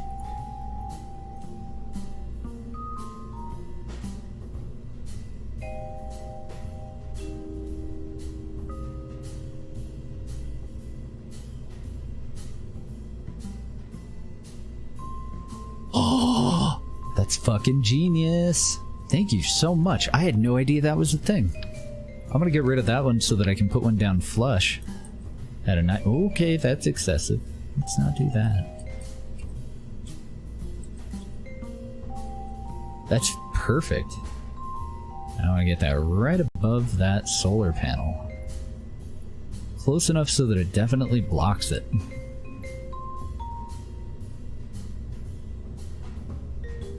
That's awesome. Right click, radial reversed.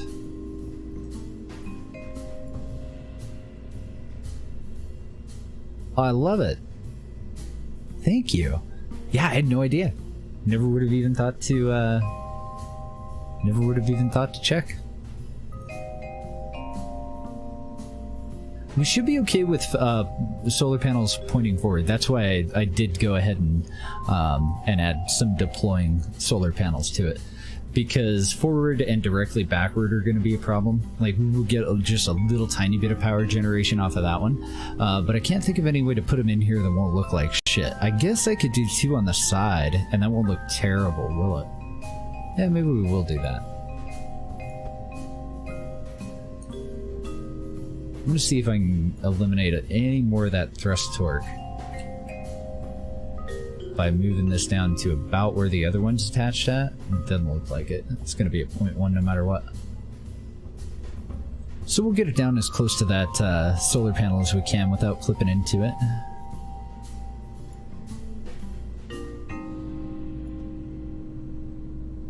Let's go ahead and retract those.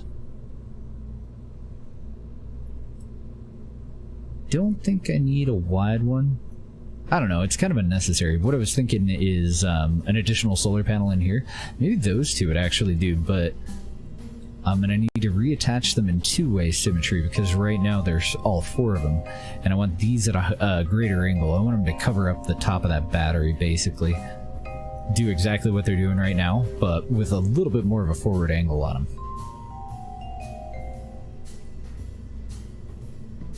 A traveling wave reactor, what is that?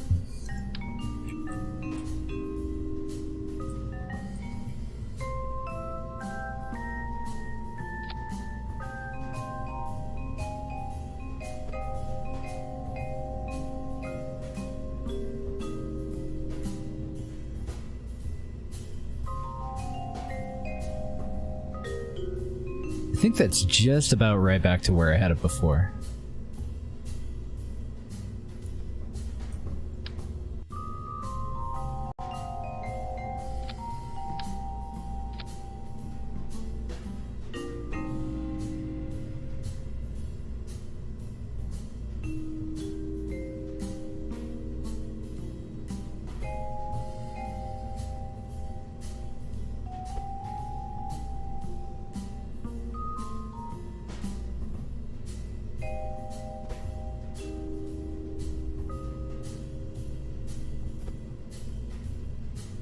might actually have to squish that battery back a little bit.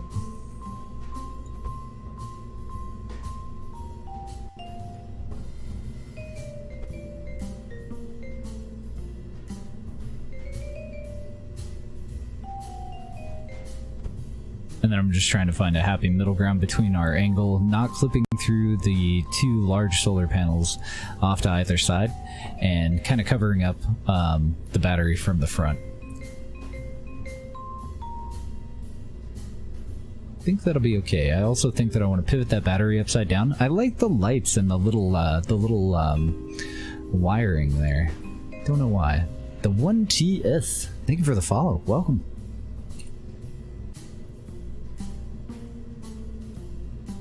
I don't think that that'll detract from anywhere else because we're largely covering those up.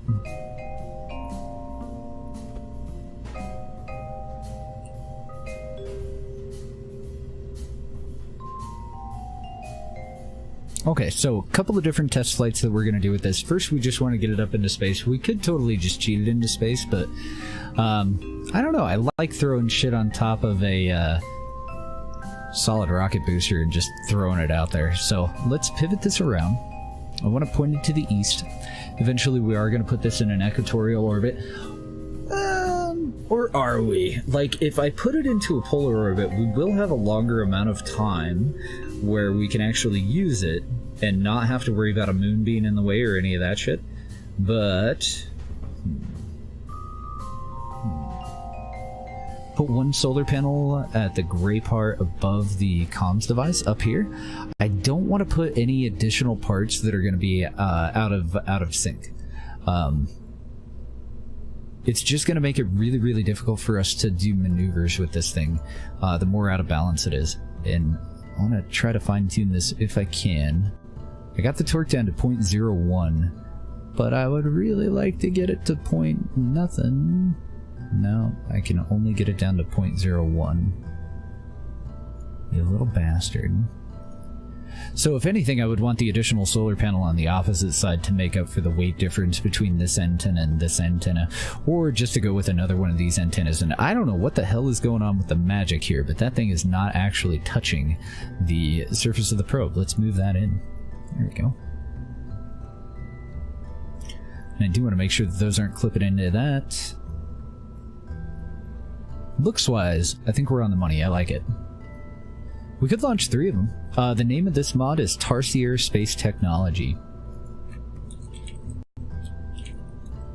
And then there's another mod that's compatible with this. There's actually 3 mods. The first one is Research Bodies. And that hides everything. Then Tarsier offers you this telescope as well as a couple of other visual telescopes that you can use to research and unlock those bodies. You take photographs of them and you discover the universe as you go. And then another one that's also compatible with it is called Cacti, and that'll give you a Hubble. And I don't recall what type of telescope the fungi is modeled after. I don't have the Cacti telescope unlocked yet, but I do have this guy. And I have nothing to attach it to. We'll put it on upside down here. And these are really neat too. This has a one-time use aperture. Once the aperture is open, you cannot close it. If you point these toward the sun, you will burn out your lenses for them. And you can disable that if you want a little bit of an easier experience. And then your lenses, depending on what you want, you're going to need upgraded lenses as you go. They'll offer you different levels of magnification, and they are installed right inside of it, or you'll get, and I don't know if I have that yet either, you do get a modular mount for them, but I don't have it yet. That, or it's just not in the science tab. It might be in structural or something.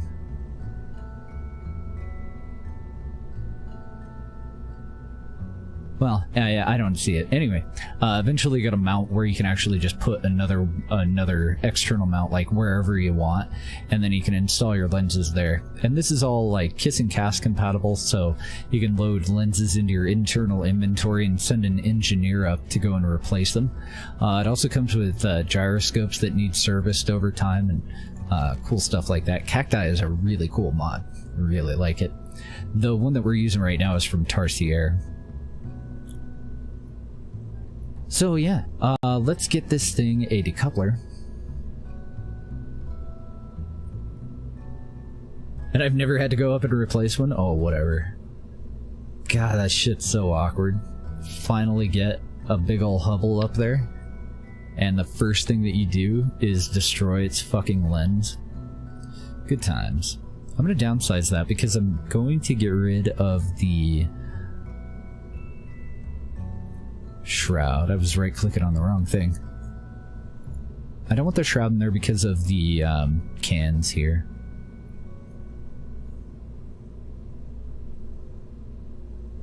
Update the favorite mod list to only one file.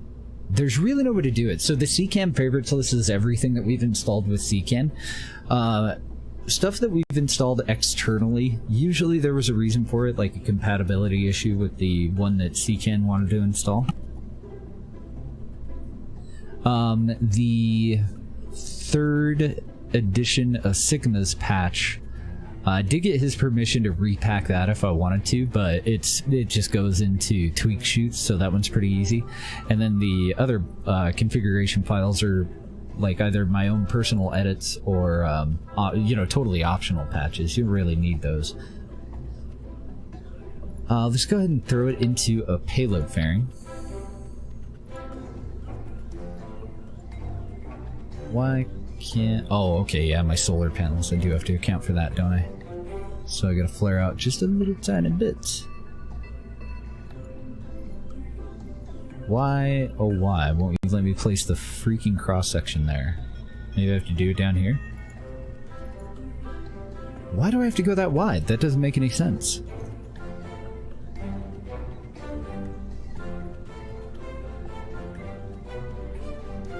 Go home, fairing, you're drunk.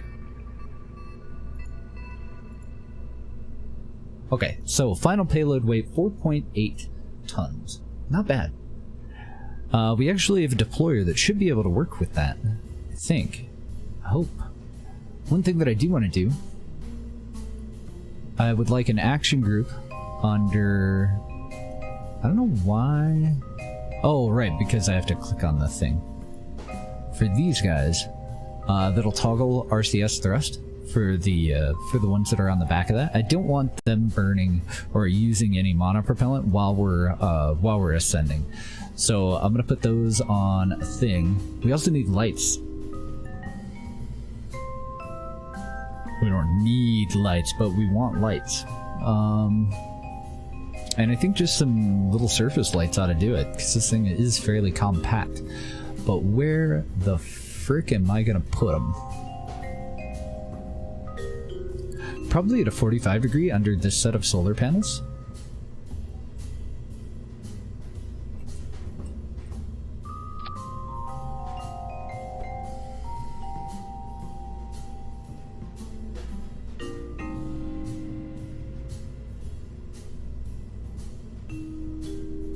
Right back there.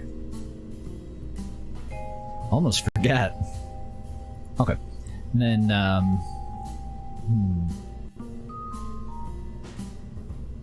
yeah, we totally stole the design from an armor PLC, what is it?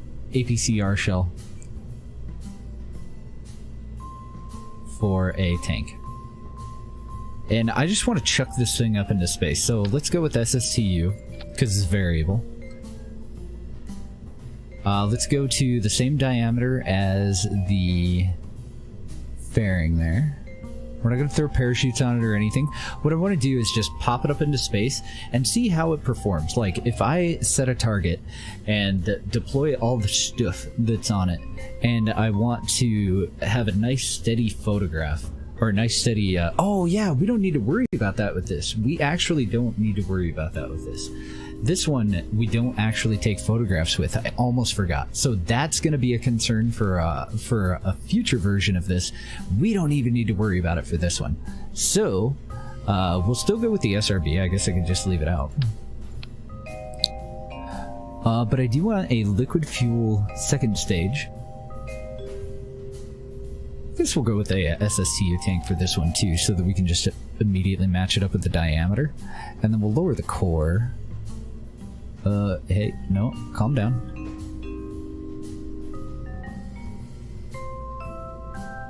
Oh, I guess I can just do that. We'll start out with a stout, but, you know, same width, as stout of a tank as we can. So for the upper stage, I want something fairly efficient.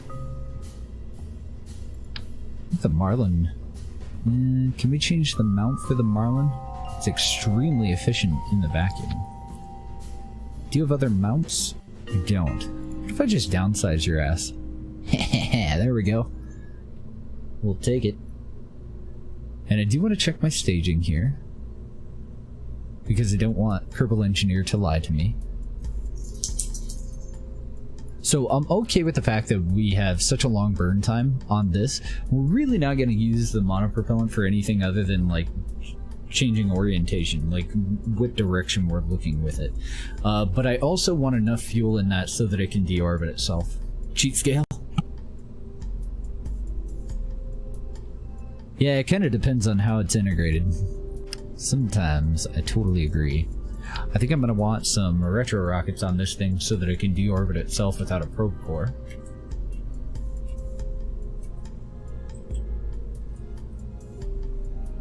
Six seems excessive. Let's try 4 first. I don't want to leave debris.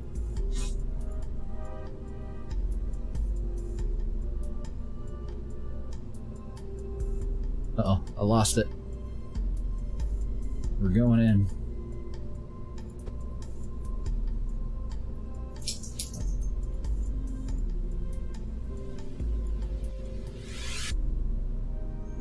Okay, and that's going to be in the same stage as the decoupler.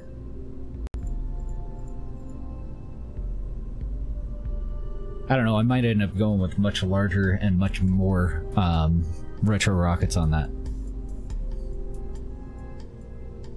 It's not cheating if you're an engineer and can make stuff smaller. I do play with a lot of house rules when it comes to tweak scale. Like, SSTU is very well balanced for career. I can't make this any larger than is really feasible. So SSTU is fairly balanced, but it's up to the person that made, like, I'm pretty sure KW decides what tweak scale can and can't do. As you know, so like stock parts, usually they can go a little bit apeshit. Trying to think, okay, so the thumper. Like, that's fucking cheating. That's stupid. So you do gotta kind of play with some house rules, like, or at least I do. I don't want that kind of shit going on. Let's get rid of that monstrosity.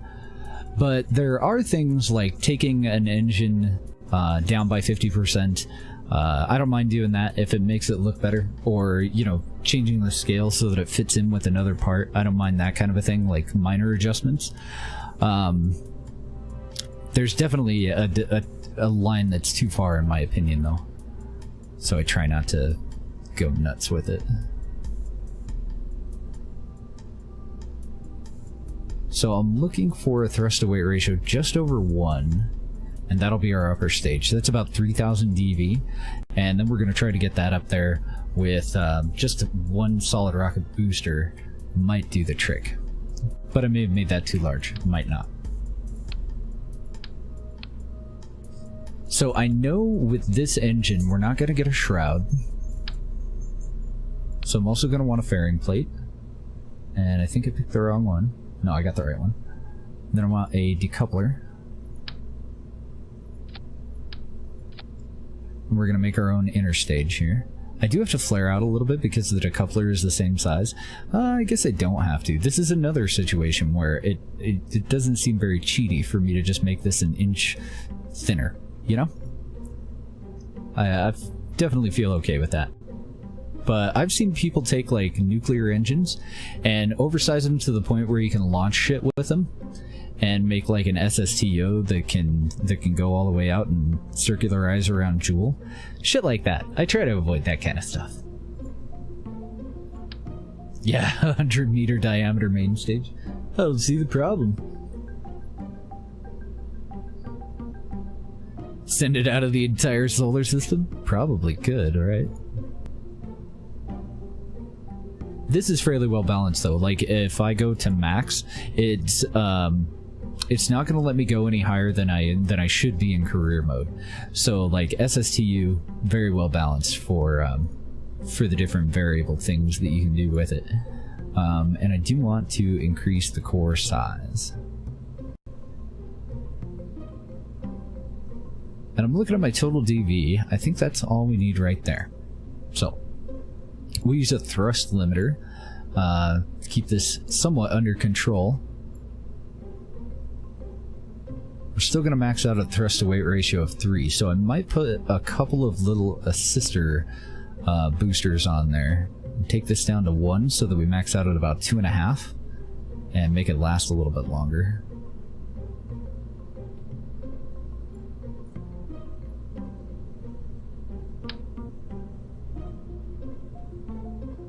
Then we'll do a couple of additional little tiny guys off to the side there. Hopefully that'll be enough of an offset for them.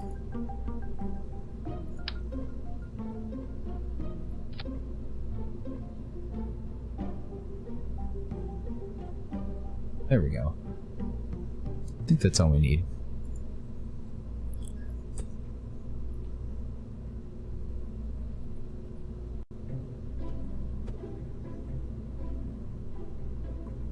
So I am going to have to change the base of the SRB, but thankfully SSTU is really easy to do that with.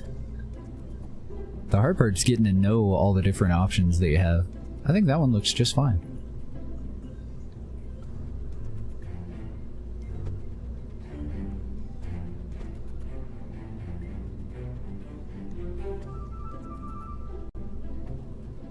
I will say that nuclear, that oversized nuclear, I think it was actually even a plane. It was pretty impressive, though.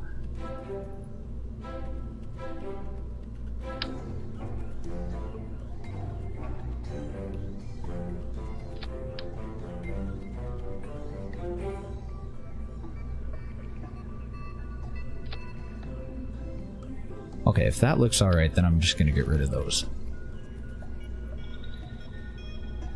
And even with the decoupler force, I don't think that that's going to be enough to move those little shits safely away from us. So one other little thing.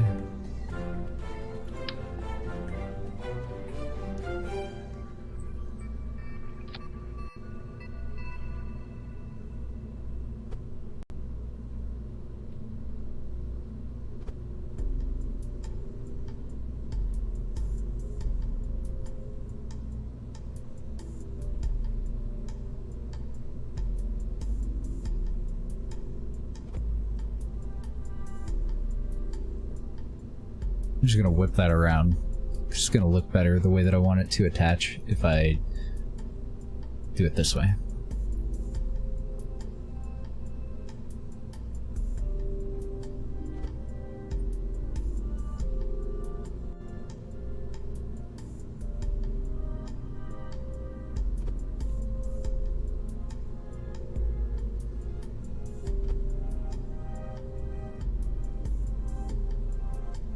There we go. That looks okay. Thank you for the follow, Bandit. Welcome.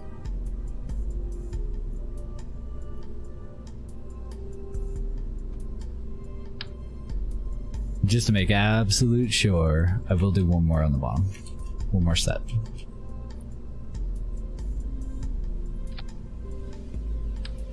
It's not a set if I don't use symmetry. And this one's super easy.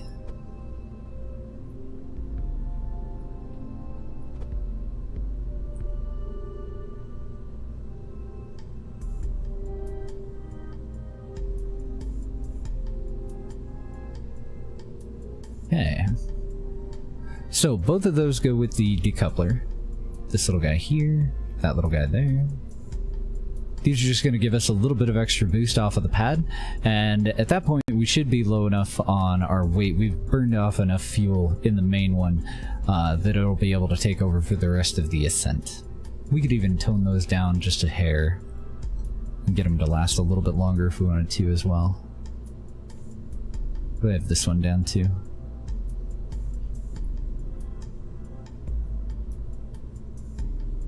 Perfect. And that just keeps us from maxing out quite so high. Instead of maxing out at a thrust to weight ratio of 3, we're going to max out at a thrust to weight ratio of 2.15. So it might be a little bit underpowered at first, but I think it'll be okay. Then we'll see how this guy does. Might not get high enough to be able to use this engine. This is a vacuum engine.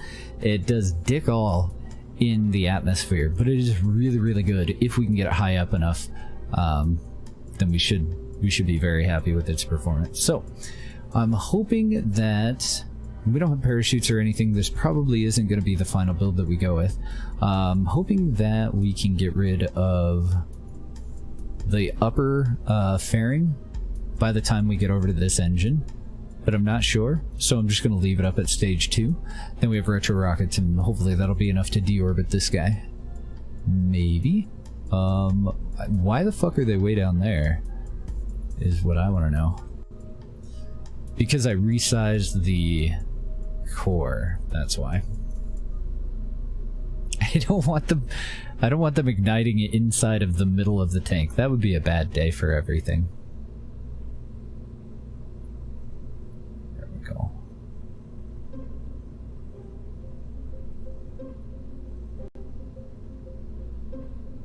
Alright, now this is a test build, so I'm gonna say, well, maybe. I'm gonna save this as proto.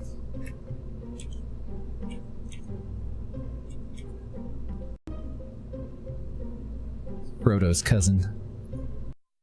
And let's go see what it does.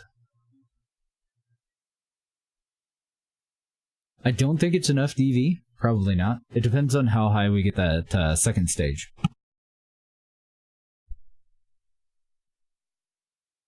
The second stage alone has like 2,500 non-atmospheric DV, so I don't know if I have enough oomph to get it up to where we can actually exploit all of that or not.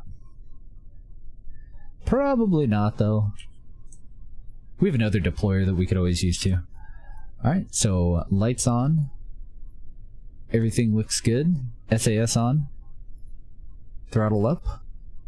A 3, 2, a 1, a go. Let's see if we can maintain control. Let's keep an eye on our thrust to weight ratios. See how she does.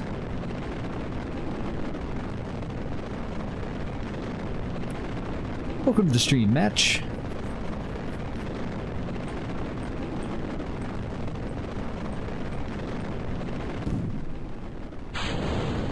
Okay, the bottom ones were a little bit overpowered, but it didn't explode or anything, so that's okay. Now I need to take the thrust limiter up on this, or I need to go with a larger assistant booster there. I'm more likely to go with a larger SRB. They're fairly cheap.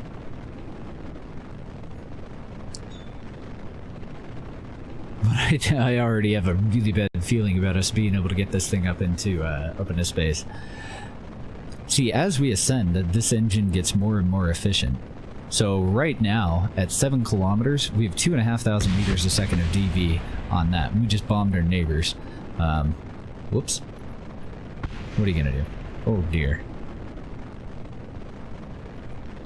Can't see through the plume. I don't know what we destroyed. Yeah, it's somewhere around 5,000.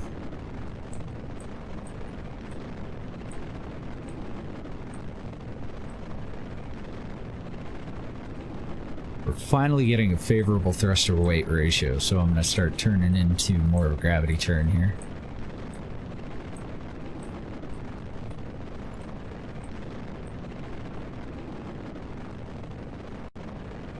And I think I'll just burn out the rest of our fuel from here. What are we at? 3,200 meters a second of DV on the second stage. It might work. Maybe. Actual altitude, 22 kilometers. AP is at 32. What if we destroyed the science center? Wouldn't that suck? Thankfully, it's just a test flight, so we just stage everything right now. It'll all be okay because we can revert.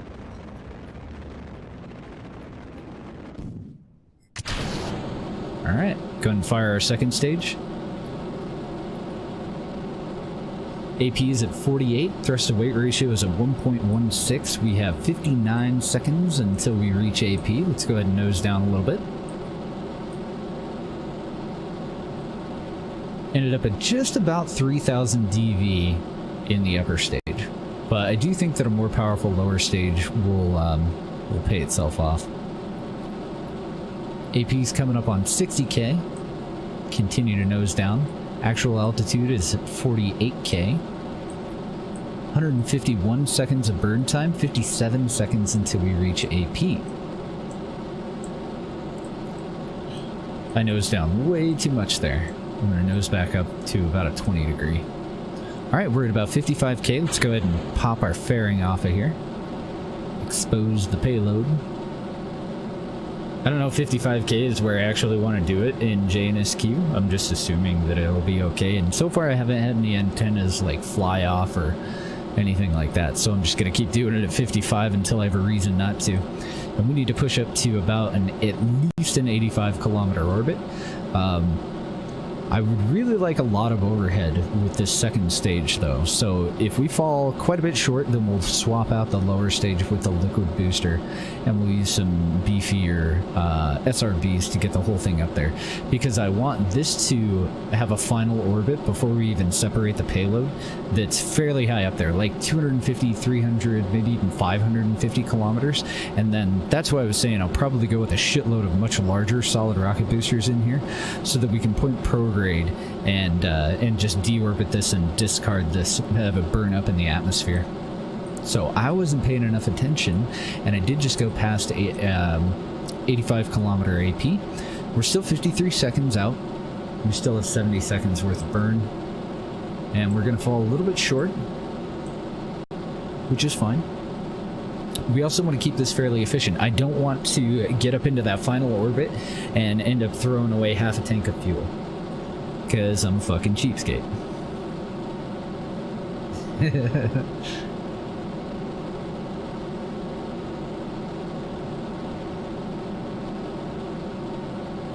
The DSSA. Oh, nice. What Isley just came up with. A little KSP flag for the Danshu Space Agency. That's awesome. I like it. Okay, are we dead yet? Not yet. We are falling just a little bit short, but it's only a little bit. So I don't know if we really need to invest in a liquid engine lifter. I think we can just go and increase the solid rocket boosters for the initial stage. Save some money. I lied. We're not going to fall short. I am going to do a fucking terrible job at finishing out that orbit, though. Let's go and point radial in and do our last little burst and see what we end up at. PE might be over 85. No, not quite. But we still have 2,000 meters a second of DV in the probe itself. The downside to that is when we spin around, when we actually use the probe, the orbital maneuvering engine that we have and our thrusters are going to both use monopropellant, so that's kind of bad.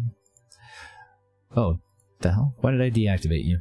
I want this to target Kerbin. And that's really all there is to it. We're not using this as a relay or anything like that. The right click and extend all that I'm using is a mod called All Y'all. ALLY apostrophe all. And I highly recommend that you get it. Mod is fucking amazing. Did I do that right? Yeah. I just pointed it down at Kerbin. What is the cone angle on this? Can you tell me, or do I have to go and look in? No, I probably have to go and look in the VAB to figure it out. So I do need to point prograde. I don't have any RCS thrusters on anything other than the probe there.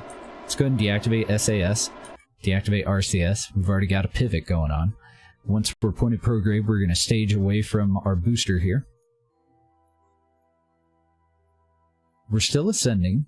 We have 19 minutes until we actually reach AP. So I'm hoping that that was enough reverse thrust for that piece of shit to just burn up in the atmosphere. because I accidentally, like, I fudged up here. This one didn't quite get low enough to re-enter, so now I have a suborbital piece of junk that I have to meet up with at the North Pole, just to bump it a little bit, so that I don't have any debris. Or we could do the lazy man's way and just delete it through the Space Center, but I don't want to do that. The tracking station, I mean.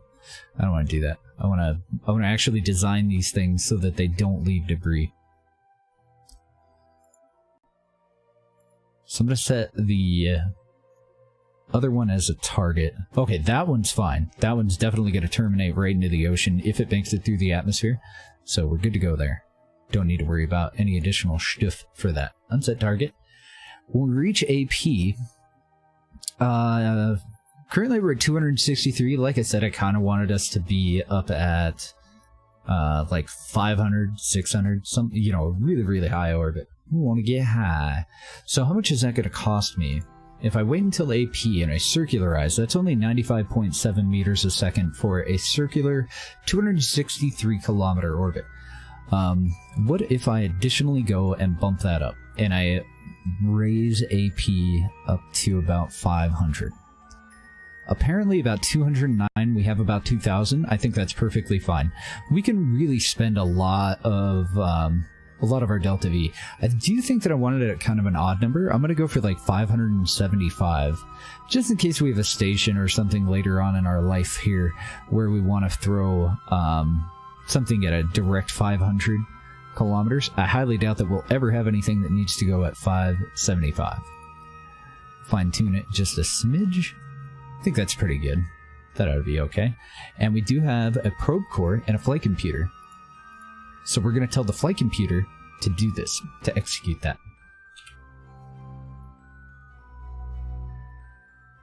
Have one at a low and one at a high orbit? It depends. Like, if we don't need to actually launch a new one for upgrades, future upgrades to be applied to it, then this will be the only one that we ever have. If we do, like if we get an upgrade through the KSC and it's not immediately applied to this, then we'll have this one deorbit itself, we'll just crash it, and we'll launch another identical copy but with the improvements. You know what I mean? Go for 666, but you never know, you might want to use it later. Let's go ahead and have the flight computer assume target. No, not target. God damn it. I want... No. Maneuver prograde.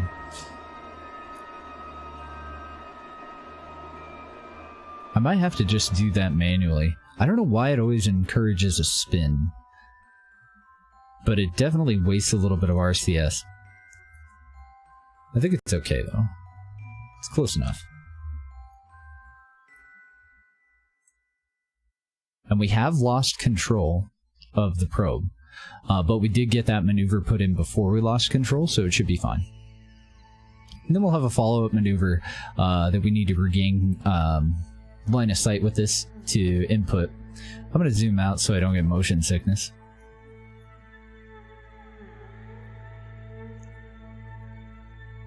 Look at that thing spin.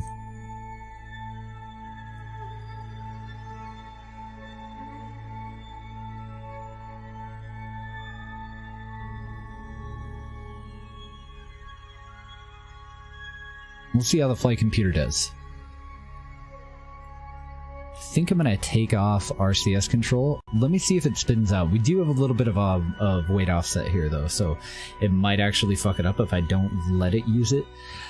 But in the end, I may have to go and find center of mass and at least initially give it additional control so that it can perform an off-balance thrust and not fuck everything up.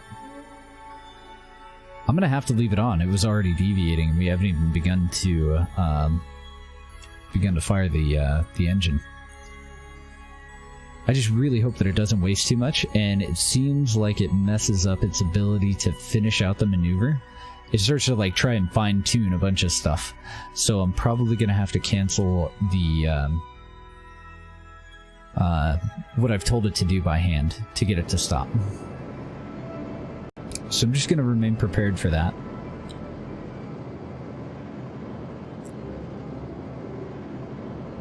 Looks like it's doing okay.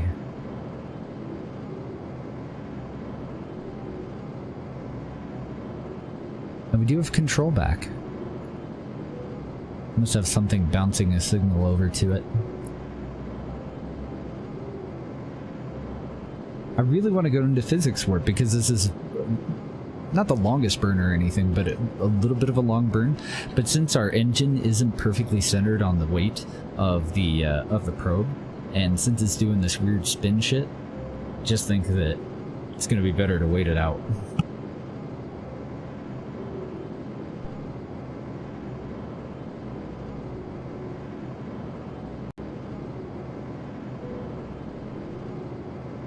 Oh, nice. Out of our 580 monopropellant, so far we've only used 500, and we're nearly done with the burn.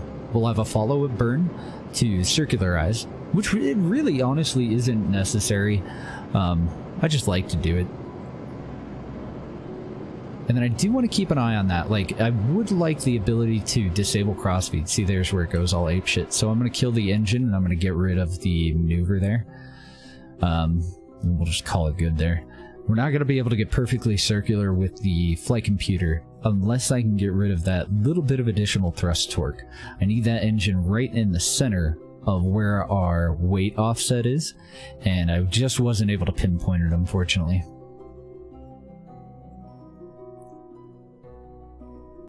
I don't think it's the solar panel ones. I'm positive that it's the antenna.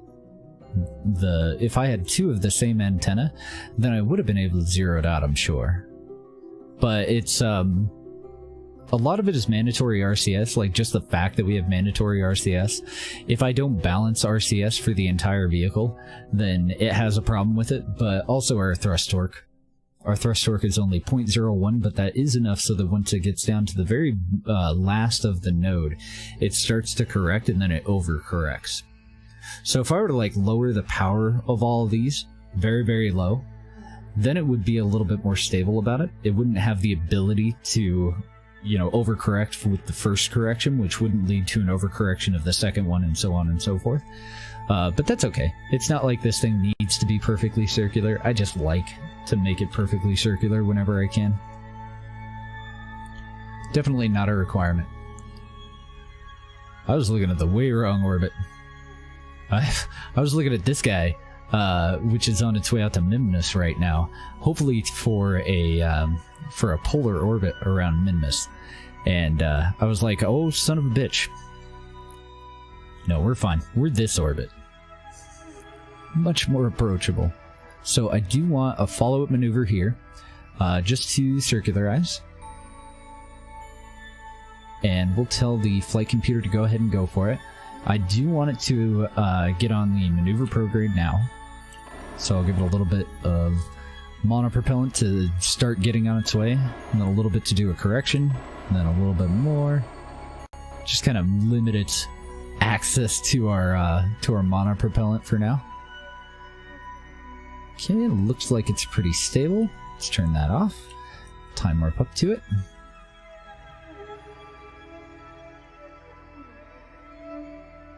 Thankfully, we still have line of sight with something. So we do have active control. Nice, and we're high enough that we can do 100x time warp.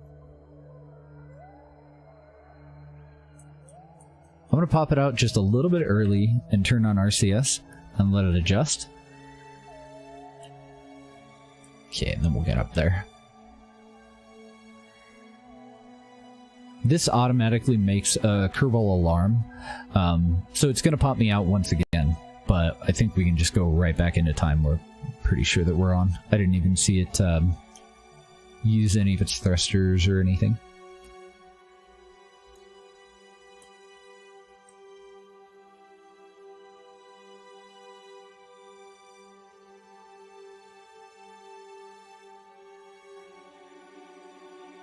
Okay, so you can have monopropellant for now. I'm gonna start with disabling that once we start thrusting. I'm just gonna toggle it on and off so that I can't mess it up so badly, and then I'll cancel this a little bit early, and we'll just call it good.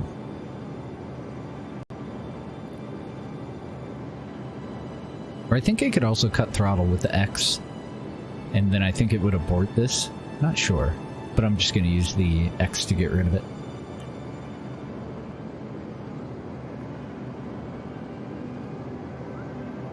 I don't know, actually its spin is doing a pretty good job. Let's leave it on and just disable RCS. See how it does. Because it does still have access to a little bit of gimbal with this engine. Yeah, not too bad. Not too bad. Okay, turn you off. Alright, and for now, this is where it lives. The remaining monopropellant is way more than enough for this thing to burn retrograde and kill itself in the upper atmosphere. So, as far as using this one is not the kind of telescope that we actually get an image with. This is just an instrument that we're going to use to try and identify unknown objects, and they do name them as we go. That's one thing that I take it or leave it. Like, I can kind of understand the limitation. Let's just find something first, and then I'll explain what I'm talking about. So I want SAS on for now. And I'm going to try to get lined up with the 90 with the east-west line, because we know that most of our things in the solar system should roughly be along this line. We know that we're in a disk, right? So I'm going to let it stabilize. I'm going to deactivate SAS, and I'm going to get us into a bit of a spin. Let's go ahead and get the research bodies UI up here. We know where the sun is, we know where the homeworld is, we know where both of our moons are. That's it. If we go out to map view, we are all alone right now. And that's a mod called Research Bodies. It goes and hides everything else, and then you have to find it. So we're going to spin as close as we can on the 270-90 line here, which is east and west. And we're gonna just randomly see if we can track anything. We got a faint signal there. And eventually we'll have higher ranges for this piece of equipment. Which is what I was talking about potentially having to launch a new one later on.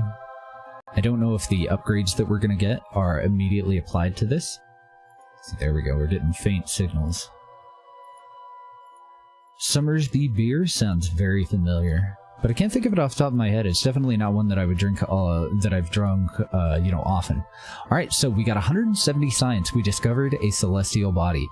It says, oh, hello, a very sizable target has entered our sights. It's fuzzy enough to possibly have been an atmosphere, too. There's a really large blue dot, a really, really large blue dot.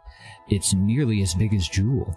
So usually the flavor text here will actually tell you the name, and that's kind of what I was talking about, where like we now know we got a ping on Lingor and Riga. So they have named them, but when we go out to the map here, they're unknown bodies, and I do kind of wish that were a little bit more aligned with what you're actually going to see from there on out until you fully research these. So if we zoom all the way out, we got a ping on this unknown object, and that's what I'm talking about. I would kind of like for it to give us a description of what it sees in the photograph, but tell us that it's an unknown object, and then through the progression of research bodies for us to name it later on. You know what I mean? Oh, they make cider too. Maybe that's what I heard about. I don't drink a whole lot of cider though. Our buddy Reed that we're going to go hang out with is a cider connoisseur though. That guy loves that stuff. My little brother really likes cider as well. I'm more of a wheat beer kind of guy. I don't really like... I like whiskey every now and then. That's kind of my secondary. But definitely wheat beer. My number one. For a long time, maybe for thousands of years, we saw a red dot in the sky. A star? Snacks? We weren't able to tell. Unfortunately, we're sure it's not Snacks, it's Duna. So we did find Duna.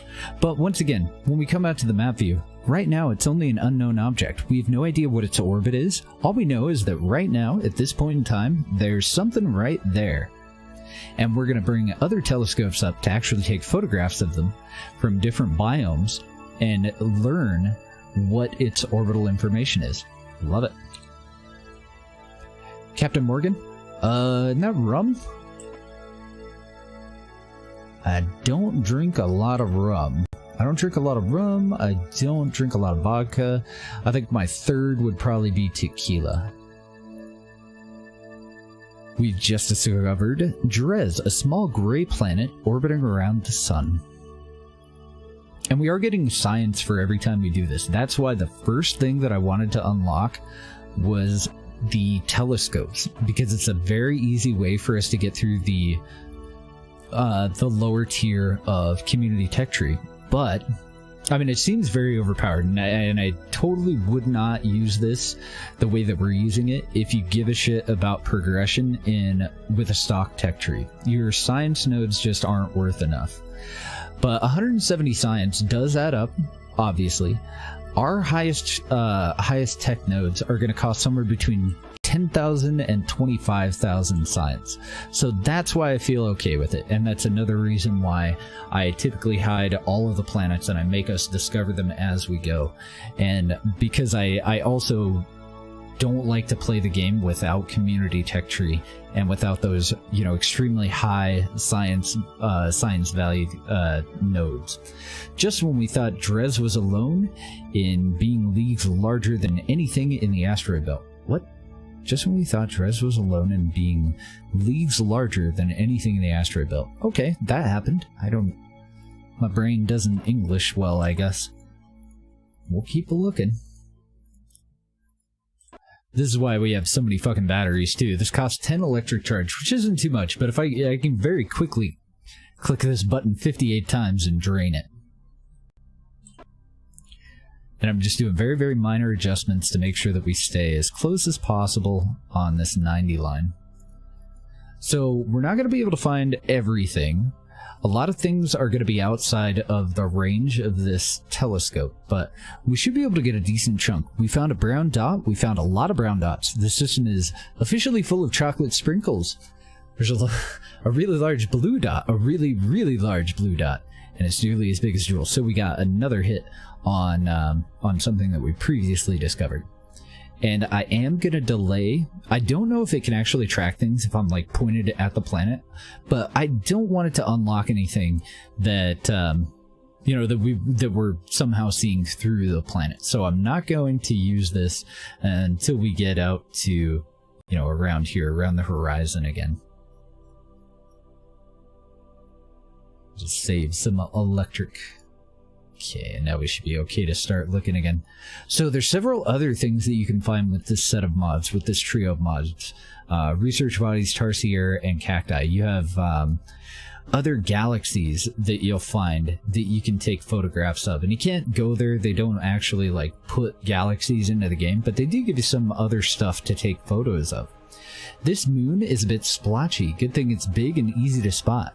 There's a really large blue dot, so probably another moon around a gas giant, but it's not specifically saying what gas giant. It keeps comparing it to Jewel, so I think by process of elimination we can assume that it isn't Jewel. But we're not quite sure what we're looking at. And even if we go out to map view, like I said before, it's all unknown objects. Now we can zoom in on these if you double click on them, or I guess just left click focus view. We could take a sneak peek, but we're not gonna. We're gonna wait until we get our telescope up, another kind of telescope that actually has a camera that we're gonna use to take photographs, and it's totally a pain in the ass. You're gonna love it.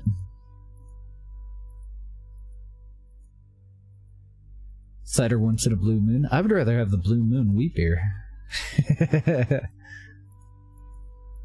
I don't know, honestly, when it comes down to it, I really just don't like alcohol, so it's more a matter of like the aftertaste, and I, for whatever reason, don't really mind tequila, and I don't really mind most whiskey. But I dislike the aftertaste of vodka.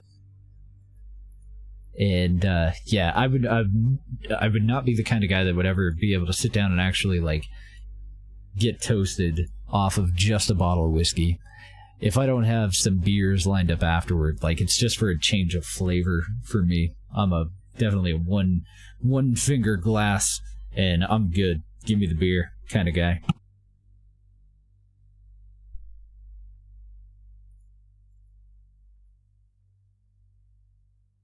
I think for now, we've got a pretty good haul. Let's go see what we can spend that on. It's probably around midnight. Let's actually take a look. Because I do want to get an idea of like what directions we've already looked. Yeah, we're coming up on midnight. So we've already got a decent view of this part of the sky. And I want to come back to this, but I want to come back to it when it's somewhere around dawn and start to look at the other half a little bit more closely. Let's do just a couple more real quick. We're just about pointed at the planet here, so I'm going to delay a little bit. Yeah, whiskey's like beer redux, huh? The tweak shoots file that you need to delete is in the JNSQ settings.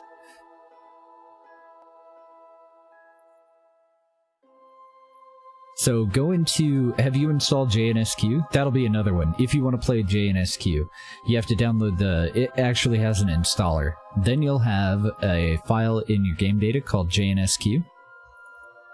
And you go into plugins and into tweak shoots. And he's provided us with an updated configuration file and an updated DLL. So you just delete these two and throw the two replacements in there. But you won't have JNSQ until you download the JNSQ installer. And I'm trying to remember, what version of JNSQ are we on? Do you remember, Isley? If you're still around? I believe we're on like version 4. So if there's different versions available, I don't know if you're going to run into any issues with any of the later versions. Oh, we're in 0.7. Okay. So go for the 0.7 one. Oh, you can get JNSQ through CCAN? I had no idea. I used an installer for it. So you should see a JNSQ folder in your game data then. Yeah, I don't know if we're going to luck out on anything else here. We have a lot of faint signals, so we just need to upgrade this.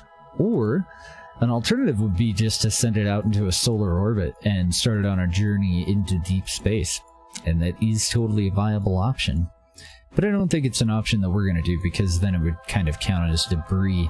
So I'd be willing to do it if I knew that we could crash it into some distant planet hundreds of years from now. But I'd rather not just throw it out there and have it forever floating away, you know? Okay, so back to the Space Center.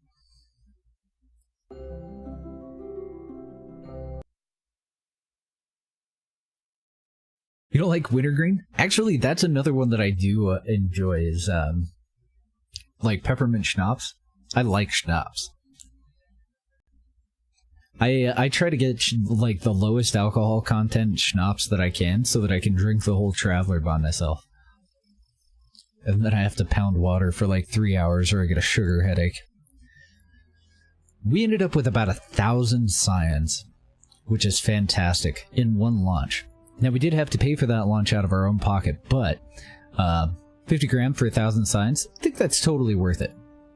So where that's fair is when we end up getting to these nodes, we're paying about 1,500 per node, then 2,250, then 4,000, then 10,000. We have other ones that are about 12,000.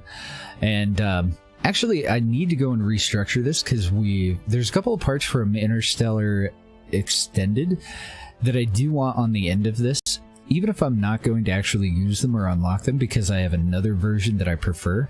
It does restructure the tech tree to where we have more 10 and 15 and 18,000 and then 25,000 science nodes.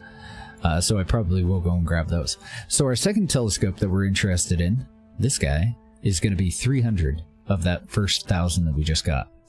Then I'm not really sure if we need to get anything else for right now. Not for this telescope. obviously would like to grab everything, but unfortunately everything is going to be fairly expensive. So I do kind of want to plan out, like, what do I need to get to lead up to other things we have to have, like science experiments, definitely. Better antennas, definitely. This is the Cacti telescope, yet another great mod. That's the one that looks just like the Hubble.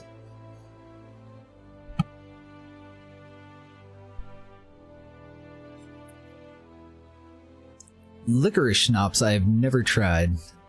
I've tried some pretty strange liqueurs, and I don't like those as much as I like schnapps, but some of them are pretty damn good.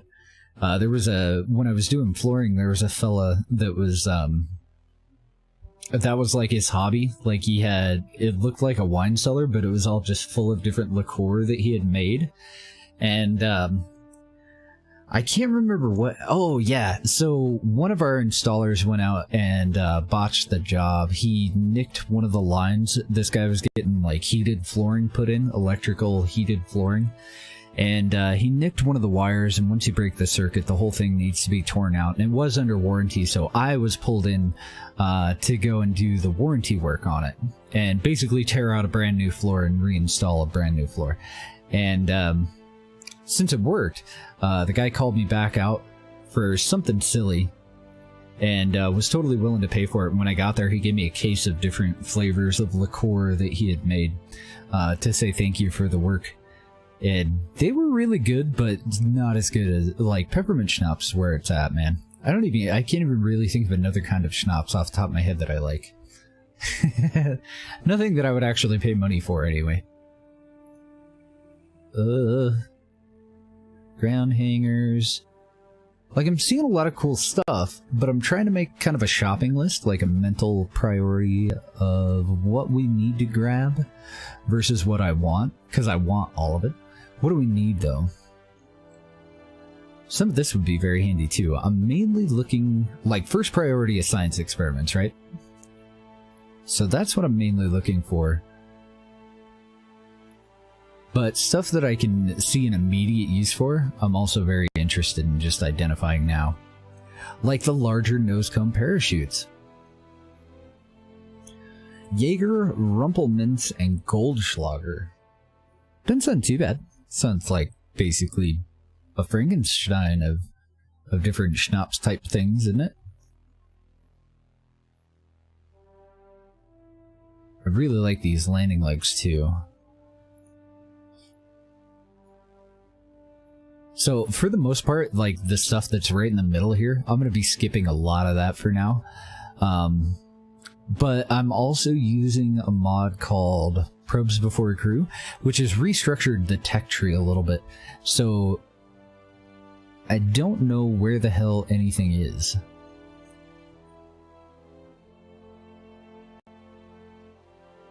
Oh, yes, Jackin. Yeah. The JNSQ... one of them is going to be a remote set compatibility patch, and the other one is a tweak shoots compatibility patch.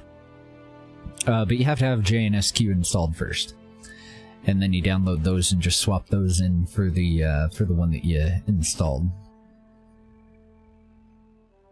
Larger fairings would be nice, larger docking ports and more options for docking ports, as well as the volleyball habitation unit.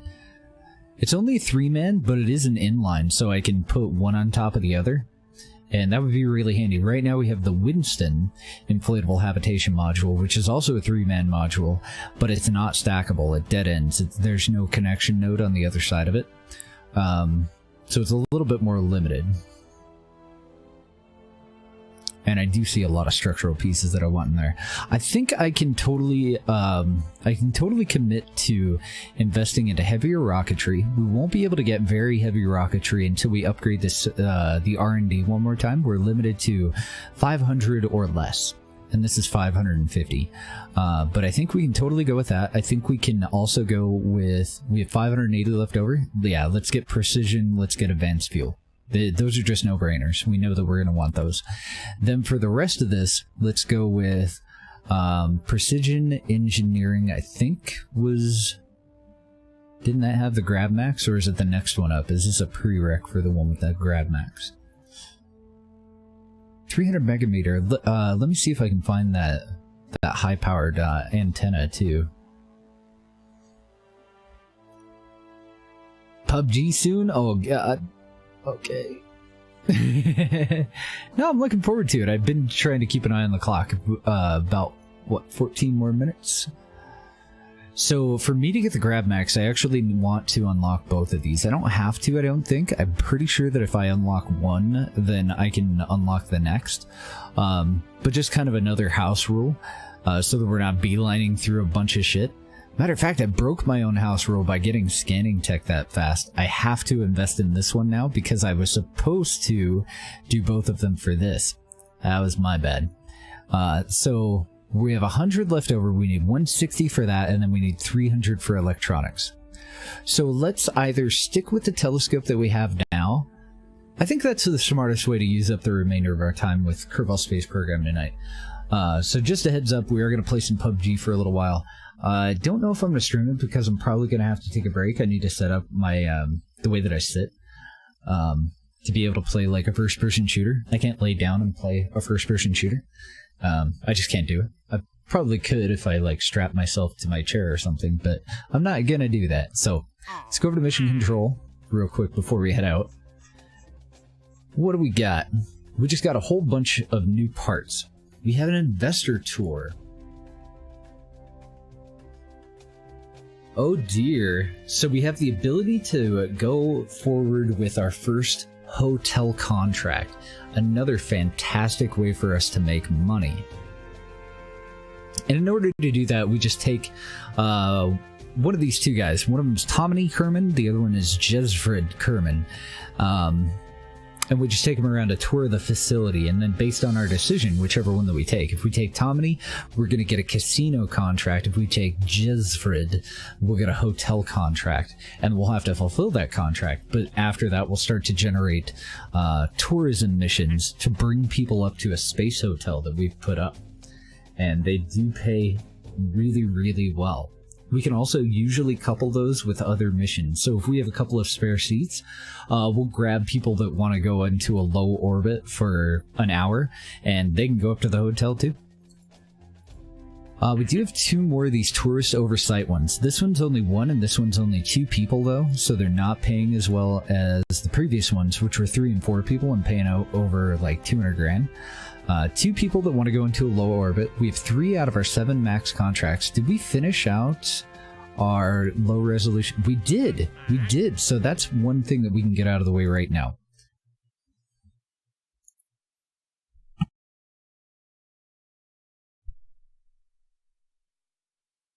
So usually I would leave this up here for a little bit more time, but I want to see how much more time it's going to take for the moon to be in a position where we can transfer from a polar orbit around the homeworld to a polar orbit around the moon.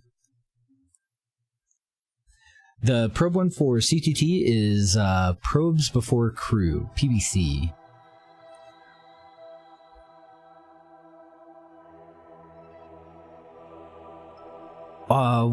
I don't know what the CCAN has to do with JNSQ. So I would just not do JNSQ with CCAN at all. And then I would do... Oh, you're talking about the favorites list? You can. It should be fine either way. I installed JNSQ first, and then I installed all of our mods through CCAN. But that should be fine, no matter which way you go. So what I want to do, before we take off from this... Our low-res altimetry satellite needs to make a little bit of a jump over to the Mun. And I believe that it's orbiting... I think we launched it to the south. I'm pretty sure. It's kind of a pain-in-the-ass spot right now, too.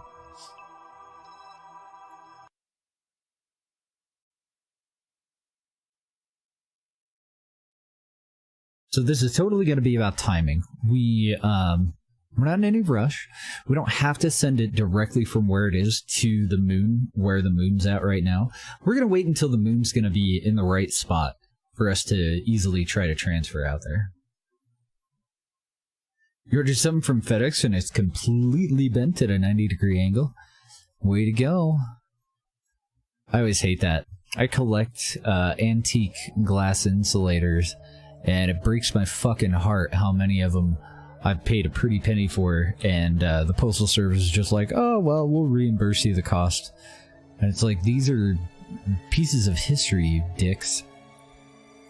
We're going to set the Mun as our target. We're going to want our maneuver node here. At our descending node.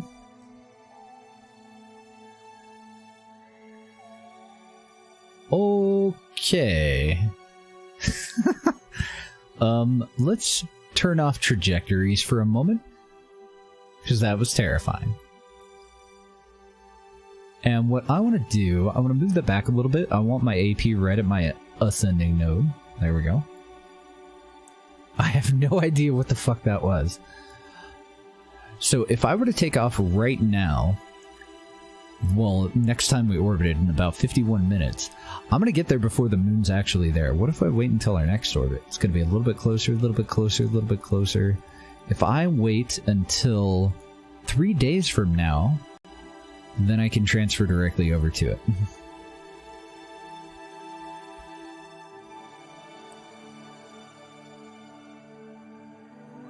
And I'm kind of looking for the lowest PE that I can find. 48,000's pretty fucking good. Gonna be about a 13-day trip with a 3-day, 2-hour, 59-minute wait. Not bad, not bad. I think we can commit to that. We do have an active connection right now to our probe, so let's go ahead and just throw that in the flight computer. That'll make an alarm so that we know 3 days, 2 hours, 54 minutes from now, we need to pay attention to this thing. We still have 18 additional days before our other probe is going to have some adjustment maneuvers that we need to make out at Mimnus. So, oh, if you run into that and you don't, if you run into this kind of bullshit, look at that. It is kind of cool looking though. All you need to do is lower the number of patches.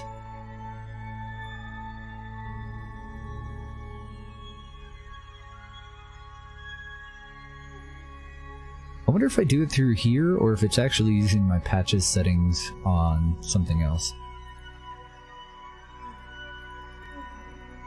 Oh no. So you can do that through the, that is so funky though. Look at that. I have no idea why it's doing that. Go home, trajectories. You're fucking drunk. We'll just get rid of it. You just left click on it to get rid of it. Right click on it to pull up its right click info. Yeah, so we'll just disable trajectories for now. It was like a funnel cake or something, wasn't it?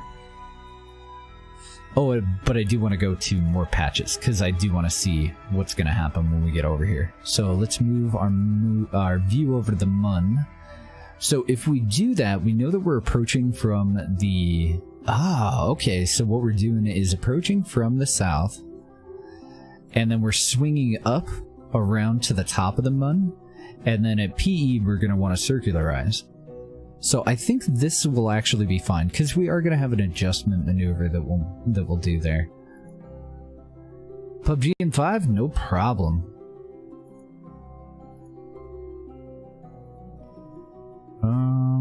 Yeah, I think I'm going to move PE to more of a 90-degree later on. I think that we just leave it the way that it is, and then we'll plan for a follow-up maneuver right after we get into the moon's sphere of influence. Then it's really, really simple. We just point off of this direction, burn that way, move our PE, and then we can point upward and get PE at whatever altitude we need it to be at. Totally easy. No problem. Oh, good news too. I did find 3 beers in there. So I'm going to take just a really quick break, go to the restroom, grab some drinks, a frosted mug,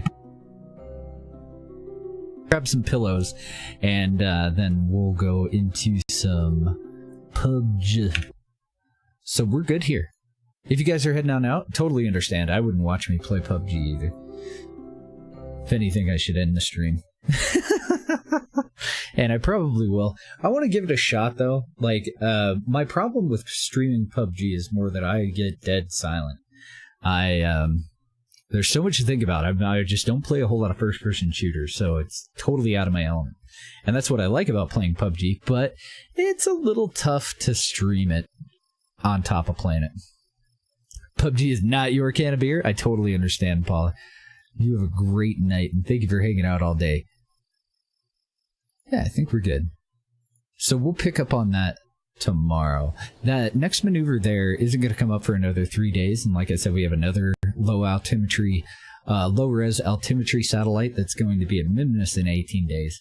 And we unlocked so many freaking parts that we're going to have a whole lot of contracts, and I want to kind of prioritize, like, triage contracts that we can actually perform in a short amount of time versus those that are going to take like a month. So anything that has to do with Mimnus isn't very likely to be chosen for a mission for us tomorrow. Oh, thank you. You have a good one, too.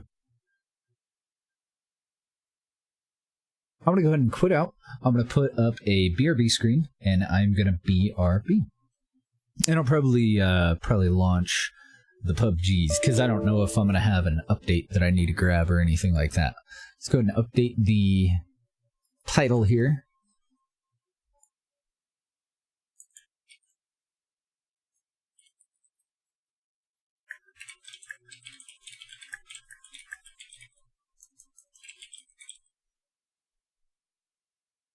And our game that we're playing.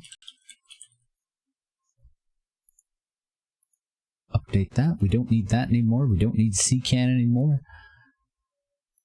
Don't need either of these anymore. All the rest of that can stay. That's chat and all that stuff. I guess I'll talk to you guys while I play. God, I have to do everything. No, I'm kidding. And I want to launch... I don't even know where it is. Oh, I do have an icon on the desktop too, don't I? Look at that. Only 99 hours. Ooh. Oh, God. The noobiness. I'm so dead. I need to join Discord. I'm going to do that when I get back, though. Let me get a BRB thing up, and just give me a couple of minutes. Grab some drinks, go to the restroom, and then we're ready to rock. So, BRB!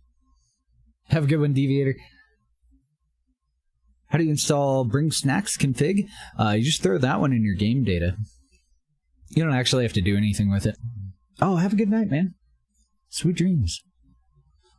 Alright, apparently there was no update. Darn it, there's no way I'm getting out of this. I'll be right back. I'm gonna grab a beer.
Okay. I got beers, I got pillows. Kristen, thank you for the follow. Welcome. Specifically where in those folders? Just in the main folder. Just actually in the game data folder itself. Alright. I need to go onto Scarlett's Discord. Let me know if everything sounds okay. It should. This is like the only other Discord that I ever use. And then I gotta figure out what the hell my push to talk button is. Let's get rid of the BRB. So we are allegedly back and ready to play. Hello. Hi. How we doing? Pretty good. It took me a minute to find push to talk.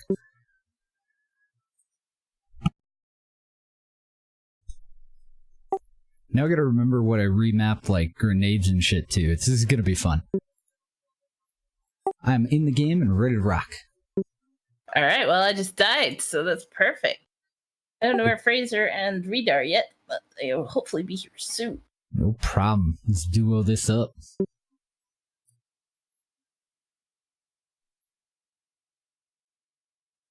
I sound outrageously more confident than I actually am. That's what I like to hear, though. Confidence.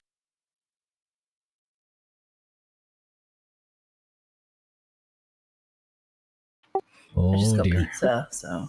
Ooh, nice. What'd you get? Eat that. Oh, it's just like one out of the freezer. It's like thin crust, pepperoni. I don't mind them so much as long as I fancy them up just a little bit. Like extra marinara sauce, a little bit of extra cheese, and then, you know, proper, yeah, a little bit extra cheese and meat. It's got some mushroom on it. I like it. Bad. I'm gluten free, so the frozen choice is somewhat limited. Oh, I bet, yeah. Dub's gluten free, so I'm mainly gluten free.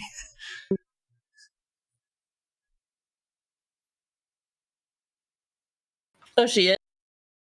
It's kind of nice, honestly, because, like, if I do get donuts or something like that, I know they're still going to be there when I want them. Yeah, I miss donuts. Very much miss donuts. How have been the Kerbals today? Pretty good, very productive day. Got pretty far. We got a fairly important telescope. Didn't murder anyone? Wouldn't go that far, but not permanently murdered. Just maimed temporarily. Oh, I have my sound off for this. That's not good. It's alright. The last time I was in here, So you got what done? Sorry, a telescope. Yeah, I had to turn my sound back on. Hold up. There we go. Now I have sound. I was in the shooting range, so I had my sound turned off. I'm like, this is surprisingly calm. Yes, the big old telescope so that we were able to start to discover other bodies in the solar system. Oh, you put you put those configs right into... That sounds awesome. I still want to try it. I just... Like, I feel like I'd be rubbish at desktop. Right into the game data folder itself. So, KSP, game data, and they just go in here. Apparently you took some guy named Bob on a wild ride. Oh, poor Bob's been through some shit. But it's usually his fault. He's a little stowaway. He's not one of my pilots, and he likes to hop into vessels he's not supposed to be in. Oh, dear. Ooh, where do we want to go? Do you want to... Hell no, I don't want to pick. What are you talking about? No pineapple. Okay. Now I gotta find it. Where is it? Oh, it's down here. Okay, she marked it. So, I need to jump out like a kilometer away from that, so I need to be like right here, I think. I don't know. I don't know what I'm doing, guys. How do you get out of the plane again? F? Spacebar? Oh, it's F. It's definitely F. It's F, yeah. I knew that. Oh, there he is. Oh no. I hope he didn't show up in time to hear that question. I did, dude, but it's fine. Shit. We're gonna be great. Doing wonderfully. How are you? I'm alright. I've not been feeling very well this week, but I'm alright. Yeah, you got diarrhea again. Yeah, you were telling me about that. You're right. We got 3 teams with us. One of them actually looks like it's going up river. Start as we mean to go on. So you have one guy over. Have you seen that there's new ways to gamble? Talk. No. You have one guy right there with you. In between you and I. My favorite place. Dan Sandwich.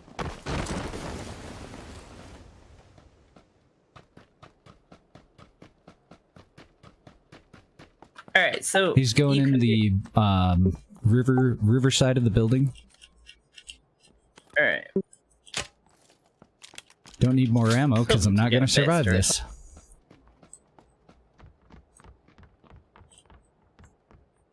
So yeah, you can do slots. You can duel other people for their points by doing !duel, then space, and then the name, and then how many points you want to duel them. Who's number 1? Mode. How much of the? How many have they got? Like nearly 100k. Is that you done? Negative. Yeah, I just came into your building.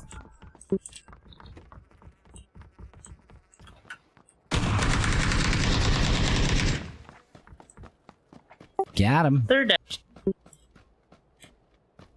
Okay, we have at least one more guy in town here somewhere. Okay, apparently he's down at the water.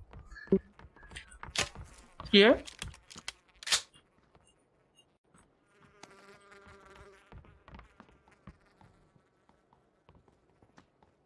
Yep, right on the other side of this thing. I think he was heading off to the south.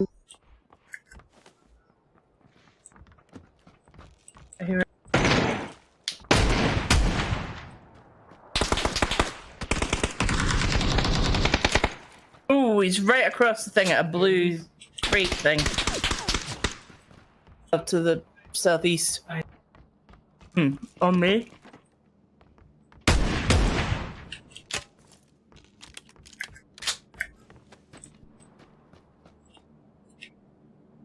You get him? Nice.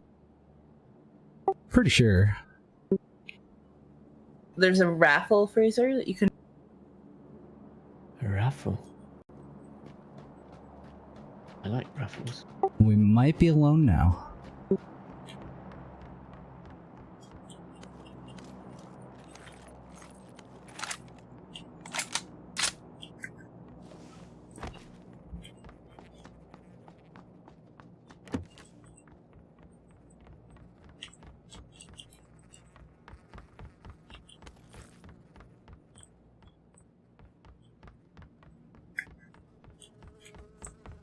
Alright, once Fraser's ready, let's blow ourselves up. Okay. I got a nade. Reed's, Let's have a Reed's cut up. on PUBG as well. Is he ready? I assume he's just firing his stream up and stuff. Yeah, he is. That was my best game so far. Did good. I got 2 kills. Shouldn't be a big delay. Sorry, it's just really hard for me to multitask with 4 this. if you count me killing me and you.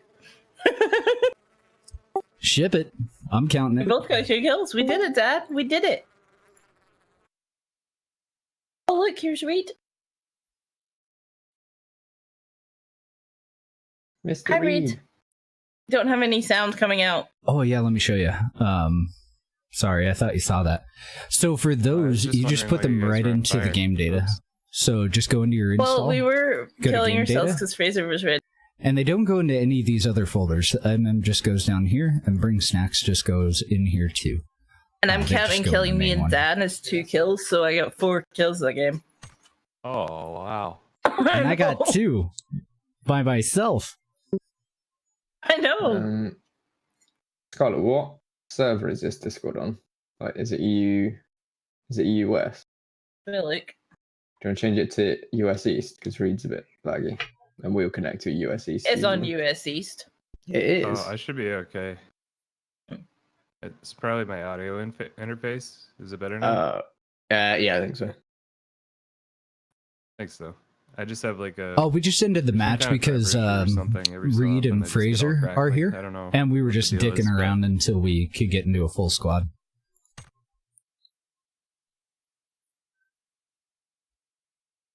So get what you can, and then head on out. How are you, Reed?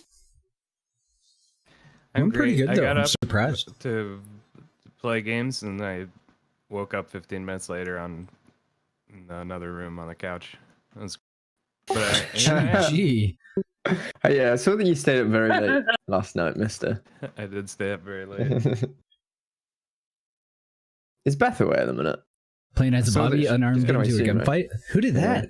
Jess is Coming away back too for a soon, week. but- Oh my goodness. The Oh, boys are out to play. Both We've those been guys so had naughty. guns. You've been When's staying Jess up back? late. The two that I ordered fought, loads of anyway. pizza.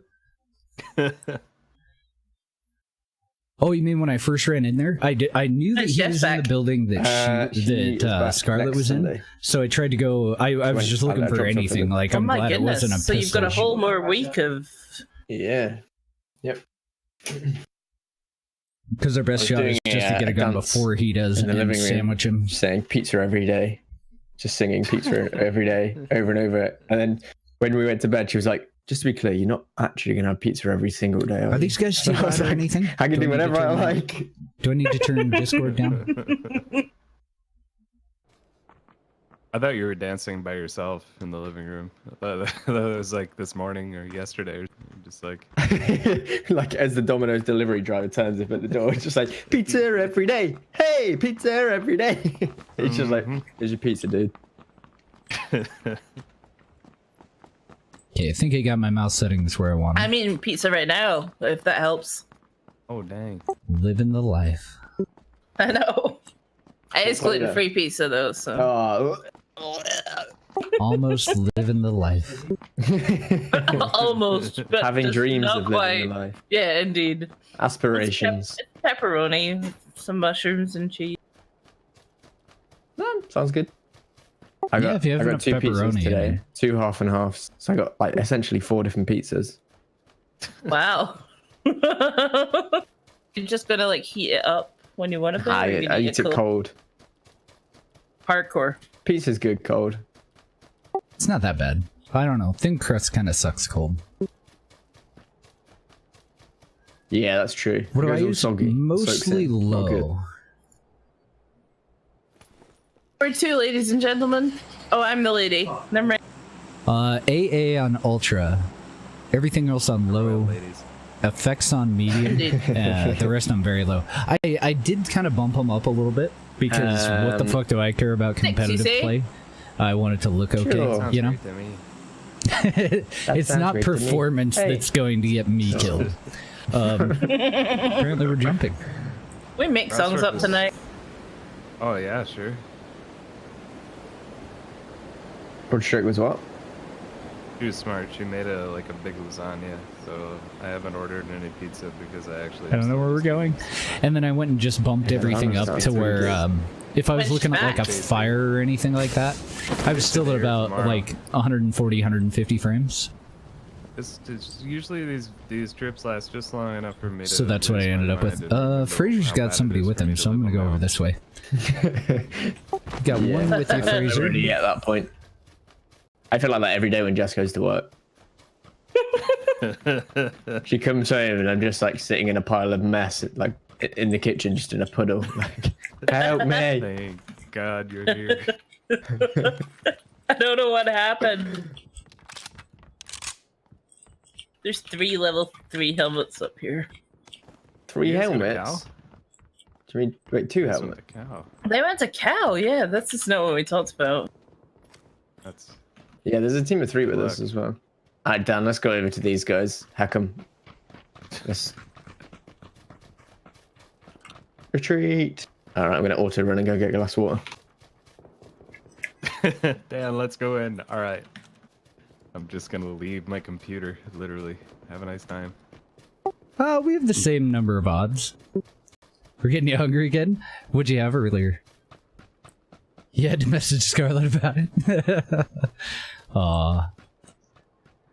It does happen. Like, there's a couple of things that are fairly consistent with any streamer. Eventually, food will be talked about.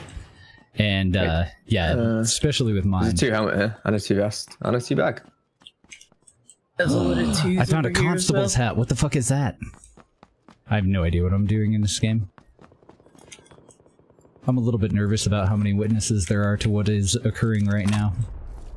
Ooh, what is Need a QBE? rangy gun and a red dot. QBZ. I think I What want are to you try guys' it. thoughts on pineapple on pizza? Wrong. Who's a red dot? Hmm? 2x. I'm heading over by It's a- Reed. He's got a red dot. I think pineapple on pizza is fancy because all the good cooks put fruit on things where fruit doesn't belong. One way to look at it, I suppose. Did you say there was a red dot over here? No, it's on my gun. Okay. Well, never Yeah, mind. I'll eat pizza with pineapple on if it's there, but I won't order it. Sitting on the fence. I see.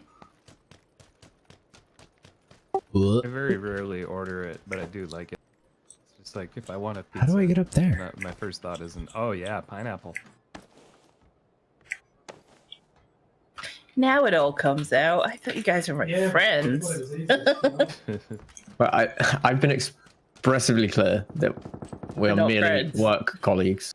We're just colleagues.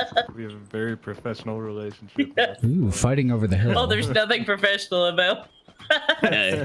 That relationship. I'm pretty sure I would have been reprimanded several times if this relationship was in any formal workplace. I need mods bad. I have a I helmet, fell right? up the stairs earlier and I've really hurt 2 fingers on my keyboard hand. Some I'm grip it feeling a bit is. like Great. potato-y moving around at the minute. So there's my excuse lined up. Stop ready to hear it talking over and about over. food. There's a crossbow over here if anybody's into that. And Fraser, I got a red dot or a follow for you. You wanna? I just found a red dot in that closet. Thanks. Okay. Well, is everybody off? Wow, everybody left. All by myself. Dan, did you get a hat yet? Make sure you get a hat. I did. There's a whole ton of level 2 hats over there. Oh, Dan, have you come to pick me up? I Oh my did. goodness. Pizza every day. Hey, Let's go. pizza every day. Hey. We're a really good squad. Or can I just say we're very strong. I hit a tree. Somebody broke his finger. We're gonna win the League Singing Cup. about pizza. Somebody's not wearing a helmet. One of us is in a different part of the map. The last person is an idiot. By the time Jess gets home, you're gonna be like, someone get me some vegetables. No, I mean I'll just order a vegetable. 155 at the rock. Pizza. Yeah. Right on the other side of the tree. There's 2 of them. One to the left at 140. Right at the wall. Don't fucking shoot at me, you Is that prick. one of us? Oh, yes. I have no scope, Oh, so... okay. I didn't see that one. I saw the other one. Wow. I guess I'm just gonna move up. Oh my god. Really did hurt. One's at this rock right in front of me. Oh, One's knocked at the wall right now. That's not how Can I you do heal? that. One's pushing directly at you. What? Fraser. There was someone one on your aiming left. at me, Skylar. How did that go? Oh, no. There's 2 in row. Oh man, that was annoying. I got a lot. Fine. I just thought you'd revive GG. me. So I was All like, right. No, I had to let what go. can I sorry. heal? That's how noob I am. I It Good was like warm 4 up. seconds. should have stopped, I guess, and taken Right, a ready- shot, but I ready for the didn't have a popcorn now. scope, so I was actually kind of relying on hip shot if I Reed, could I get love up to your that outfit. wall. Thank you. Yeah, Yeah. the hat is amazing. Practicing. No one has the hat GG. for some reason. I've seen like one other person with the hat. I don't I know. have like a thing. The jacket? The blue jacket? Oh, what are you trying to figure out, Jackin? Are you still trying to figure out It's where like a to put police those? jacket. I have that. That sounds. Pretty sure it's illegal to impersonate a police officer. That's true. But Telling You are the most police-looking person, so I'm not sure who's going to arrest you. You would normally be the person I'd call. What's gonna happen when the police are only on the internet because nobody leaves their house anymore? Will it be illegal to wear fake police clothes on the internet? SSTUR, Be illegal to have your username go start ahead and with, open like, it up, PC and underscore. there will I be a guess bunch you of have- different probably folders don't in have there that go PC inside of SSTU. in Yeah, America, but do we? if you're not using SSTU, you don't really need that yet. Police department.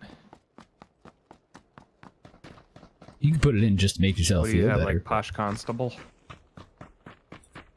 I'm not sure. What does it stand for? It's something constable, I'm pretty What? sure. PC? I don't know what it stands for, actually. PC, politically correct. Where the hell do I do volume? Voice and audio. There we go. Output. I think it's output that I want, right? To turn all Police of them constable. Is it just police constable? Okay. down.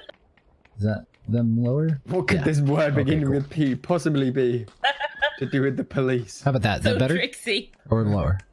I'll just leave the menu up. Where are we going? Piece of town. Going to war.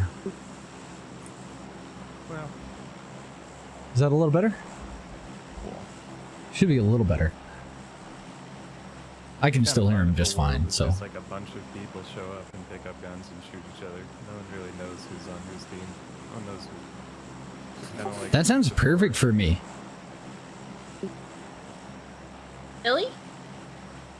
I accidentally shoot at you guys when we were just walking across open field, so, I mean, at least I won't be the only one. Airtight killed me the other day when we were playing.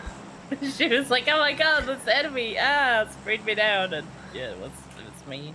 Earlier today, had the complete opposite, where one guy walked in his building and he started saying to me, "You good on first aid? Need any?" And started dropping first aids on the floor, and the guy just killed him. He was like, "I thought this was you, dude." Awkward. Reed's never had a moment like that, ever. Oh my god, that clip. Isn't that the best clip ever? Oh, is that the downed guy where he was trying to revive Yeah. him? Yeah, well, let me revive you. Ooh, it was with Eric, and who else was there? I was Mitt? there. You and Mitt? Yeah, it was maybe Mittens, yeah, that's what it was. Actually, it might have been. Scarlett's about to collide with a guy. He's up on your roof. It's a stream sniper, not for me though. I made a mistake. There's a guy in the roof shooting me to death. Okay, I'm a potato with an SLR with no sight. Oh, god damn it. Auto, There's one next to you. please. Where did he go?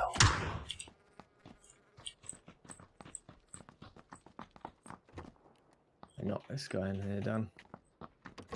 Oh, give me a proper gun. I think he's looking over there. Reed. Oh, they just killed the teammate of my guy. Let's try to get to read. Did There's they some shoot you bad guys from? here. I don't know where the guy that came in here went. In the I killed him. Oh, You can probably be shot by this guy on the roof. I'm Well, not sure if he jumped down or not, but if I die trying to revive you, then it'll be heroic. And that's true. Thank you. would you Trying to like cover a you. gun? Can't see him. Not like anything. Thank you. If I can get an M16 over here. Trying to cover. Trying to see him I peeking. feel great. Feel great. You look great, dude. Sound great. Smell great. Oh, Feel Scarlett's great. fine. And so am I. Oh, I got some bandages. Great. Crap. Were you in? Okay. I'm in. sounds like these guys are having all the That guy fun. is, like very good at seeing me around corners. I really felt like I was unhittable. He got another smacking on me. Pretty good. Another one coming at you from the north. He might be just heading parallel. Yeah. Oh my god. Well, that was fucking terrible. Wow. It's a beast. It's like he knows. I just didn't expect him to Whereabouts follow is me he? halfway I don't across the know. map. He's right at the corner in front of me. Outside this building. Oh, Fraser's a bigger beast. Nice. This guy shot me 3 times without me ever looking at him. Who are we kidding? Heal her first. I'm so sad you're just face planted in the ground. Your little hat. Oh, it makes me sad. Me too. Dibs on the hat. And that's Yeah. Is this you? Oh. You just punch Just me. give her a smack. Yeah. just like a little adrenaline rush, you know, like a little, come on, get in there.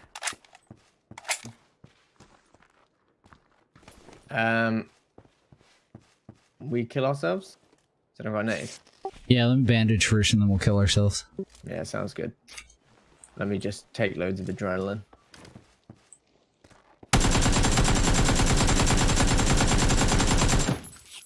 Make the ceiling collapse on us. That's a... Has anyone got a grenade? Nope. Well, now what? Genius. Hold tight. Hold me. You gonna run yourself over? Oh, you have pretty hair. Drive up on the hill. Oh, thanks.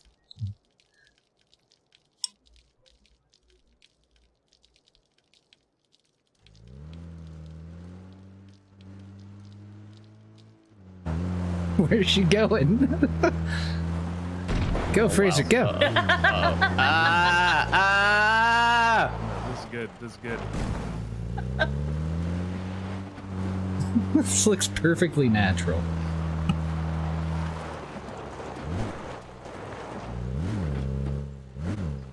Oh, no. SSTU for 1.7. You could just go Congratulations. top speed into the US and jump. I think we might be using an older version. Damn it. Who am I spectating? I'm spectating someone who never killed me. What? I think you spectate the next closest person. All right. I'm really sorry, I accidentally shot you both and then couldn't clutch the game. All right. It We'll let you off happens. this one time. Really need to patch vehicles. There's Why? some serious problems. You see what happened to Fraser? That was Yeah, it just like ridiculous. threw me out and then just threw me in front of it. Like, come on. Hmm. Did I install SSTU manually? Maybe I did. I have a couple of chores that I need to remember to do partway through this stream. So all right. Damn. Is it order Yeah, I don't see it in the pizza? CCAN list. Sorry. I need to go and put the chickens to bed. Oh, thanks, Isley. And I need to put the washing in the tumble dryer. Nah. Nah, she's not back for a week. Gonna leave that right to the last minute. Just a massive pile of pants on the bathroom floor. I need to add SSTU to our list of stuff to It'll install probably end up in manually. my puddle in the kitchen. And need to think about it. Help!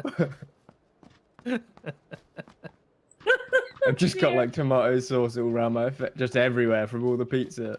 Just in my underwear, just everything's filthy. I don't see the problem.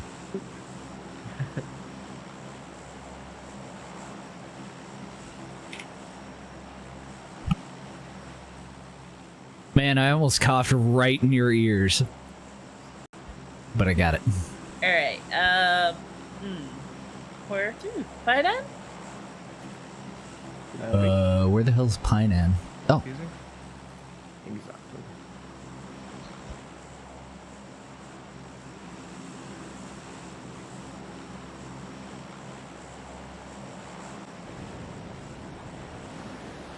we're free! So you did okay the first game, so it's all downhill from there, right?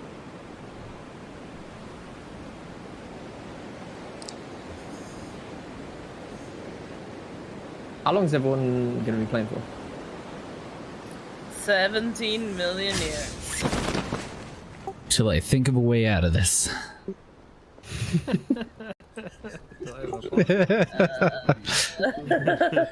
I don't know, a few hours? Okay, cool. I'm gonna play pretty much till everybody's done. Which might be. I like keep dying in some ways. I mean, we've only played 2 games. Just... Yeah, we'll get it together. We stopped talking about dirty pants and pizza. Ever. You Yeah, I punt don't think judging. that's gonna happen. 2019. Someone just landed? It was like that. Maybe. Above me? Nope. There's somebody above me in this building. Oh. Get out the window, motherfucker. I don't It's know like how to K9 up window. here, if anybody is that way inclined. Hey, that's me. That way inclined. Upstairs in the little room. That scared the fuck out of me. There's a guy right here, apparently. Ooh, and he's got a cool gun skin. Let's go spectate. You meanie.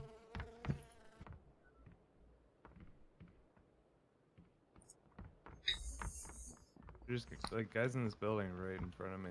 Interesting. Let's see, page up and page Which down. building? Let's go The watch. one that's like to your Mannequins? west. These 2 stories. Oh, the building in my north.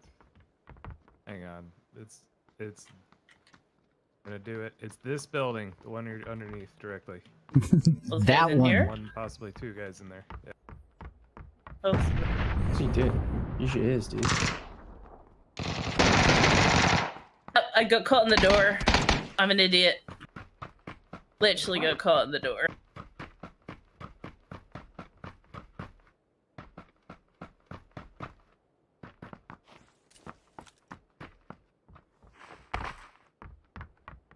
It's a good thing that I didn't pick up the other 60 rounds in that other AKM, huh? Now it's in capable hands. With Mr. Reed, gloved hands even.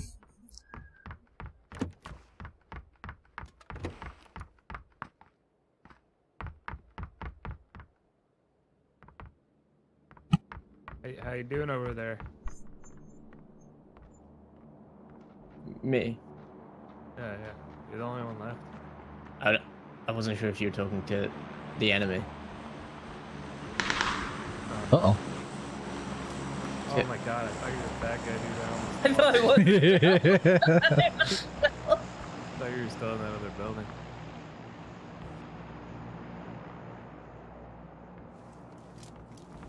I was like, at least he doesn't know. I need to close my window. I'm freezing. Alright. What? Freezer's Cold freezing. there? It's not really cold. It's just cold in this room until my PC warms up. So you guys, I see you guys in the end of this 2-story. on the Hey, top left floor. side. Are they outside? No, they're outside. Yeah.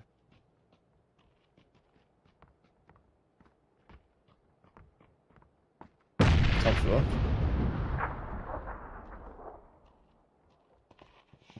Oh, peek it. Put your head right on the money, buddy. Ooh. Oh dear. What a shot! Gotta go smack him.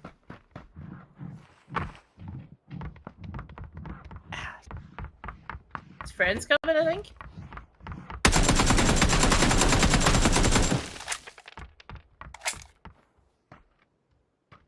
Yeah, his friend's there. In the Where? same building. In the same building. Need a red dot, but I'm fine for now. I don't. These. Oh, what a clutch first aid. Nice. Do you need any other kind of meds. I'm great. I feel great. Okay, I did see someone across You the need a river. bag, Reed. There's one right there. Where I'm going, I don't need a bag. I probably need a bag. Thank you.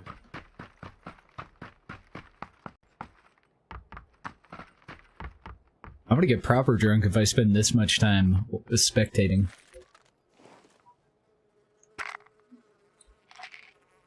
I crossed the river, by the way. Beer number 2. Oh, there's a guy across the river. Is that what you just said? Yes, and it's me. Okay. But there was a bad guy over here. I was just letting you know I've crossed. Ooh, zone. That's true. That is true. Hey, look at all that blue. Run! So if you guys have never met him before, the people that I we're playing see a with guy right now run out, are run Reed, blue. Fraser, and Scarlet. Okay. And if I can figure out how to get a mouse cursor...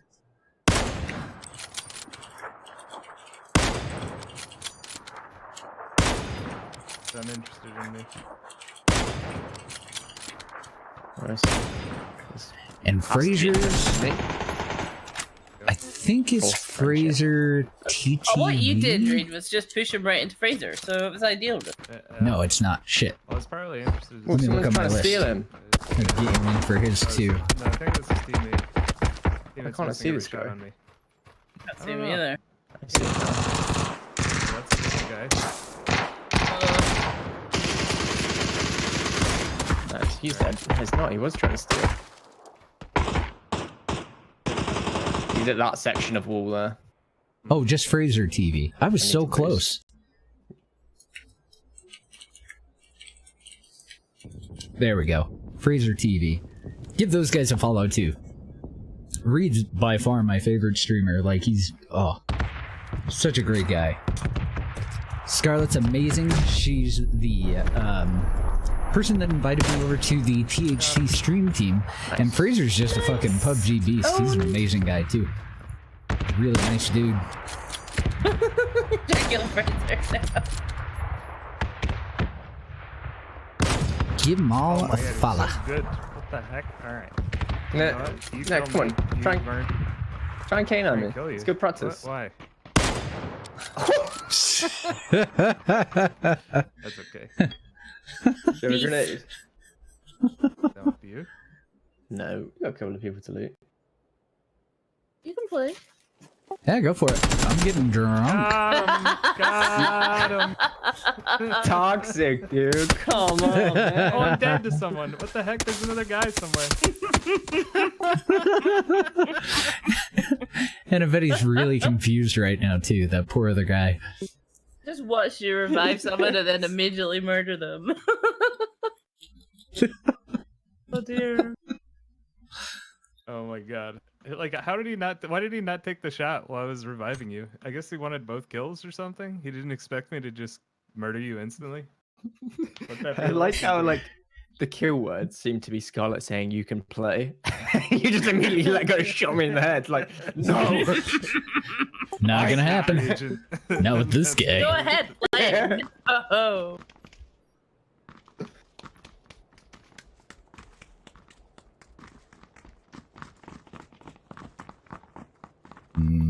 Beer.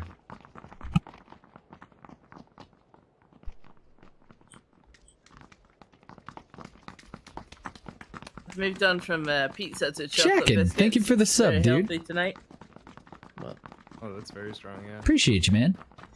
Hopefully I'll have some Chocolate more biscuits aren't emotes healthy. for you soon too. Stop. I'm gonna try to get a hold of Scarlet, other Scarlet, artist stop. Doesn't say Scarlet, digestive one on more the time. wrapper?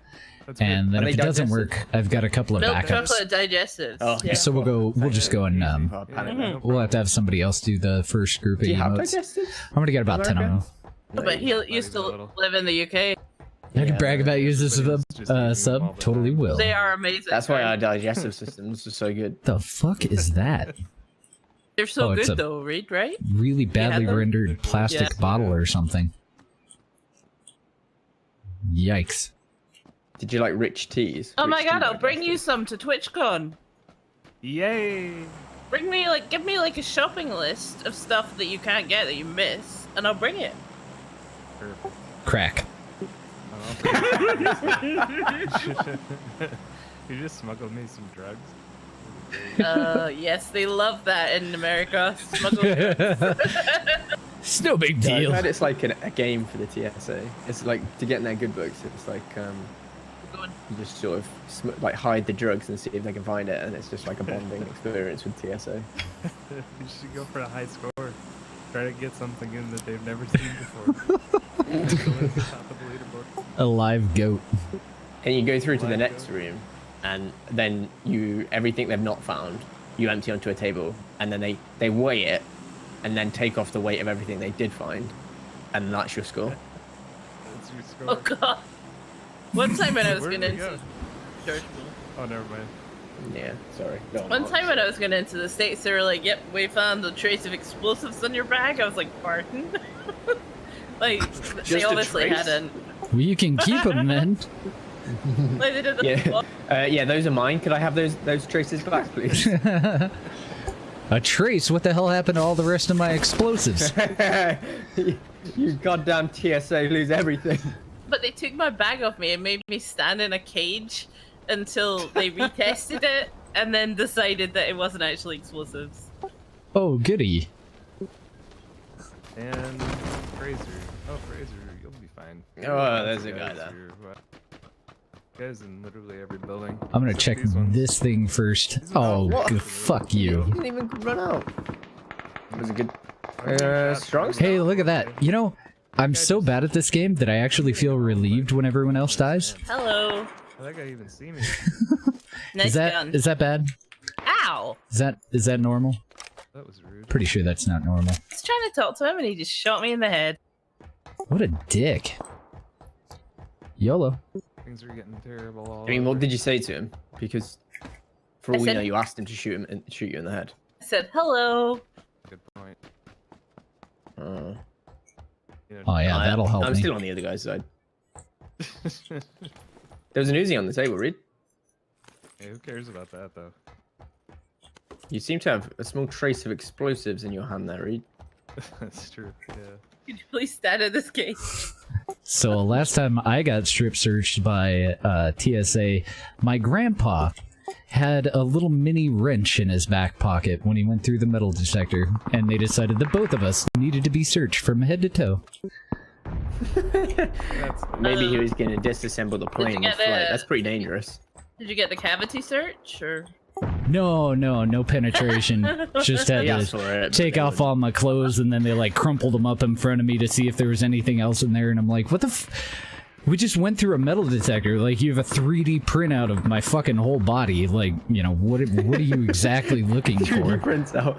They should come out with a little like toy soldier model of you, just like Yeah. "Here you are."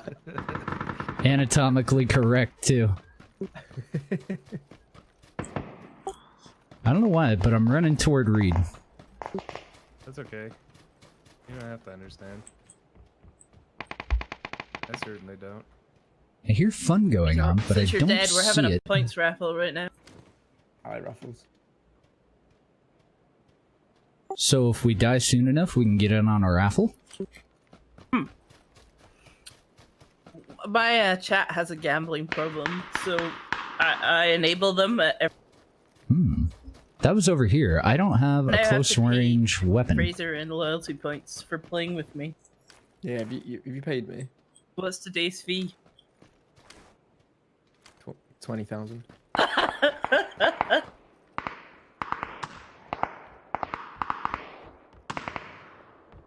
Come on, Reed. Years of training led to this moment. I think 60 rounds will last longer than we will. Ooh, what is this? Wasn't really prepared for this shooting. I don't even need that. In the I don't middle even of need that either. Oh, I found one.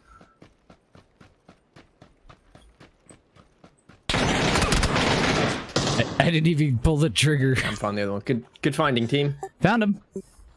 Excellent work. We collected some valuable intel. Right, pass that on to the other teams.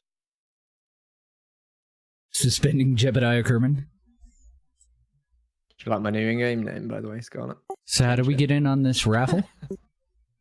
I had to type !join in my chat to get points to gamble with. That's Is it already basically- over? If you win. No, I did another one. Oh, I'm on my way. Oh, I won. You did win, yeah. I never Oh win. God. All right, I'm gonna throw a host over to Scarlet. Get over there, get in that raffle. Goodness me. Have a good night, everybody. Bye, guys. Did I win the first one? Easy. Oh. I've got a lot of points right now, and I'm actually a bit what the nervous to heck? gamble all. I don't know what you're talking about. I heard raffle.